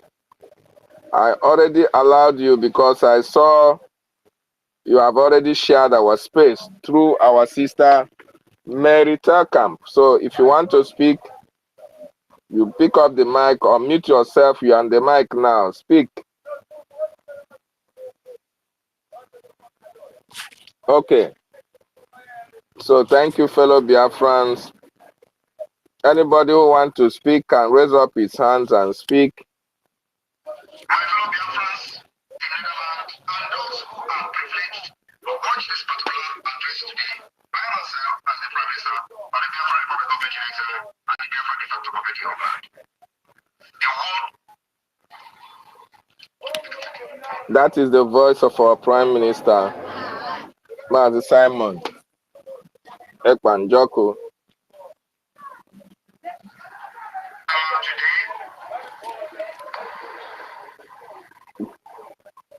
It is very, very important that we understand that it is only Biafra that can restore the dignity of man. Like we said some time ago, last week, we had a space where we discussed about in Biafra, Africa died. And that is true. And it is only in Biafra that Africa can rise again. The world leaders, the international community, the United Nations, the African nations, African Union, European nations, European Union, they are keeping mute, keeping quiet, and atrocities is happening in Biafra land. Why are they not speaking out? They are silent because of what they are gaining from our land. They are keeping cute because of our natural resources. They are keeping mute because of what they are gaining from the Nigerian state. That is why they cannot speak for us. But under United Nations Charter, they are obligated to speak for indigenous populations who are under threat, who are under invasion, who are being killed, who are being displaced. But these people are not speaking for you, they are not speaking for me. They are only speaking for their pockets. As long as the economy of Nigeria can power their economy in their various countries, as long as they can have thousands of dollars being shifted to their private account in their various countries, they will continue to keep quiet. They will continue to keep silent. to see what will be the outcome of the Nigeria and Biafra conflict. They have continued to support the Nigerian government against indigenous populations. They are in support of the decrease of the population of the world. And they are looking down to Africa to depopulate Africa according to Bill Gates and his cohorts. And that is the reason why there is nothing that will happen in Africa that will move them into action. As a matter of fact, Biafra will be the last case for all these international communities, United Nations, European Unions, and all of them. Biafra cannot emerge as a nation, and other African countries are suffering, and we are keeping quiet, and we are keeping mute. We are not going to their rescue or speaking for them. Just like one of our brothers said, I think it's Chukwumeze, these United Nations, these world leaders, AU, they were not set up for the benefit of the African nation. Rather, they were set up as a tool against the African nation, because since the inception of that, or the establishment of such bodies, no European Union president, no European Union political leader have been jailed for their atrocities against their people. Rather, they come against Africans. They prosecute African past leaders. They accuse them of all manner of atrocities against their people and jail them at will, in their own terms, in their own way. They've come against any African leader that is trying to better the life of his people or his country. They came against Julius Nyerere. They came against Maman Gaddafi. As a matter of fact, they propagated all manner of propaganda against Gaddafi. They patched Gaddafi against fellow African leaders and made it possible for him to be sidelined. They pursued Gaddafi until they got hold of Gaddafi and killed Gaddafi. The crime of Gaddafi being that Gaddafi wanted a united African nation, where Africa will have their own central currency, where Africa will be able to do their own thing without the interference from international organizations or international community. Only that singular act fetched them against Gaddafi. And you know, they have to give dog a bad name in order to kill it. And they succeeded in killing Maman Gaddafi. This is only what the international community, the United Nations, are good at. They come against sovereign nations who are fighting for the betterment of the life of their people. That is why you see them when our people are under invasion, under threat. When Biafran people are being killed, they cannot speak. They cannot speak for us. They cannot defend us. Rather, they are keeping quiet, watching, waiting to see what will be the outcome of the conflict between Biafra and Nigeria. And we are promising them that the outcome will not be favorable, not even to them or Nigeria. The action will not in any way be favorable to any of them. Rather, our action will only be favorable to the Biafran people. Very, very important. These people don't understand that we, the Biafran people, are determined for our freedom, and nothing can stop us from achieving our freedom. Very, very important. We are determined to exit Nigeria. We are determined to exit Nigeria. And no Jupiter will save Nigeria from the calamity that will befall it, with all their African cohorts, with all their supporters with all their European Union supporters, with all their United Nations supporters, with all their African Union supporters, with all the world leaders that are supporting Nigeria.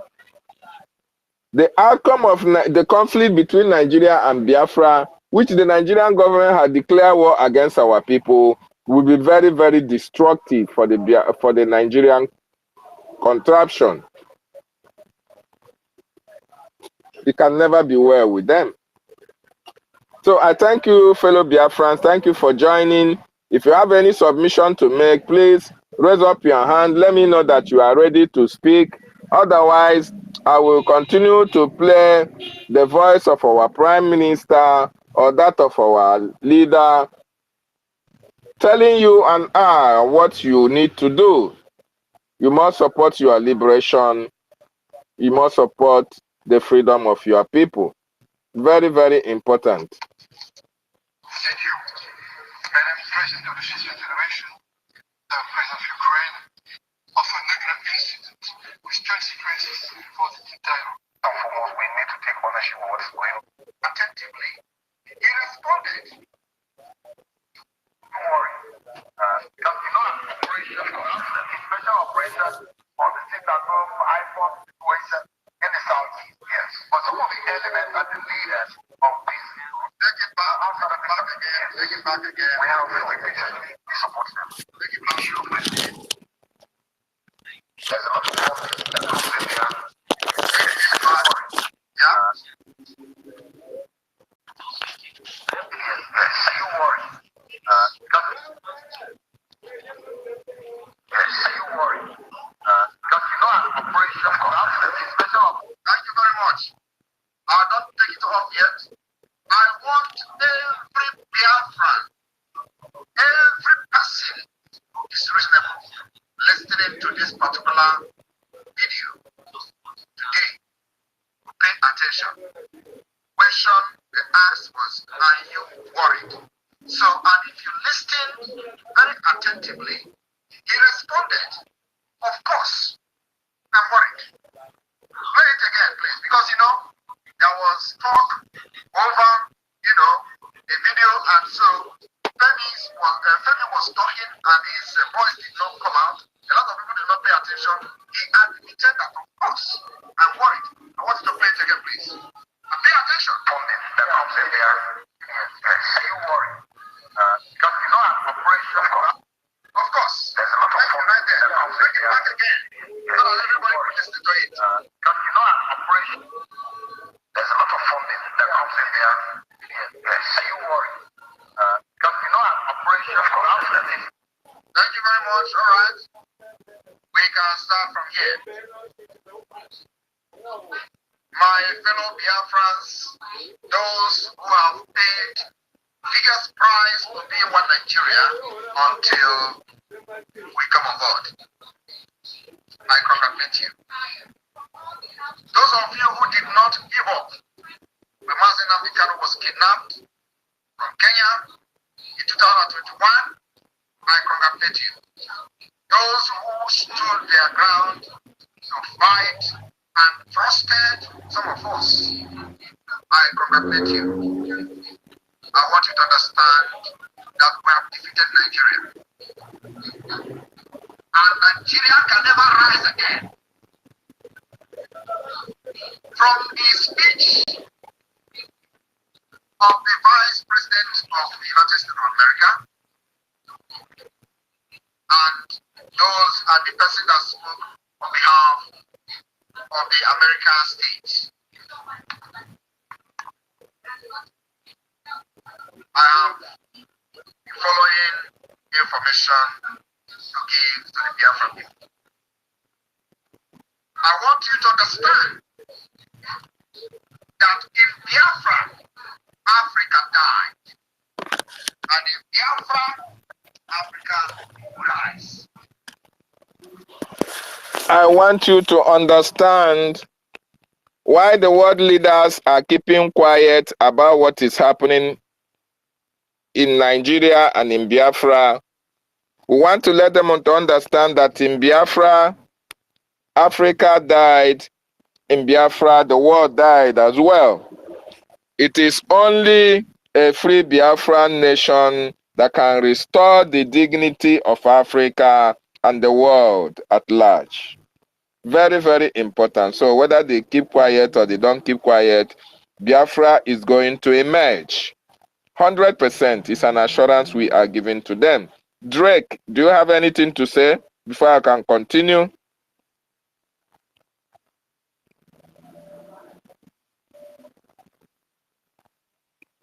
Drake is reconnecting. So in Biafra, African died. All of them that are keeping mute, a time will come, their silence, they can no longer bear it anymore. And we are fast approaching that time. Very, very soon. Go ahead, Drake.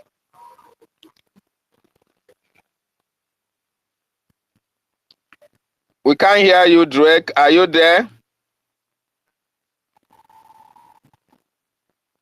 Okay.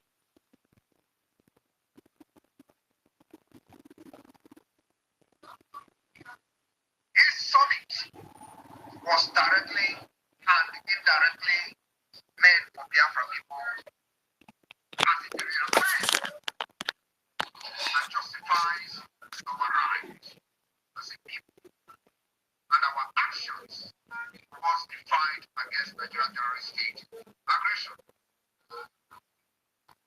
Though it was called Ukraine Summit, but everything that was said was directly referring to the situation under Nigerian occupation.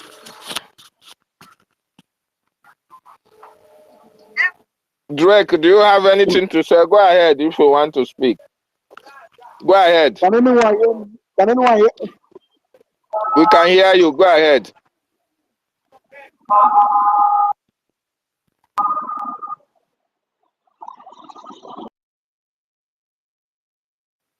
Go ahead. We can hear you. Although there is a connotation of Nigeria as a sovereign state, which was never discussed in the negotiations, See? including the Biafra people. Come again. Yeah. The clips you just watched,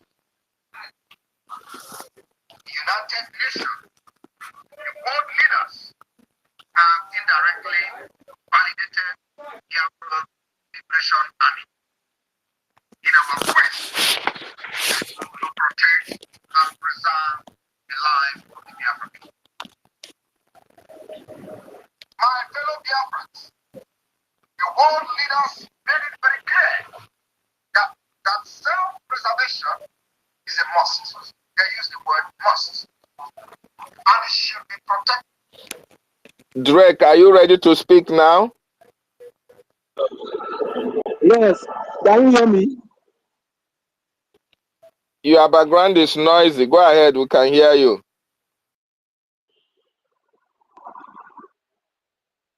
Good everyone. Go ahead. I want to appreciate you, man.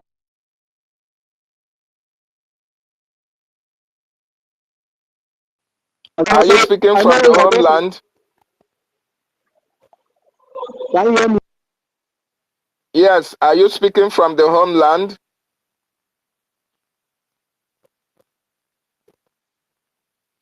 Are you speaking from the homeland?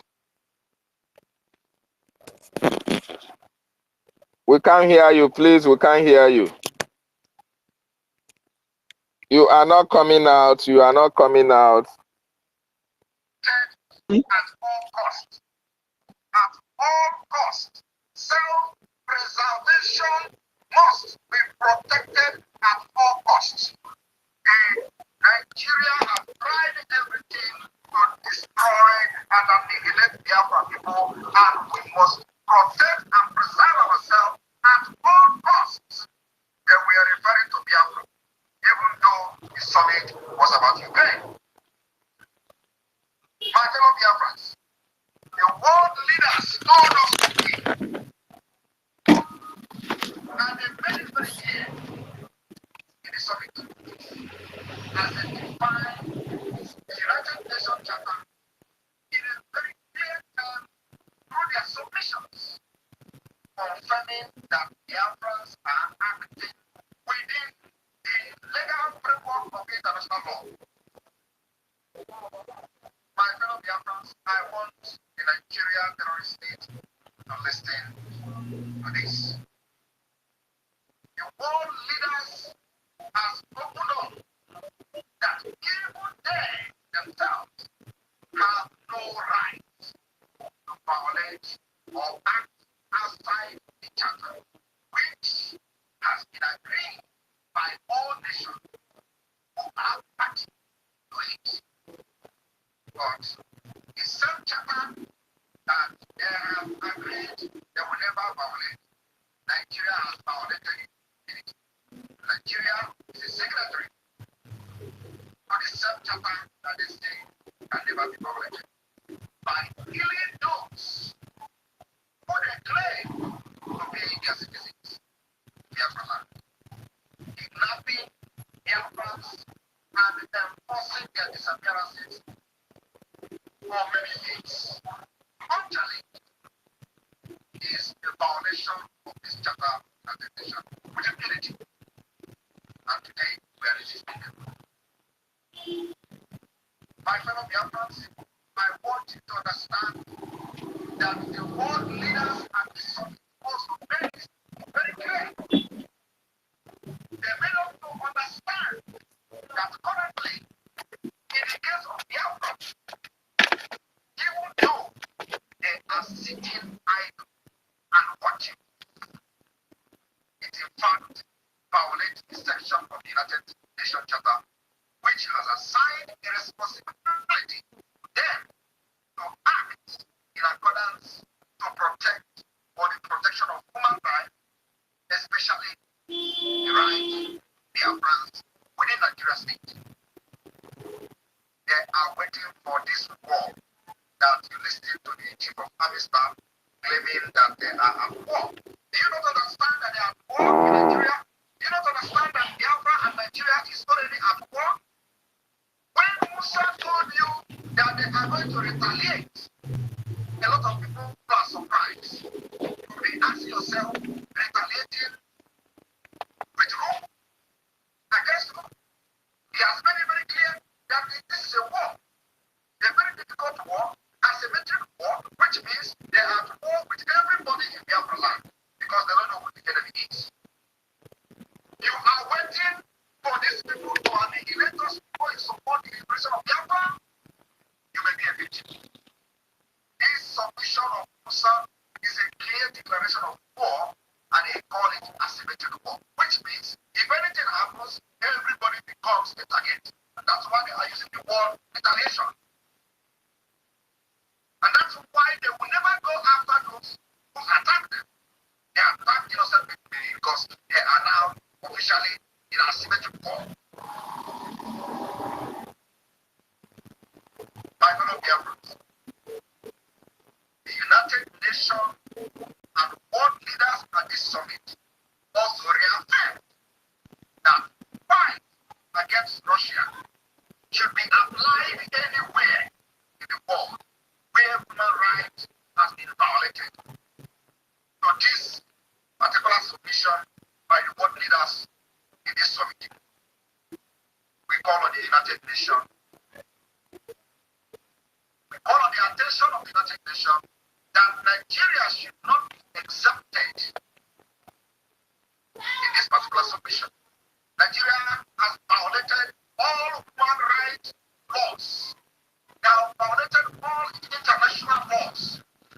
All United Nations resolutions on human rights have been violated by Nigeria.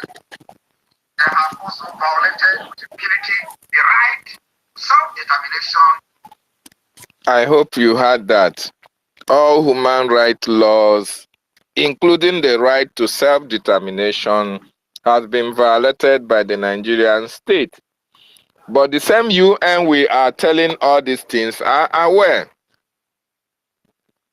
The same United Nations, the same European Union, the same African Union, the same world leaders, Union.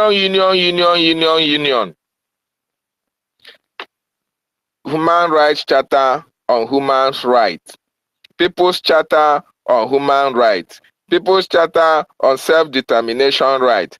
Nigeria has violated it with impunity.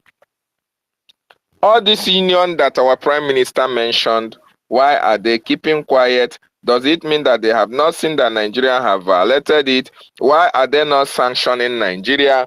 Why are they not penalizing Nigeria from committing all these atrocities against the rights that they have, against the charter which they, Nigeria, signed? Why have Nigeria violated it with impunity? They violated it with impunity because this human rights, this United Nations, Nigeria have a representative there. This United Nations, Nigeria have a representative. African Union, Nigeria have representations there. Even in the European Union, Nigeria will have somebody that they are lobbying, somebody they are bribing, so that when any policy is coming to be implemented against them, Nigeria will bribe the whole people at the European Union. That is actually what they are doing. You remember when they were, go and tell Finland, Nigeria to make a way to go to Finland to talk to Finnish ambassador. When they talk to Finnish ambassador against Prime Minister Simon, they are not saying on a diplomatic level, or no. They have to go with body. Ghana must go. They think that every country is bribable. As a matter of fact, they bribed America, they bribed UK, they bribed France, they bribed Germany, they bribed Russia, they bribed every nation bribable. Only Finland they have not been able to bribe. Yes, they have not been able to bribe Finland. That is why when they were making mouth, Simon is nobody, is a nobody. They were thinking that when they gather all their millions from the proceeds that come from our land, they are going to carry Ghana must go. If it is 10 Ghana must go, 20 Ghana must go filled with dollars. They go to the ambassador of Finland or Finnish ambassador to Nigeria. When she see them carrying Ghana must go, she will rescind on her decision, or she will change her mind on Simon and say, okay, go to my country, kidnap him, I'm not going to say anything. Nigeria believes on the power of money, bribery, and corruption. So after committing all these atrocities, after Nigeria violated all these treaties that they have, the United Nations, the European Union, the leaders, they are just looking at Nigeria, not doing anything, because Nigeria have bought their silence. Nigeria have used money to cover their mouth. They can no longer speak. Nigeria have used money to block their ear. They cannot hear. That is the problem that is facing the world leaders and the international community. Very, very important. I want to welcome you, my brother Nonso. Thank you so much for joining me. I want to also welcome you, Chukwumeze, for co-hosting. I've been sending this co-host. Nobody has been receiving it. I don't know whether it is network, but I thank God you have received it now. So thank you so much. Nonso, I welcome you, and you're on the mic. Watching a cable, you have the mic. Speak to your people, make your submissions. Bring it on, brother. We are here to decimate the zoo. Go ahead, Nonso.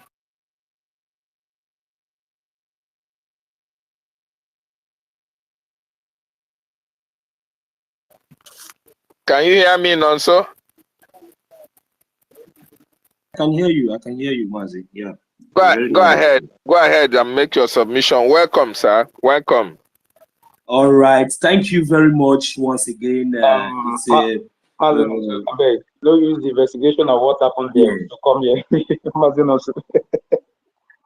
Mazi. Who be this person? All right, it's my honor. It's a great honor and pleasure for being among the midst of my brothers, my wonderful people of Biafra. I bring special greetings to each and every one of us, both my mothers and my fathers back home, especially. And we say thank you once again for gathering here today. You see, we have a topic up here, and I'm just joining. You see, which says world leaders, UN, EU, AU are watching for Nigeria Biafra war before their mediation. Why? You see, I've said it before that this war that we have been fighting, you know, they tried to modelize it. You know, in the 1967, what they did was that because there was no media, you know, so but this time around, since they notice now that we are in everywhere, they are in media and everywhere. So what they choose to do is just to pay ignorance and just pay deaf ears and just pretend as if they don't even know what is going on, you know. So, and the good thing is that I thank God that we have great and brave leaders who has taken up the mantle and the mandate of the people in the sense that, you know, defending self-defense is not a crime, and that is the best way to go. And in this case, as we can all see, we have picking up arms to make sure that we defend ourselves against those terrorists that come in the name of the so-called Nigerian Zoo terrorist army in our territory to kill our poor women, destroy their farms, and rape them, burn their houses. So this is the stage that we are now. So what we are doing right now at this moment is just to, you know, pretend. They are playing the games of pretending. So, but it doesn't really matter. We are keeping record. That is the most important thing. We are keeping record of everything that is going on. So, and there's something that I just want to point to, just touch light here. And I just want those that know that those that I'm talking to knows themselves. Though I just want them to know that, you know, especially you this criminal Afonja, so-called Nigerian agent, it shall never be well with you and your family. It shall never be well with you and your generation. I have said it. Your propaganda and lies is not going to stop us.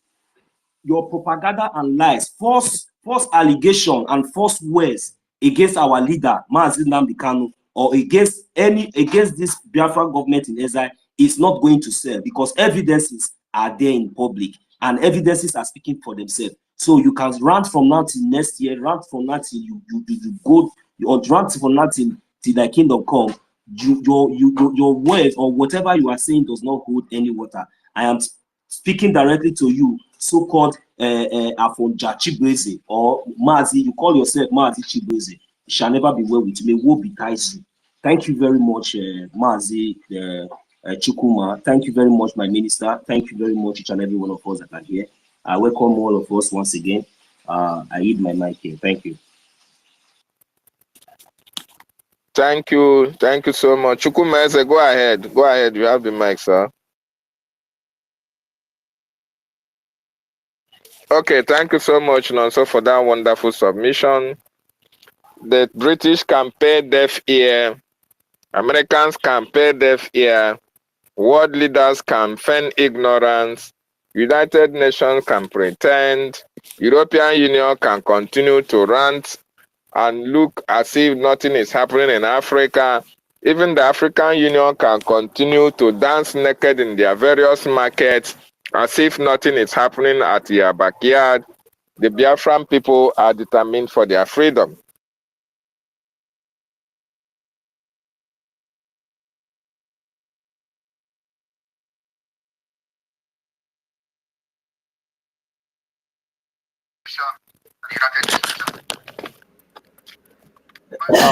here. My brother, can I speak now? I don't know if you can hear me.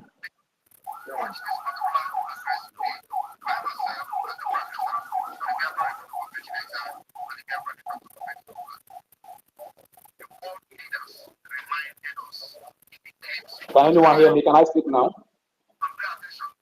just wish it was the time I do analysis.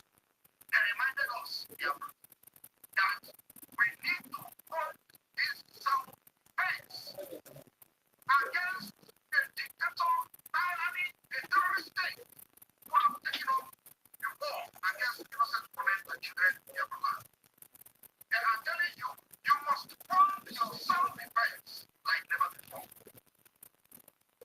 Nigeria has no rule of law. The rule of law is law and knowledge.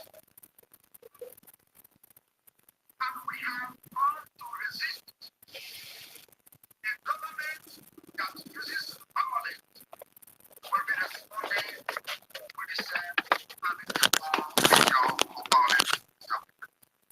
That's why it is very important that every Biafran all over the world, anywhere you are, irrespective of whether you like Samoneta or not, the defense and the liberation of Biafra is now or never. That is where we are different. And that's why we are the government of Biafra. It is our responsibility to take it up according to the submission of this country in the Ukraine is to protect Biafra. I want you to understand that Nigeria can never win this war. Call it asymmetric war, call it jungle welfare, call it whatever name you want to call it. We have seen Musa calling it the jungle welfare.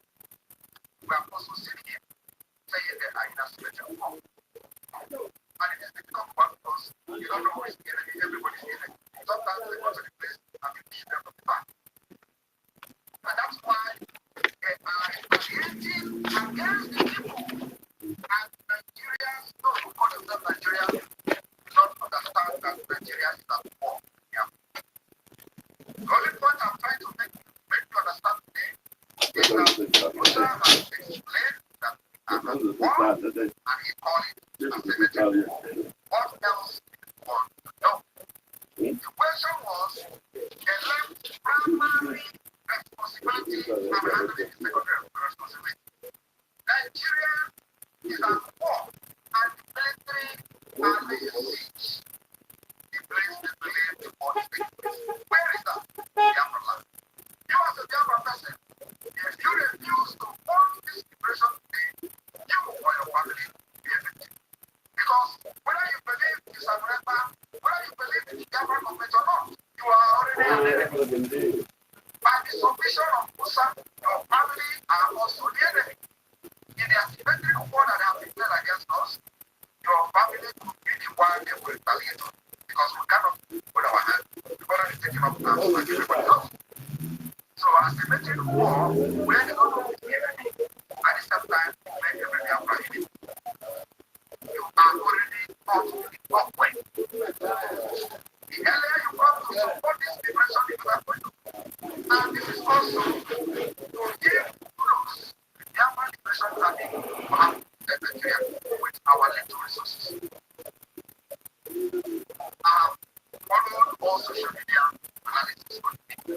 But this particular case that I'm worried, nobody thinks. Because Jim was talking and the voice was worried.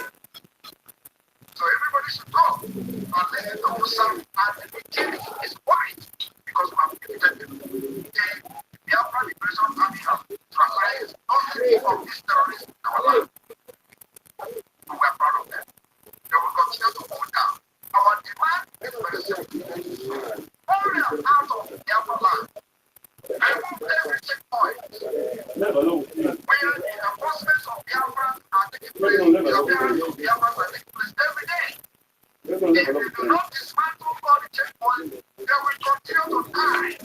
That checkpoint, because we have died enough in this checkpoint. We have disappeared enough in this checkpoint. And we are now pushing back in the checkpoint. And nobody's going to stop us. Oh,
Thank you so much. Go ahead, Chukwumeze. Go ahead. I can't really talk right now. Mazin also. I can't hear you. I can't really No, talk. so can you hear me? Please let the mic go to Mazi Drake because Mazi Drake wanted to say something, but when he was playing that. Let me ask you. Okay, Chukwumeze, go ahead. I can hear you. Go ahead. Good afternoon. Good afternoon. Yes, I've never said anything. I don't know if anybody can hear me. Yes, yes. Okay, Drake, go ahead. Mazi Drake, go ahead.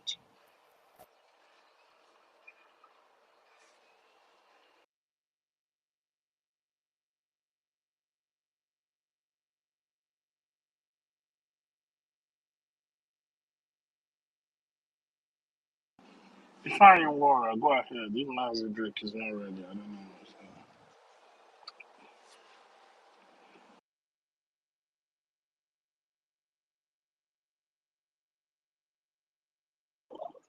Can you hear me? Yes.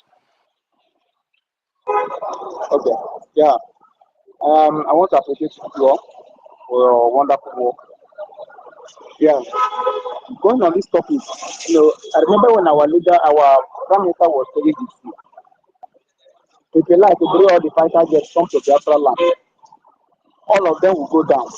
And I think that will be where the world will start talking.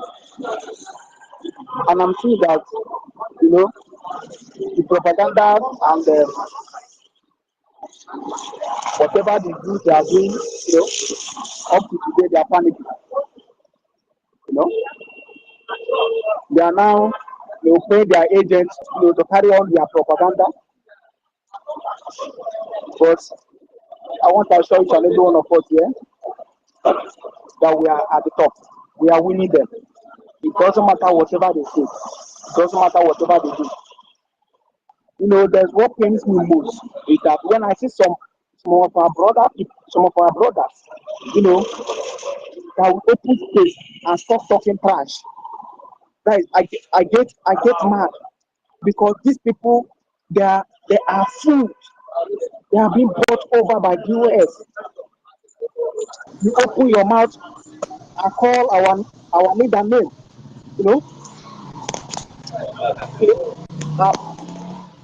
You never do what you make most of them. And Master David, can you hear me? Yeah, go ahead. We can hear you. Go ahead. Yeah, but you can't hear me. Mazi Drake, we can hear you, but your environment is somehow noisy. Mazi Chukwuemeka, I don't I've know if you are muted on him. mic. I've muted Drake. So Chukwuemeka, go ahead, please. All right, Drake, please, if you find yourself in a calm environment, you can come in and make your contribution. Mazi Chukwuemeka, go ahead. Network is really disturbing me there. Hello. Am I coming here? Yeah, go ahead. We can hear you. We can hear you. Just speak. I'm still not hearing you. Let me come again.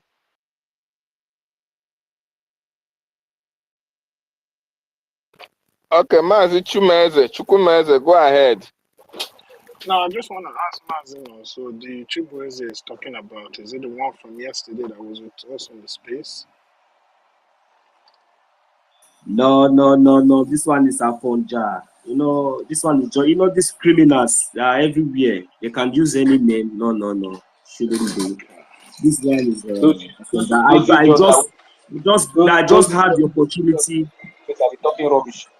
Yeah, I just had the opportunity to get into their space where I found them, you know, passing false, you know, propaganda against especially our leader, Mazi Nabukano. So they never knew that I was just like a one-time bomb, you know, just waiting for them to just, you know, hit the nail on the head. And I guess that space is no longer existing as I speak right now. So, and even though it does, definitely. You are not the first. You are not the first. Those people, they are paid agents. They are We all shouldn't paid talk agents. much about them, my brother, anyway. But Maazi Chukwumeze, I hope I answered your Yeah. question. I just want to be sure. Drake, if you're ready, go ahead. Thank Mazi you. Drake. All right, thank you. Mazi Drake, go ahead. Drake, I don't know. My note. go ahead. Yes, you can hear me very well now. Yeah. Yeah, like what I was saying before, our prime minister made the zoo a promise that if they lie, let them buy thousands of fighter jets and come to Biafra land. That will bring all of them down. And they thought it's joking, but I think it's when it will start. Maybe that is when the world will start talking. I'm not concerned and I'm not bothered about this sold out brother, this our sold out EOS brother that have been already been bought over. Now, all of us are yearning, all of us are agreeing to get this our freedom. I believe it's not that the world is not saying what is happening, how the zoo is collapsing.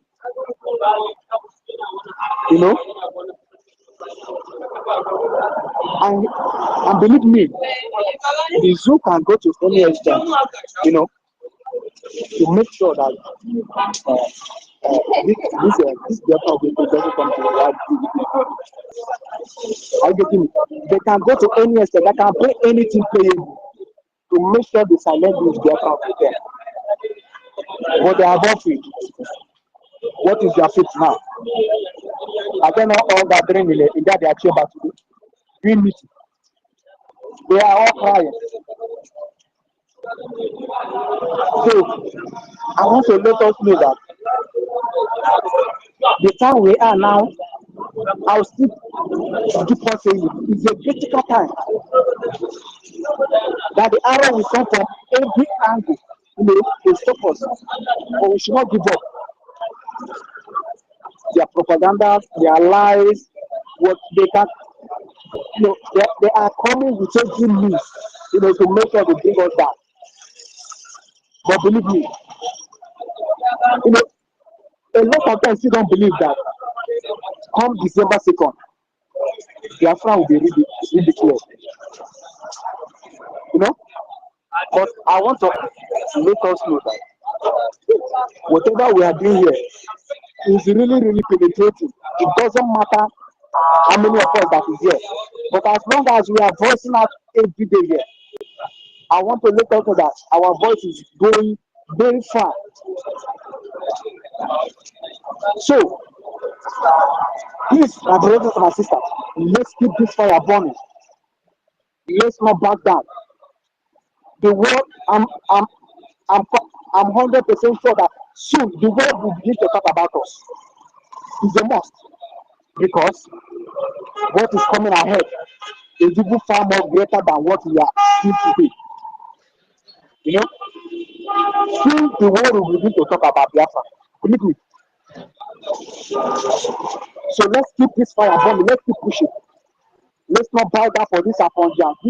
This some of the Afonja say that can be brought over, you know, to bring us down.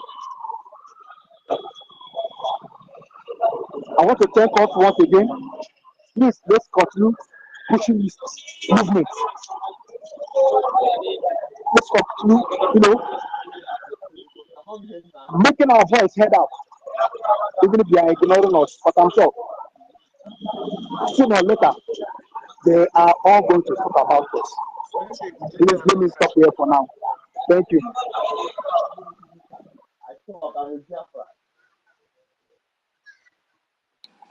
David Azer, go ahead. David Azer, please. Please, can you people give me back my? I'm Okay, not go clear. ahead. Go ahead. Go ahead.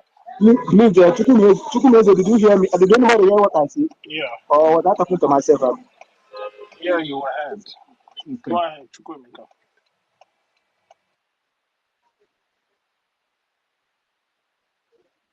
Hello, can I speak now?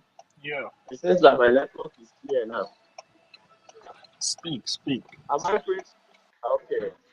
As the Biafran struggle is going ahead, I love what is happening. Even here in Imo State, since we are here, even I'm online stage, I'm following our leader, Mazi Simon, and the good work he's doing is very nice.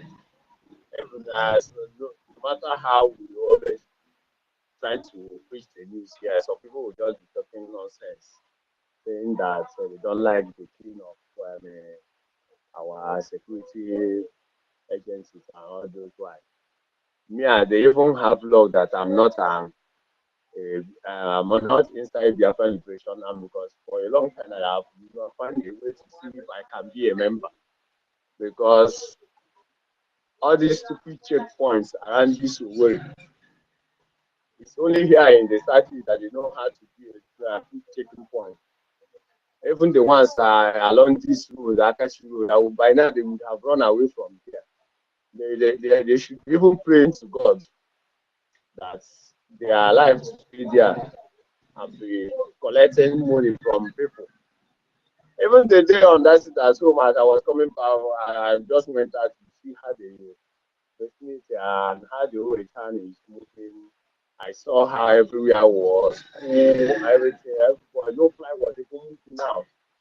Even the stupid security officers who were standing before police junction, how they were acting as if. But some of them who were even standing on the road, they now started hiding under the roof of some shops. I was laughing at them. I said, oh, so it's reached this stage that you people now hide. I thought you have guns and you are strong. You know how to kill Biafrans and know how to capture them. Now you're afraid you should have stand on the road. They have a very nice.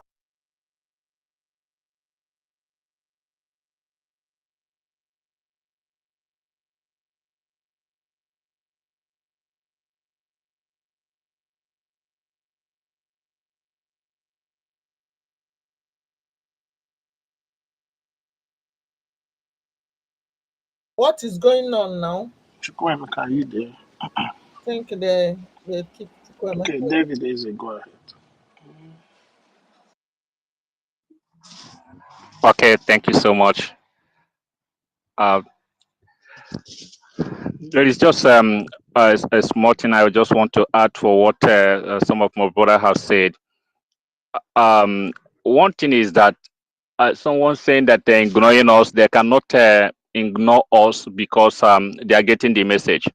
One thing that is true is that Biafra have come to stay, and no man born of a woman can change it. The politicians can hold on for a while. They can do the little they can to try to change the narrative, which they can never change. So they can never ignore it. I think now everyone is talking because the game have changed. And I appreciate a prime minister for what he's doing, because I know that it's now they are getting the language. It's now that they understand that the Biafra can never, never be silent. And I know one thing, that as we continue in this struggle, many of them may try to do what they did during the First War, but this time I know that Prime Minister have studied them, they have know what to do, and to make sure that the history never repeat himself again. I know that they are trying to do everything that they can within their own power, but God in our side, they have already been defeated. They have already been defeated to this stage that everyone is now begging and crying to release our leader Mazi Nnamdi Kanu. That means we have already won. We have already won. So I just want to encourage everyone to, to keep the faith. It will not be wrong from now. We celebrate the freedom. That's all I have to say for now. Thank you very much. I'm sorry, my host and my co-host, Mazi David Eze. Thank you very much for this your wonderful, let's say it's just a little an addition to what I have just said before. But in the other way around, you just highlighted it and make it very, very more clearer to our people to understand. You see, what I was trying to say then was that, this has been what they have been doing.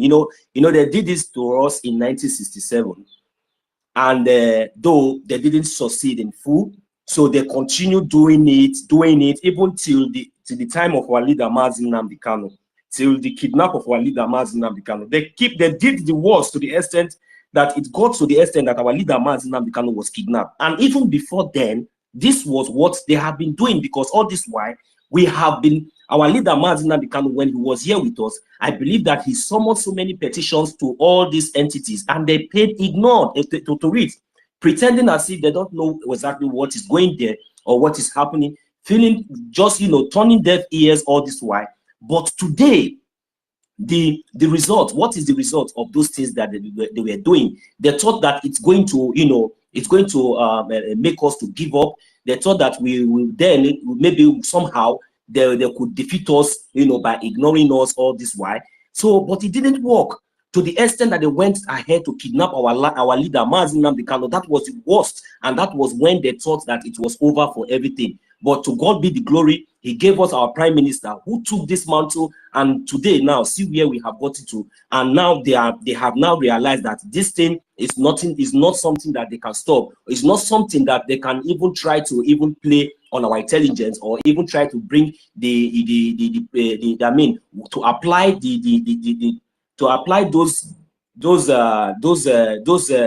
engagements that they did in the year 1967, and which they have also been applying, and they think that they have been getting away with it. But this time around, we have our prime minister who has stand in the gap of all these things, setting the difference and setting the record very straight, making sure that he's speaking the language that these criminals and these terrorist people does not even understand. And that is the results that we are seeing today. You can see them now talking, you can see them now trying to bring a solution, and that is the best way, and that is the right way for us to go. Thank you very much, Mazi David Eze. I really appreciate you for that contribution you just made now. Thank you very much. Thank you. Who goes next? Thank you so much, Mazi. Yeah. Drake.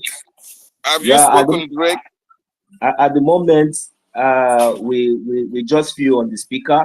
So Drake haven't gotten a very calm, a very calm environment for him to, air his opinion.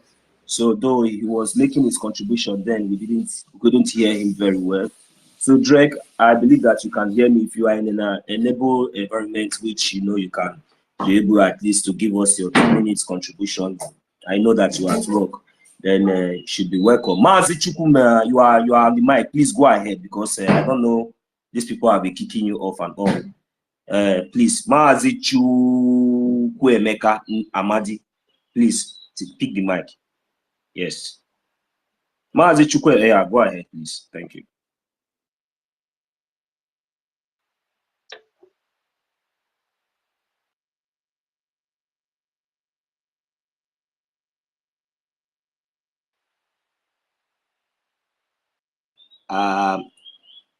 We can't hear you if you are speaking. My host and my co-host, please, I don't know if you guys are having any issues of bringing in people because I've been finding it very difficult to come in since morning. So I don't know if you are still finding it difficult to bring in other listeners to the speaker. The problem, I can't see no request is being made so far. Only those on the speaker session. I don't know whether it's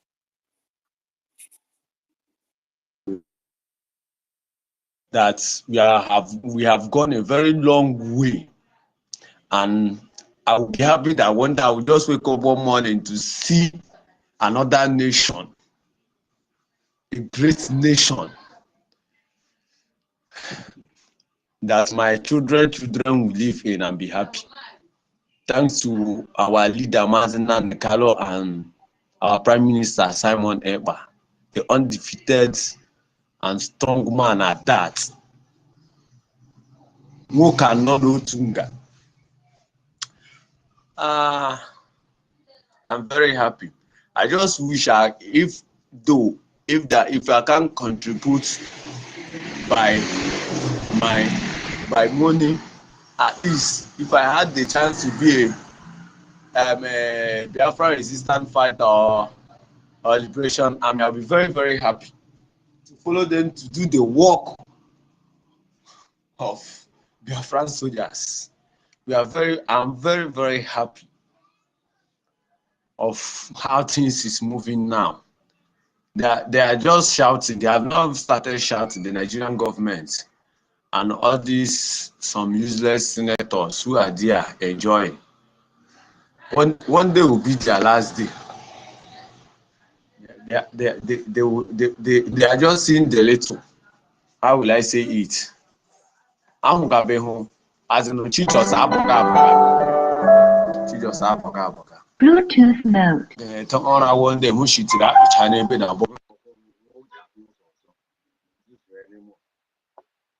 I can make sure I'm SUV mode that now.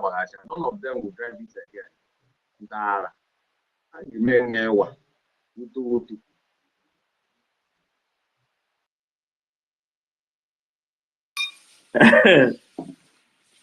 Mazi Chukwuemeka, my host and my co-host, I hope, did you guys hear him?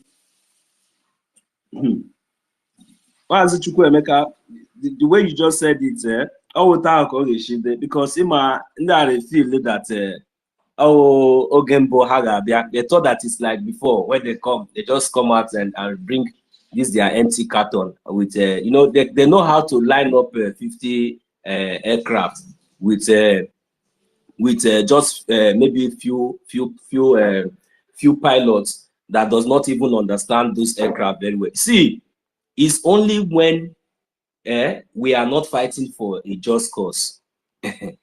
Normally with the help of our human resources alone, because we believe in God first, and secondly, we believe in what we are capable of doing.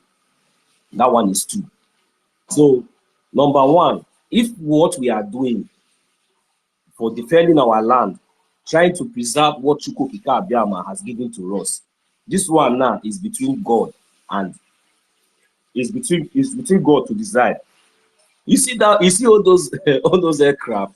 Me, I'm not even moved about all those things. If they like, let them go and bring all the whole war, this thing, and assemble it and say now today that they want to come to Biafra land or do anything.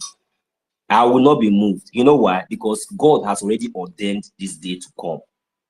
And the prophecy of our leader, Mazi Nnamdi Kanu, is the only word that I am standing on. And as long I beckon on those words, those prophecies, all these things that they are saying is just like I don't know how to say it, because these are the things that we are just saying. But in the spiritual realm, those things are already destroyed. If they think that we are joking, let them come and if they think that with all those things now that they are doing, this is not a joke. If the zoo think that with all these things that they are doing now, that is going to stop us, or is going to demoralize us, or is going to change anything, or look, instead it's going to increase the volume.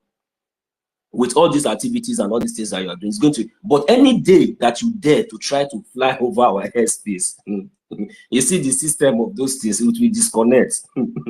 It will just disconnect. And the way we'll be bringing them down, this time around, it's not like we will bring them down, then you will run and go and maybe manage to crash somewhere in the. My brother, no. my brother, also, my We brother, will also, bring them down with what makes evidences, videoing you. you know, The whole world will be seeing it. the zoo is falling every day, and these people, they are still seeing it. They are seeing it, they are still carrying it on their head. Are these people My not mad? brother, don't Eh? worry. You see this rain. When this rain is going to fall, that is why I am laughing, because they think that these people that are not talking now, those people that are also supporting these criminals, keep them quiet. It is only it's only those who are prepared, that will be safe. You understand? So, but those of you that are feeling like they saying that you will be there ranting your mouth, you see all the whole negative bullets. That there will all those ones are the ones that we collect all of them, because the same terrorist people will still be the one to treat their fuck up there. That is just the truth. So that is why I'm just looking at them, I'm laughing. Because when this rain is going to fall, it's not going to fall on my roof alone. It's going to, when rain is falling, how can rain be falling now in this city now? And I would say maybe it's falling on my roof. It will be falling everywhere. So everybody can testify that at least rain fell at least for a few hours, or for like a few months, or like for a few days. So that is just the fact. So let them continue to rant, or let them continue to create false propaganda, or whatever they think that they are doing. Let them continue. But we'll wait for them in Biafra land. That is just the fact. We'll wait for them in Biafra land. So those their fighter jets, their armor tanks, and all those things, they don't even have the pilots of those things. They don't even have, you see, do you know what it takes to fly those things? How can you be flying now? No, just for example, this zoo terrorists, okay, maybe the Americans are going to come and fly the that maybe now the Americans will come and fly or maybe the one that rent people from Egypt, like they did before, all this, like, no, normally the war when the war just started, they also went to I think, was it not Congo or which country? They went to hire machineries, and all of them, they have already kissed the dust, and now they're not even talking about it. So I want to know the people who is going to pilot those aircrafts, and maybe is it the Yoruba? Look, all these Yoruba people, sometimes people don't used to understand what we are doing. This thing is not is beyond what the eye can see. Musa told you the other day that when he was flying over the airspace, they say they cannot see anything. People will not hear words, and that is the truth. Because I know that this Fulani Janjaweed, they will not be the one to fly. What they know how to drive is all this bike. They only know how to drive bike, and they know how to shoot RPG. That is what they used to carry, and those they are chain. This thing they used to do. See, those things are nothing. No, they are nothing. This time around, we are prepared. Are you not seeing our men? We are prepared. Those things that you think, we have even more sophisticated weapons than all those things that I think you want to bring to Biafra. The worst part of it is that the armor tank, we are dismantling it every day, neutralizing them every day with your men, but you cannot say it. The other one is that this one that is paying me now for you people now, just imagine money that the citizens are hungry. The money that you're supposed to use to fighting security in the north, now you will not deploy soldiers there. The money that you use to at least create work and provide food for the few Nigerians that you are left with. We are not with you anymore now. Biafra has gone. At least with the little one that you are left with, you should be able to feed them and give them enough wado. But no, you cannot give them this thing. Instead, you are still coming. You want to come. That is why we will be destroyed in Biafra land. It's just the fact. That's why you're going to be destroyed in Biafra land, because we have already we have already differentiated ourselves from you. We say we don't want you. We have our map, we have our territory, everything is being made in the open, you know, but yet you still keep on sending your terrorists into our territory. Take your Nigeria and go. These people should leave us alone. You understand? So, but since you don't want to leave us alone, anytime you bring those fighter jets into our airspace, they will be falling down, and including those that are inside, all of them will be falling down. That is just the fact. Thank you. Yes, they will fall down. Anyway, I want to thank everybody on this space, Biafrans, those listening. But please, those listening, try and pick up the mic. Come and speak.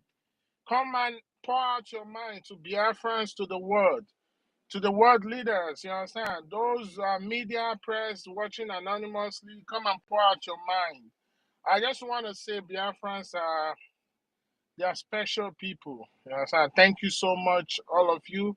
Despite our busy schedule, we have to make sure that this work continue because this is what will preserve our identity, our survivor. We are under threat of being exterminated, and that's why we are doing this. I know a lot of us here have so many things going on. I myself am at work, but we need to support one another. We need to support one another to do this work. If you listen, one of our leaders' favorite words, it is called consistently personified. What does that mean? He said, take that act of consistency and personalize it. When you say personalize it, make it a quality in you. Make it a hobby. Make it an habit. Make it everything. So when you are trying to achieve a goal or a purpose, when they see you, they know that you're always consistent. That is what our Prime Minister is doing. That's what BLA, BDF, BROF, Dragon Marine, Biafran Air Force, that's what everybody's doing. And that consistency has never been seen like this in the black man before. And that's why they are panicking, they are quaking, they are shaking. We can see how far this consistency has brought us. So we are not going to subpedal now. Instead, we are going to increase the gear. We're going to move with speed and make sure we continue to be consistent in everything that we are doing, right from our funding to our speaking up, to our support, to the Prime Minister, to the government. And the thing that is even making me more happy is those in the homeland are even trying to come on this space to speak. Despite the hostile nature of the environment back home, they're still coming outside to speak, which is a good thing. That shows you that when those back home have concurred to what we are doing, then just know that Biafra is here already. So, my people, we are doing a great job, but we can do better. So please, pick up the mic, come out and speak. You understand? This is division of labor. When you have come out and say something, you can come out and say something to Biafrans. I don't know who want to speak next, but Paul Joshua, please go ahead. Take the mic. Speak to Biafrans, please. Speak to Biafran. Paul Joshua. Thank you.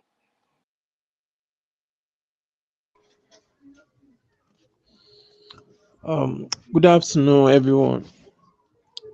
Good afternoon, the course. I greet everyone. Like, actually, I'm just coming. Like, I don't really hear what you people have been saying, but um, I'm actually here just to introduce myself to you. Like, I'm into cleaning. Like, I clean home, office, event center. Like, please, people should please patronize me in my cleaning business. Like, I do home All right. service.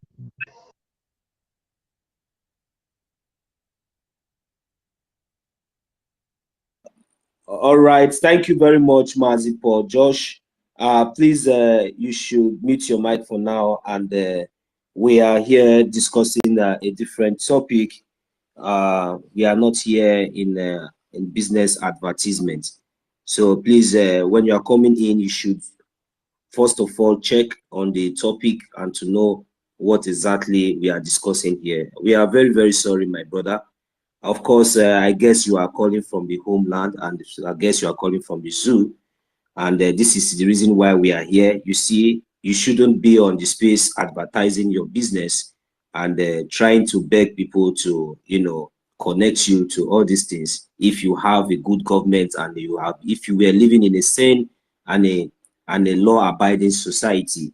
So this is the reason why we, the Biafran people, have decided that we have decided to go out from the zoo called Nigeria, that evil entity that has been killing and destroying lives and properties of people, businesses, bringing them down, and there is nothing they have to contribute, creating poverty and making people to suffer, to starve, making their own citizens to turn to Alamajiri, making them turn into beggars on the spaces everywhere. Anywhere they go, they are all beggars. On the internet, they are all fraudsters, criminals. These are the only things you can only get and benefit from the zoo. So my brother, as we are here now, you see, the reason why we are here is that we are talking about the injustice and the atrocities that is being committed against the people of Biafra and amongst the world leaders, for them failing to, understand that there is a current war going on right now in Biafra land, which is the southeast of the so-called Nigeria today. So we have already given them our mandate, releasing our leader, Mazi Nnamdi Kanu. We bring peace, and withdrawing their terrorist army in Biafra land, we bring peace. So without doing that, we are not going to drop our arms. We will make sure that we continue to defend our land until the whole world we come to understand that we are not joking. Because right now, I think that in the so-called Nigeria, this war that is going on in the so-called Southeast Nigeria, nobody is talking about it because the rain now is not falling in everybody's roof. But by the time this rain we get hot, everybody will begin to talk about it. I'm telling you, my brothers, everybody is going to talk about it, because you see those fighter jets, instead of them to create a enabling environment for businesses, for people to live well, they didn't, but they went ahead to use it to purchase Tucano aircraft that they are going to use to come and kill and commit genocide in Biafra land. You know what? Those Tucano aircraft, and even said before they will get to Biafra land, they will all be destroyed. I am telling you.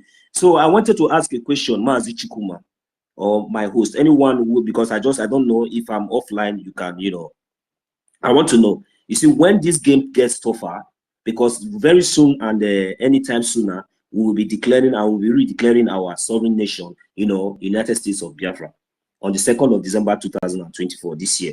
So in the line of defense, so what are we going to what kind of mechanisms, and I'm not here for us to discuss, but I'm just, we are just trying to share ideas, because as in want to know what we, the Biafran citizens, might be expecting, then, because with the kind of fighter jets and all these things that these people are purchasing, though we know that it's not going to stand. But anyway, I'm asking now, does it mean that are we going to fold our hands and allow them, because when we are fighting for our defense, are we going to fold our hand and allow them to fly those fighter jets when the game gets tougher? Because I think they purchase more than 20 or so. When the game gets tougher, are we going to allow them to just fly those fighter jets into Biafra territory and in line of defense, committing genocide? Or is there any way we could, because sometimes I hear our Prime Minister, saying that we are everywhere. Of course, I believe that we are everywhere. Is there any way at least we could also try to bring them down even from anywhere they think that they are taking off from, at least so that the rain should not be falling only in Biafra land, so that at least when the rain is falling in Biafra, let it be falling somewhere else. At least it can be a model to conflict. I'm telling you, because at least that would be a way, a kind of way for the news to go more viral. Because if the rain is falling in only Biafra land, this CNN and all this BBC, they will not like to report it. They will still like to cover it to see maybe if the zoo will win. You will see maybe if the zoo will win. That is what, and they will keep supplying them weapons. So as long as they are doing that, I'm expecting to see is that at least somewhere in Nassau Rock should just explode immediately. Somewhere even in Lagos should just go down. I'm telling you, this is what I'm expecting. Thank you. So see, you are sounding like you are not seeing what is happening, and like you are not seeing what is going on.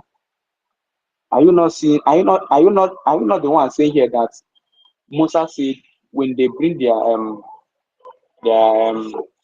Tukano jet to bomb the Biafrans, they will not see anybody. All they will be seeing is grass. Are you not the one saying it? Why? They know they cannot bring it down, because if it steps down, believe me, it will never fly again or ride again. I don't know if you are getting. I'm okay. Thank you. So the reason why I'm just saying this, because sometimes okay, that one is enough for me. There's no need for me to go more further than that. Thank you very much. You just gave me a little. I understand. Remember one thing again, like our Prime Minister said, any day they will bring out their aircraft cross Biafra territory or Biafra air. That day, any amount they carry, all of them will go down. And you also say that maybe from that day, the world will begin to talk about Biafra. Because these people, they are mad. These people, they can go to any expense. But we are well prepared. It's not today.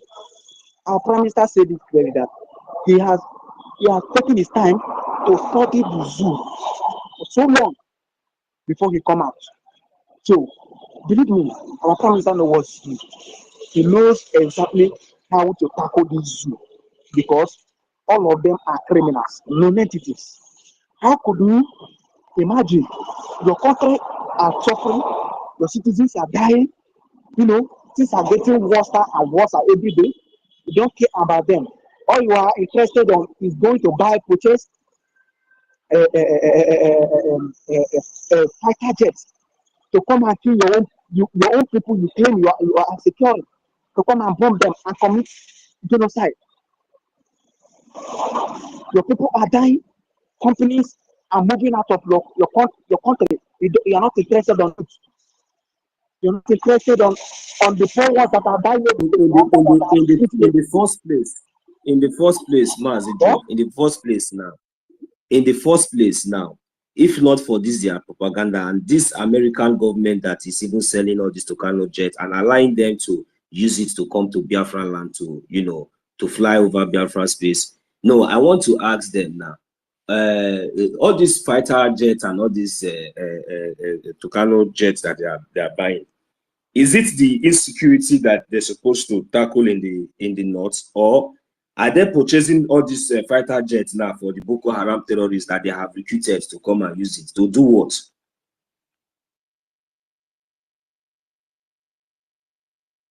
My brother, look. Okay, let me tell you something. You see all those swaps, all those bandits that are in the north. Okay, now tell me, who is purchasing those arms that they are using? Who is sponsoring them? Who is giving them money to purchase those arms that they are using to massacre, change communities to IDP camp? To tell you that the zoo want to colonize me and you. That is their plan. Are you not seeing that they are not talking anything happening in the north? All their focus are in the east, because they know we have risen up. They know we have come to say no, enough is enough. They know we have carried arms, and they also know that we are not going to bring it up. And that is why you see now you can imagine those how do they call it? Those ones you see that they were penetrating into the north. Now you can ask yourself, who opened borders? Who opened borders for those idiots? Are they not the same zoo? Eh? Now let's look at this to tell you that the zoo doesn't have sense. You know, now people are dying in your country, in your so-called country. Okay, you are not interested on the ones that are carrying arms, slaughtering people. You are after people, peaceful people. Just as our prime minister said, we are peaceful. But the only thing we are demanding from you people is leave our land alone. Pack your militaries, your terrorist militaries, leave our land alone. Is that so hard? We have said no. Enough is enough. I'm busy by force to be in the marriage, my brother and also. These people, No. they are still believing that they can still weigh us back. They are still weigh us down with their gun and bullets. My brother, let me tell you, thousands of them are dying in Biafra. Okay, now look at a report that came yesterday that 27 of them died. For the only news that I carried it, our prime minister posted it. The only news that I posted it in a Biafra land was one radio station there, and they said it's 17. Now you could imagine their propaganda and their lies, and this is what they have been using to rule their so-called country. Lies and propaganda, nothing else. Lies, barrier of gun and propaganda, nothing else. They don't want me and you to know the truth. And that is why we have come to say no, enough is the root of these killings. And we are not going to drop our hands until all the whole country come to, put them out, because I'm sure the whole world is seeing what is happening. But they are keeping quiet. I believe so many of them are just looking and watching to see how we are going about this, because a lot of them are aware of the genocide and the massacre of Biafran people. But I'm very sure that a lot of them are still waiting for the right time. That is why our prime minister made this clear that until all those aircraft that they are using their so-called Nigerian money to purchase, until we begin to bring them down one after the other, I believe that is when they will begin to know that we are serious. Are you my mic here?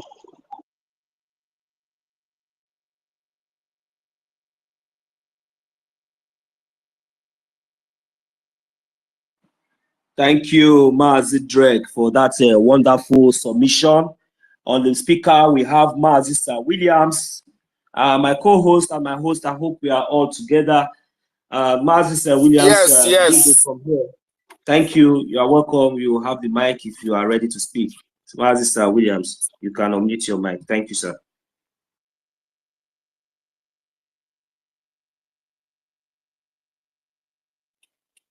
Sir Williams, we can't hear you. Are you speaking? No, unfortunately, Sir Williams has really been having network issues, even for the past yesterday. Same thing is still happening to him. I can see him reconnecting on the listening section. So please just try to request for the mic again, and we'll give you the mic. So my host and my co-host, is there anything you want to say concerning what we have up here? Because this is a very, very important issue that has also been bothering me, all this while. But though since I have realized that these entities that you just put up here are worse than even terrorists, So, and even because of what is going on even around the world, and with what is going on around the world today, we can see their rules and their activities.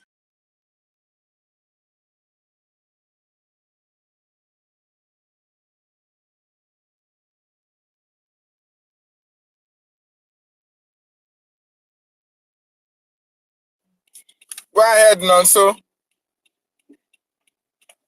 Oh, Nonso is no longer there. Wow. Okay, fellow Biafrans, just like what our brother was saying, it is very, very unfortunate what is happening, that whatever is happening, the world leaders, those who are supposed to take care of what is happening and speak about it, they are keeping mute. They are not saying anything. They are not doing anything. That is very, very unacceptable and is very, very uncalled for. The Biafran people are suffering at the hands of international community. All the atrocities against our people, nobody is speaking for us. All the atrocity against our nation Biafra, nobody wants to put his mouth, nobody wants to come to our rescue. But with the Biafran people, we have taken the bull by the horn. Our destiny is already in our hands, and we do everything humanly possible to bring freedom to our people, and nothing anybody can do about it. Go ahead, Nonso Chukwumeze. Yeah, I don't know what's going on, but it's like they're attacking the space, but it's okay. Anyway, what I want to say is it's very simple and short. Biafrans, the first line of defense is you. You are the first line of defense. The first thing you have to do is identify who is your military and who is a terrorist. Anything Nigeria in our land is a terrorist. Be it traffic conductor, whatever it is, all of them are terrorists because they all carry out one agenda, which is to oppress the people of Biafra on behalf of Nigeria. So once you see them, automatically get into your defensive mode. It doesn't matter. There are so many things you can do to defend yourself. Form a collective block. Form collective form of defense. Talk to the young men in your kindred. You understand? You guys can create a form of defense with bottles. You can do petrol bomb. You can do so many things. Even catapult is a weapon. Stone is a weapon. Sticks, everything. You can use everything as a weapon because it's your land. You know the territory. You know the terrain. So once you see them, you get into that defensive mode. And I don't know where this new military hardware that the zoo is buying, where it's coming from. I don't know if it's coming from Turkey or from United States. I don't know. But if it's from the United States, I want to remind them about the Leahy's law, which says any artillery that is being bought must not be used on the civilian, only to defend. So these zoo military people, these terrorists, are using it on innocent civilians. So I think it's high time good people of the United States, or I don't know where, stand up and speak. Because the same blood that runs in your vein is the same blood that runs in the veins of Biafra. It's no different. Or is it only when you need organs Biafran become important? I'm talking to the international community. Or is it only when you need resources Biafran becomes important? Speak up. So learn how to defend yourself, because if you don't defend yourself, you will die. And we don't want any casualty. Before the BDF will respond to wherever you are, you have to do your own part. Think of what you can do to defend yourself and what you can do to defend Biafra. Because at this point in time, everybody is a soldier. We are all soldiers. You are a soldier, I'm a soldier. Ezan, our women, they're all soldiers. So please let us do the needful so that we'll protect ourselves and we can all rejoice in Biafra. Yeah, go ahead, Mazin also.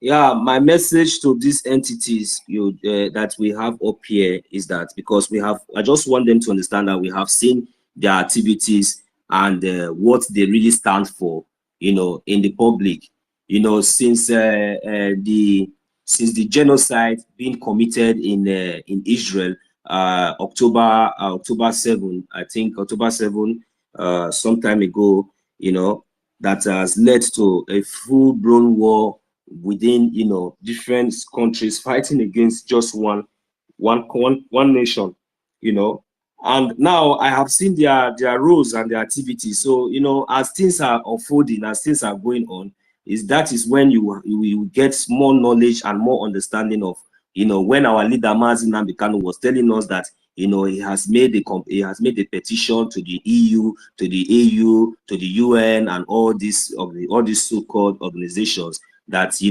whenever he go there and talks about our freedom, they turn deaf ear, and even say they don't even want to even listen. So I haven't seen all these their roles and what they really stand for in the public, because of what happened now in Israel. We saw the role that they were playing in Israel, supporting these terrorists with supplying these terrorists, weapons and other stuff. How come maybe they are having their foodstuff, these terrorists having some weapons and being badged with a UN badge and all these stuff, So all these things have been proven in the open. Hello, am I being heard, please? Go ahead, we can hear you. You're coming out clearly. Yeah. All this with all these things that we have seen is enough for me. That is the reason why you see when you put up this question, when you put up this question, why when you put up this topic here, saying that world leaders like who are they leading? Which world are they leading? They are leading themselves. These people are not world leaders. They are world rulers. They are just world suppressors. These are the world killers. These are the main world killers. Because without these entities, I'm telling you, I believe that there would be peace all over the world today. But with these criminals, they will come out in the open, tell you something that you want to hear, but behind it they are doing something negatively just to stop you, or to eliminate your ideas, or anything that you have to bring to the table. So these are the kind of entities that we are talking about. So we as Biafrans, seeing all these things as an evidence is all over that's happening, and seeing what they represent, we not even wait. You understand? We are not going to wait, for them to come into the mediation right now. Remember what our Prime Minister said, that even if you see, even our Prime Minister has lost confidence in all these so-called entities that you have here. My brother, He said that it is only Finland imagine that if can mediate. if not for our Prime Minister Simon Ekpa, imagine if not for him. Just imagine. That is why he said it is only Finland that can mediate. You understand? If the zoo terrorists or whosoever that is interested at this point, it is only Finland that is going to stand as a not any of these are all criminals. Look, let me tell you, the Israelis don't even take all these people as anything. I'm telling you, see, especially the UN, they have really messed up. I think they were chased out. I think their headquarters was demolished in Israel. If any of us here are current or maybe following what is also going on there, you understand? Because they are evil and the atrocities. The only thing is that when all these things are coming up, they try to suppress it. They don't want to talk about it. It is only when someone just posts it and immediately they get hold of it, they try to suppress it. They try to bring it down. That is why you see the atrocities because these are the criminals. These are the terrorists themselves. These are the people who are sponsoring all these jihadists, all these terrorists, all these things, all these protests you've seen happening all over. So how can they have not they have not have time, you know, finish sponsoring jihadists and all these criminal terrorists all over the world, even especially the one that they are doing in Nigeria indirectly. Especially now, they are even sending their terrorists into Biafra land, and we are defending our land. They have refused to talk, but now, my brothers and sisters, those time has gone. You see, in this era that we are right now, with what we have on ground and with what we are doing, I am telling you, these people, they will be forced to say something.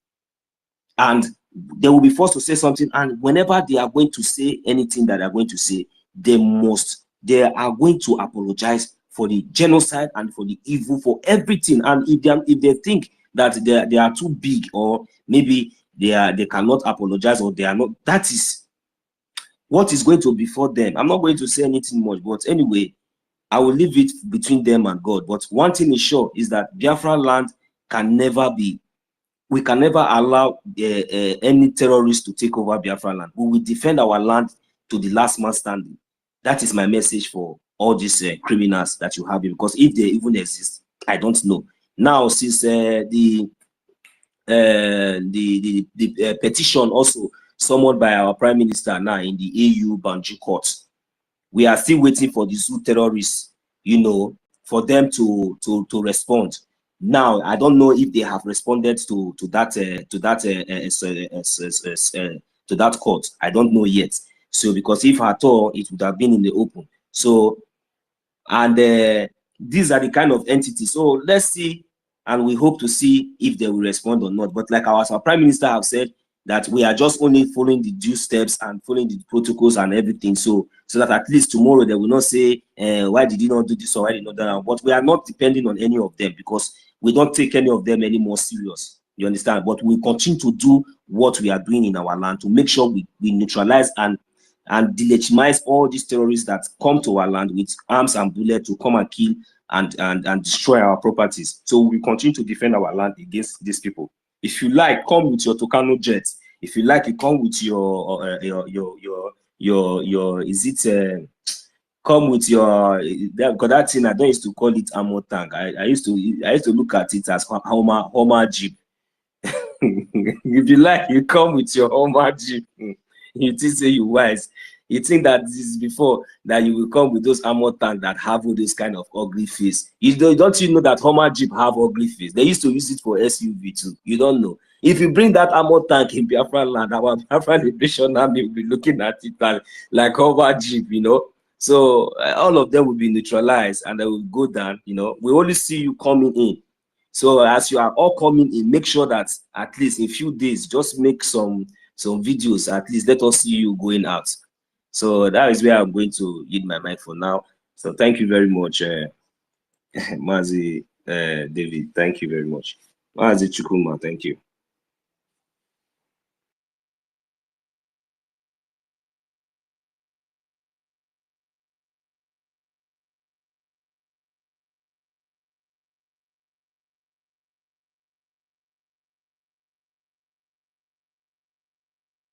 Hello, is everybody here? I hope I've not been talking to myself. Yes, we are hearing you. We are here. Can anyone hear me, please? From the listening session, can anyone hear me? Yes, I can hear you. Go ahead. Okay, Mazi David, you are there. So I think we don't have anyone on the speaker yet. So I will look for something to keep us busy, because this space must keep running, must be up and running. So whenever we have any updates, we'll bring it up here immediately. So for the meantime, I think I have something to bring to our audience. Let us listen to this one. Our Prime Minister is laughing here. Yes, thank you so much, Nonso. Thank you so much. Amazi Chukwumeze, are you there to speak now? You know, we have been here since. I have something that I wanted to play now, since nobody's on the Okay, mic. go ahead. Go ahead.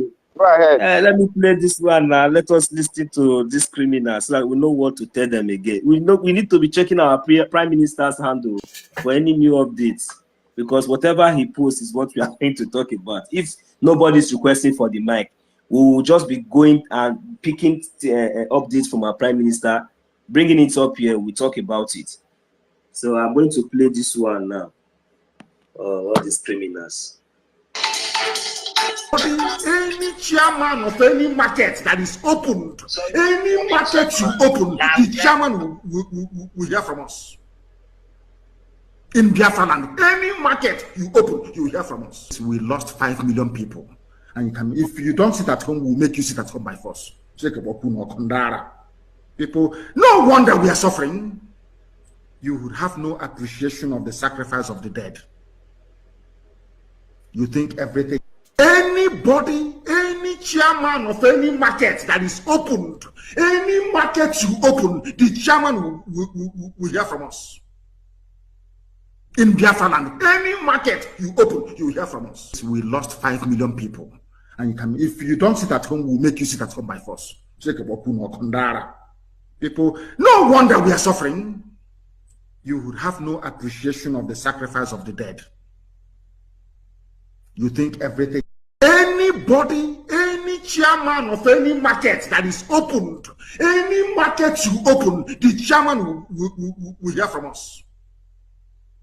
In Biafra land, any market you open, you will hear from us. We lost 5 million people. And if you don't sit at home, we'll make you sit at home by force. People, no wonder we are suffering. You would have no appreciation of the sacrifice of the dead. You think everything. Anybody, any chairman of any market that is opened, any market you open, the chairman will hear from us. In Biafra land, any market you open, you will hear from us. We lost 5 million people.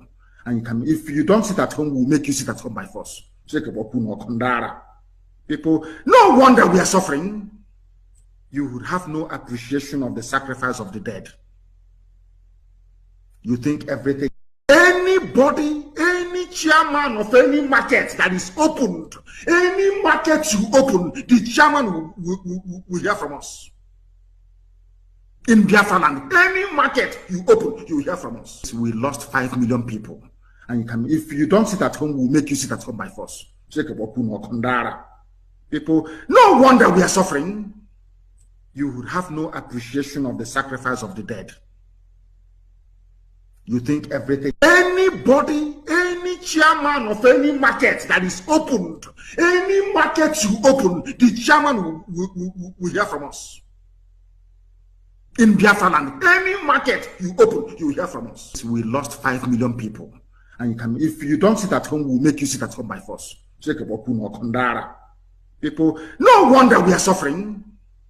You would have no appreciation of the sacrifice of the dead. You think everything. Anybody, any chairman of any market that is opened, any market you open, the chairman will hear from us. In Biafra land, any market you open, you will hear from us. We lost 5 million people. And if you don't sit at home, we'll make you sit at home by force. People, no wonder we are suffering. You would have no appreciation of the sacrifice of the dead. You think everything. Anybody, any chairman of any market that is opened, any market you open, the chairman will hear from us.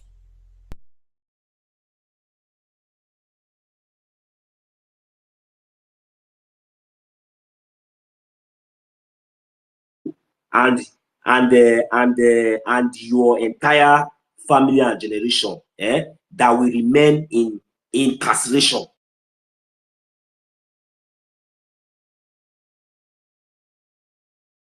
And your entire family and generation that will remain in incarceration. Your entire family and generation that will remain in incarceration.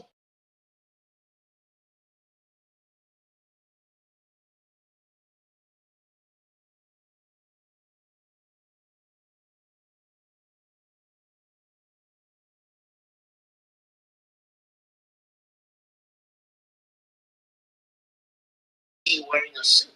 Yeah, look, I'm not used to seeing you in a suit. But I'm an LP logo. Yeah. I'm still Labour Party for life. Okay.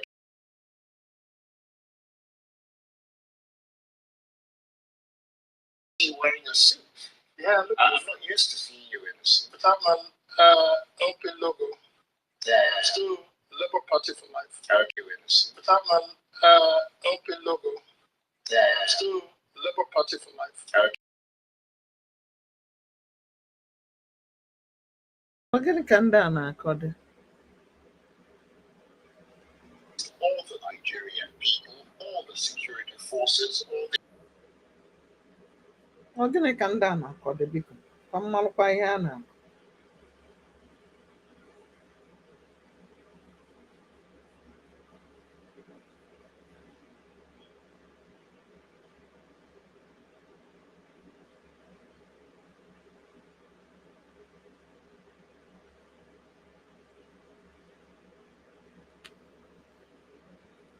Gịnị ka a na-akọ dị ihe? Ka ndị ọzọ ka m ji ewere. Homeland.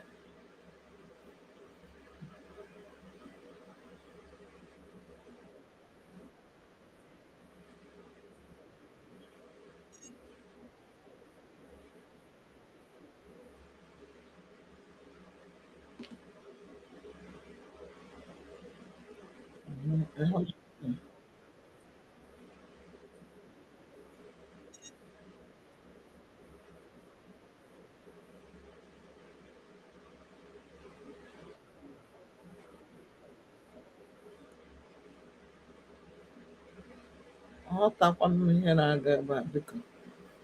Don't understand. Ọ ihe a ha na-ekwu eme ha anaghị ejebulu egwu wee etinyezie ha ekwu ofu ihe abanye ebe ahụ.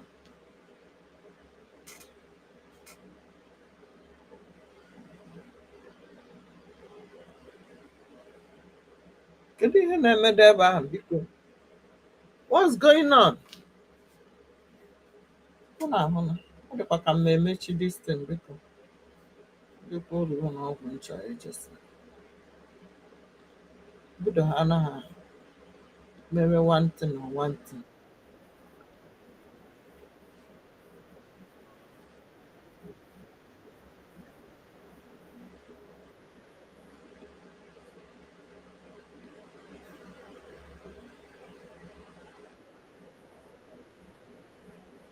The council to Mazenam also accepted. So both parties have accepted. It is only so both parties have accepted. It is only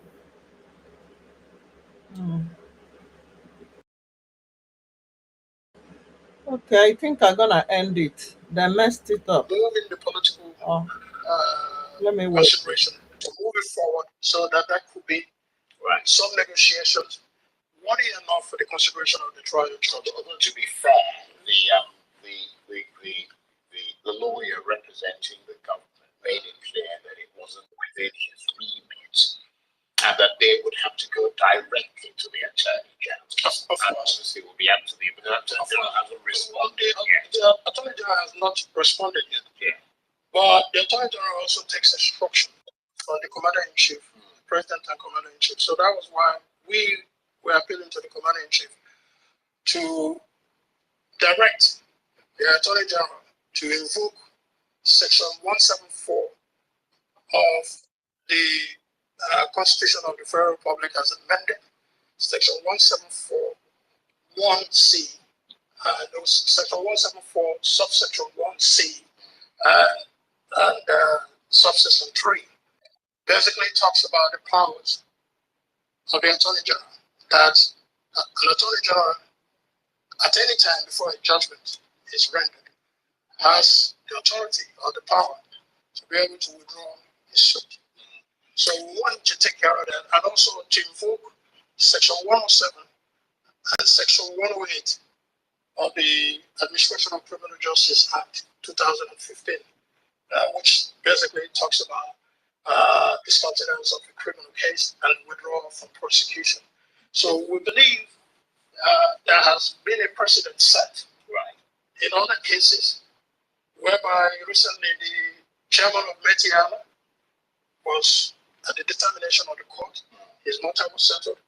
Sunday, at the determination of the court, his matter was gone. So worry at the determination of the court, and rightfully so, his matter was gone. I keep pronouncing his name wrong. The former CBN governor was granted bail. MFL was granted bail. It now appears that as if Nadikal, who was also charged alongside these other people for the same reason, appears that there is one set of rules for the rest of Nigeria and one set of rules for an Igbo man. And there is also one set of rules where a Northerner is freed, a Yoruba man is freed, a Middle Belt, South man is freed, and then when it comes to the Igbo man, he will continue to languish in prison. So there's an issue of injustice, regardless of the expectation of bias that people may have, regarding Nnamdi Kanu or not. Is it material, is it consequential? But in this country, everyone is subject to the rule of law. And I'm so happy that Justice Nyako recognizes that and has given an opportunity for all the parties to come together. And we're appealing to the president. I know the president to be a listening and attentive president, and that I would not wish to see the president to do otherwise. Doing otherwise will render the Southeast to continue to be savaged by bloodshed. Excuse me, I need to come in here. You see, this narrative that you people sometimes you come here and you'll be talking anyhow, because when they give you this kind of platform to say something useful, as to make it, you have almost 8 minutes to give some points that is useful, but you cannot make a very good use of it. You are saying that you are still here now saying that Southeast will continue to experience war. Who are the people bringing those insecurity to the Southeast? Our demand, is it not very, very simple and short?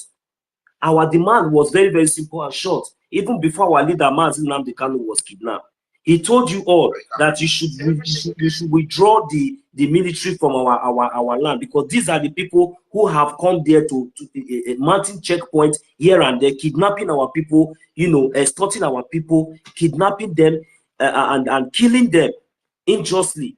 These are the people causing insecurity in our land.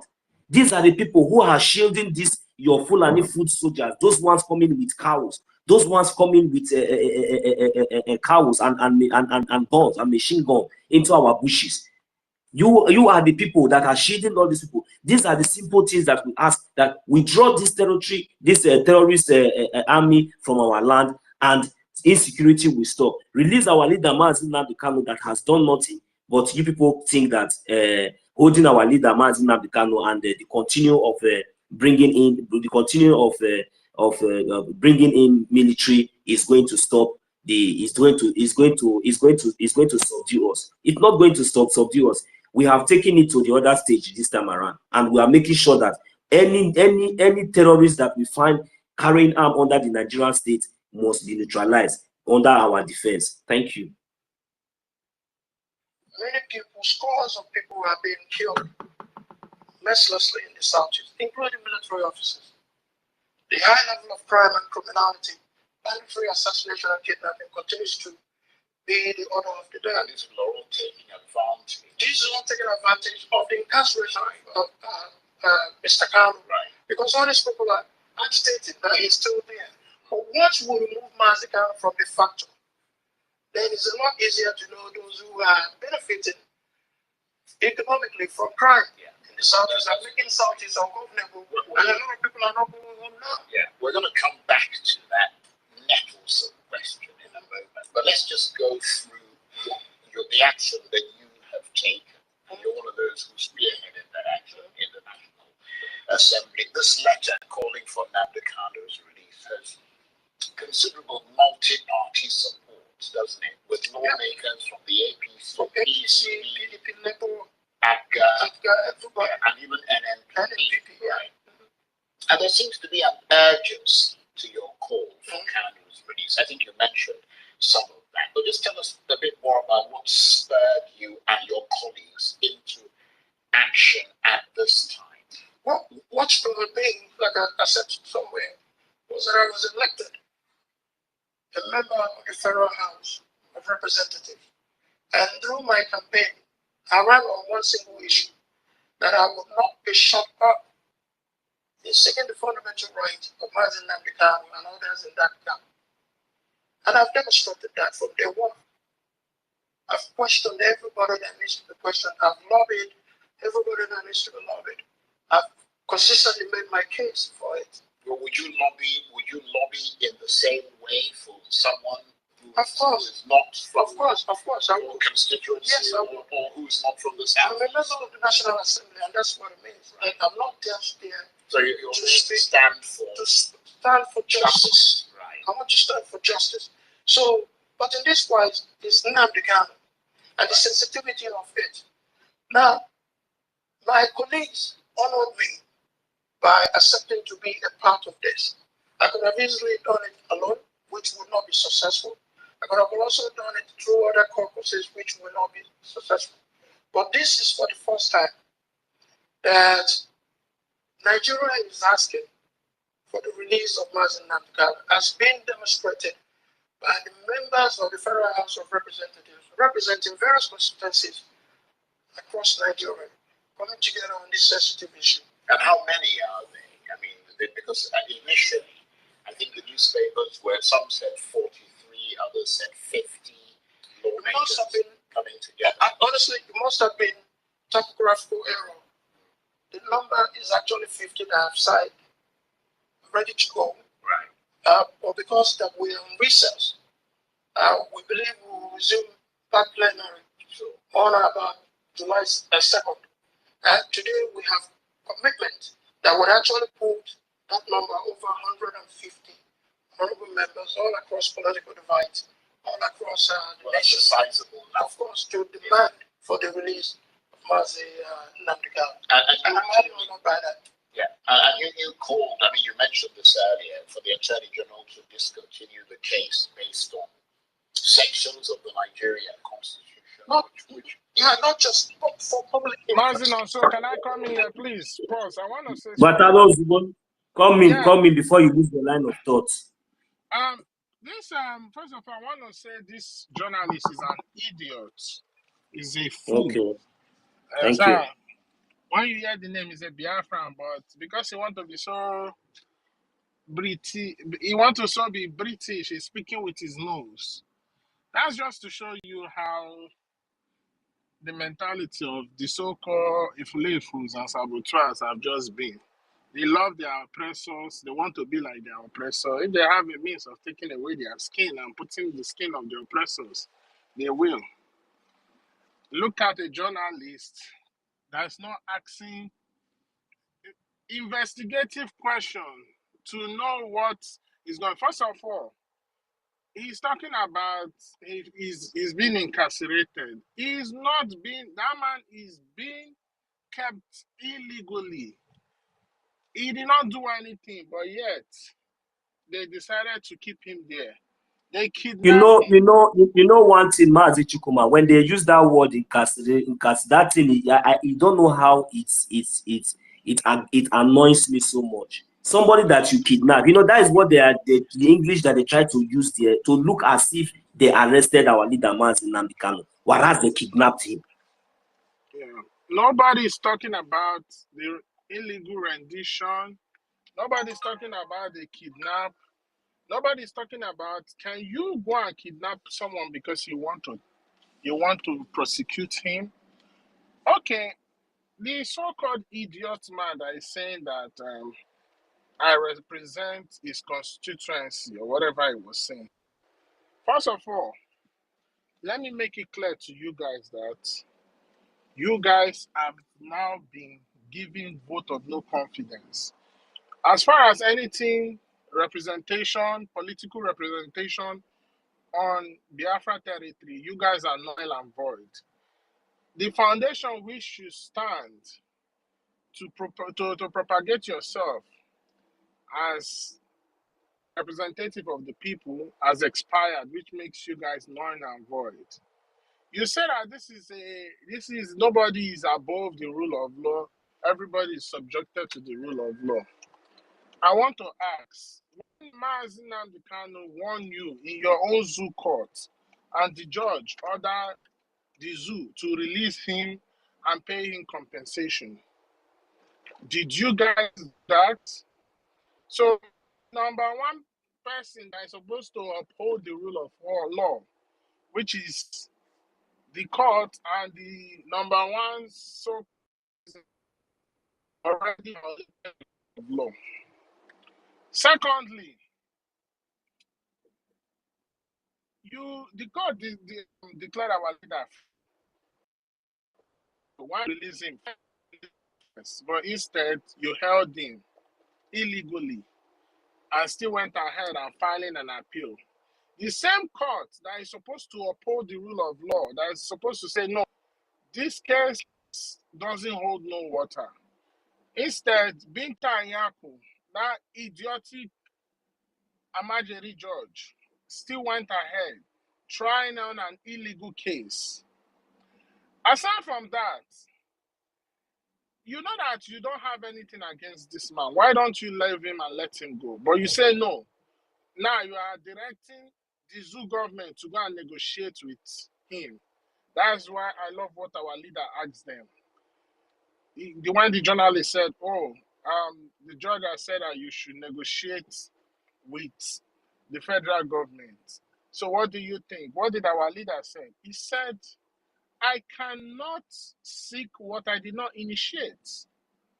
It means he cannot negotiate with anybody when he did not commit any crime. But if they want to negotiate with him, they can come and negotiate with him. Then he's going to give them his own terms and conditions. Of course, we all know what that will be. His release and the freedom of Biafra.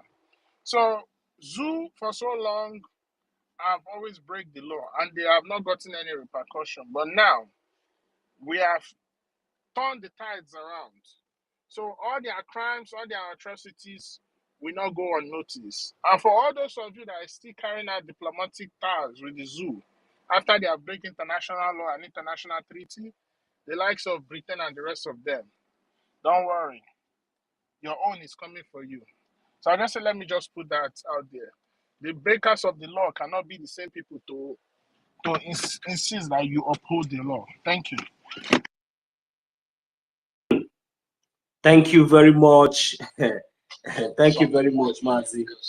Yeah. Say that section, I think it's section 174 gives him the power to end the trial, absolutely, public interest in the interest of justice, and the need to prevent abuse of legal process. And you believe that Nnamdi Kanu's case meets those criteria? Absolutely. Right. Absolutely. Right. And we expect this is a man that they have kidnapped for the past 3 years. None of them, all these fools that are here now talking today now, none of them came up to the media to talk about all these things, even including this idiot that is here saying that he represents himself and his family from homeland. It shall never be well with these people. I know what I'm saying. Go ahead, Mazi. Can you hear me?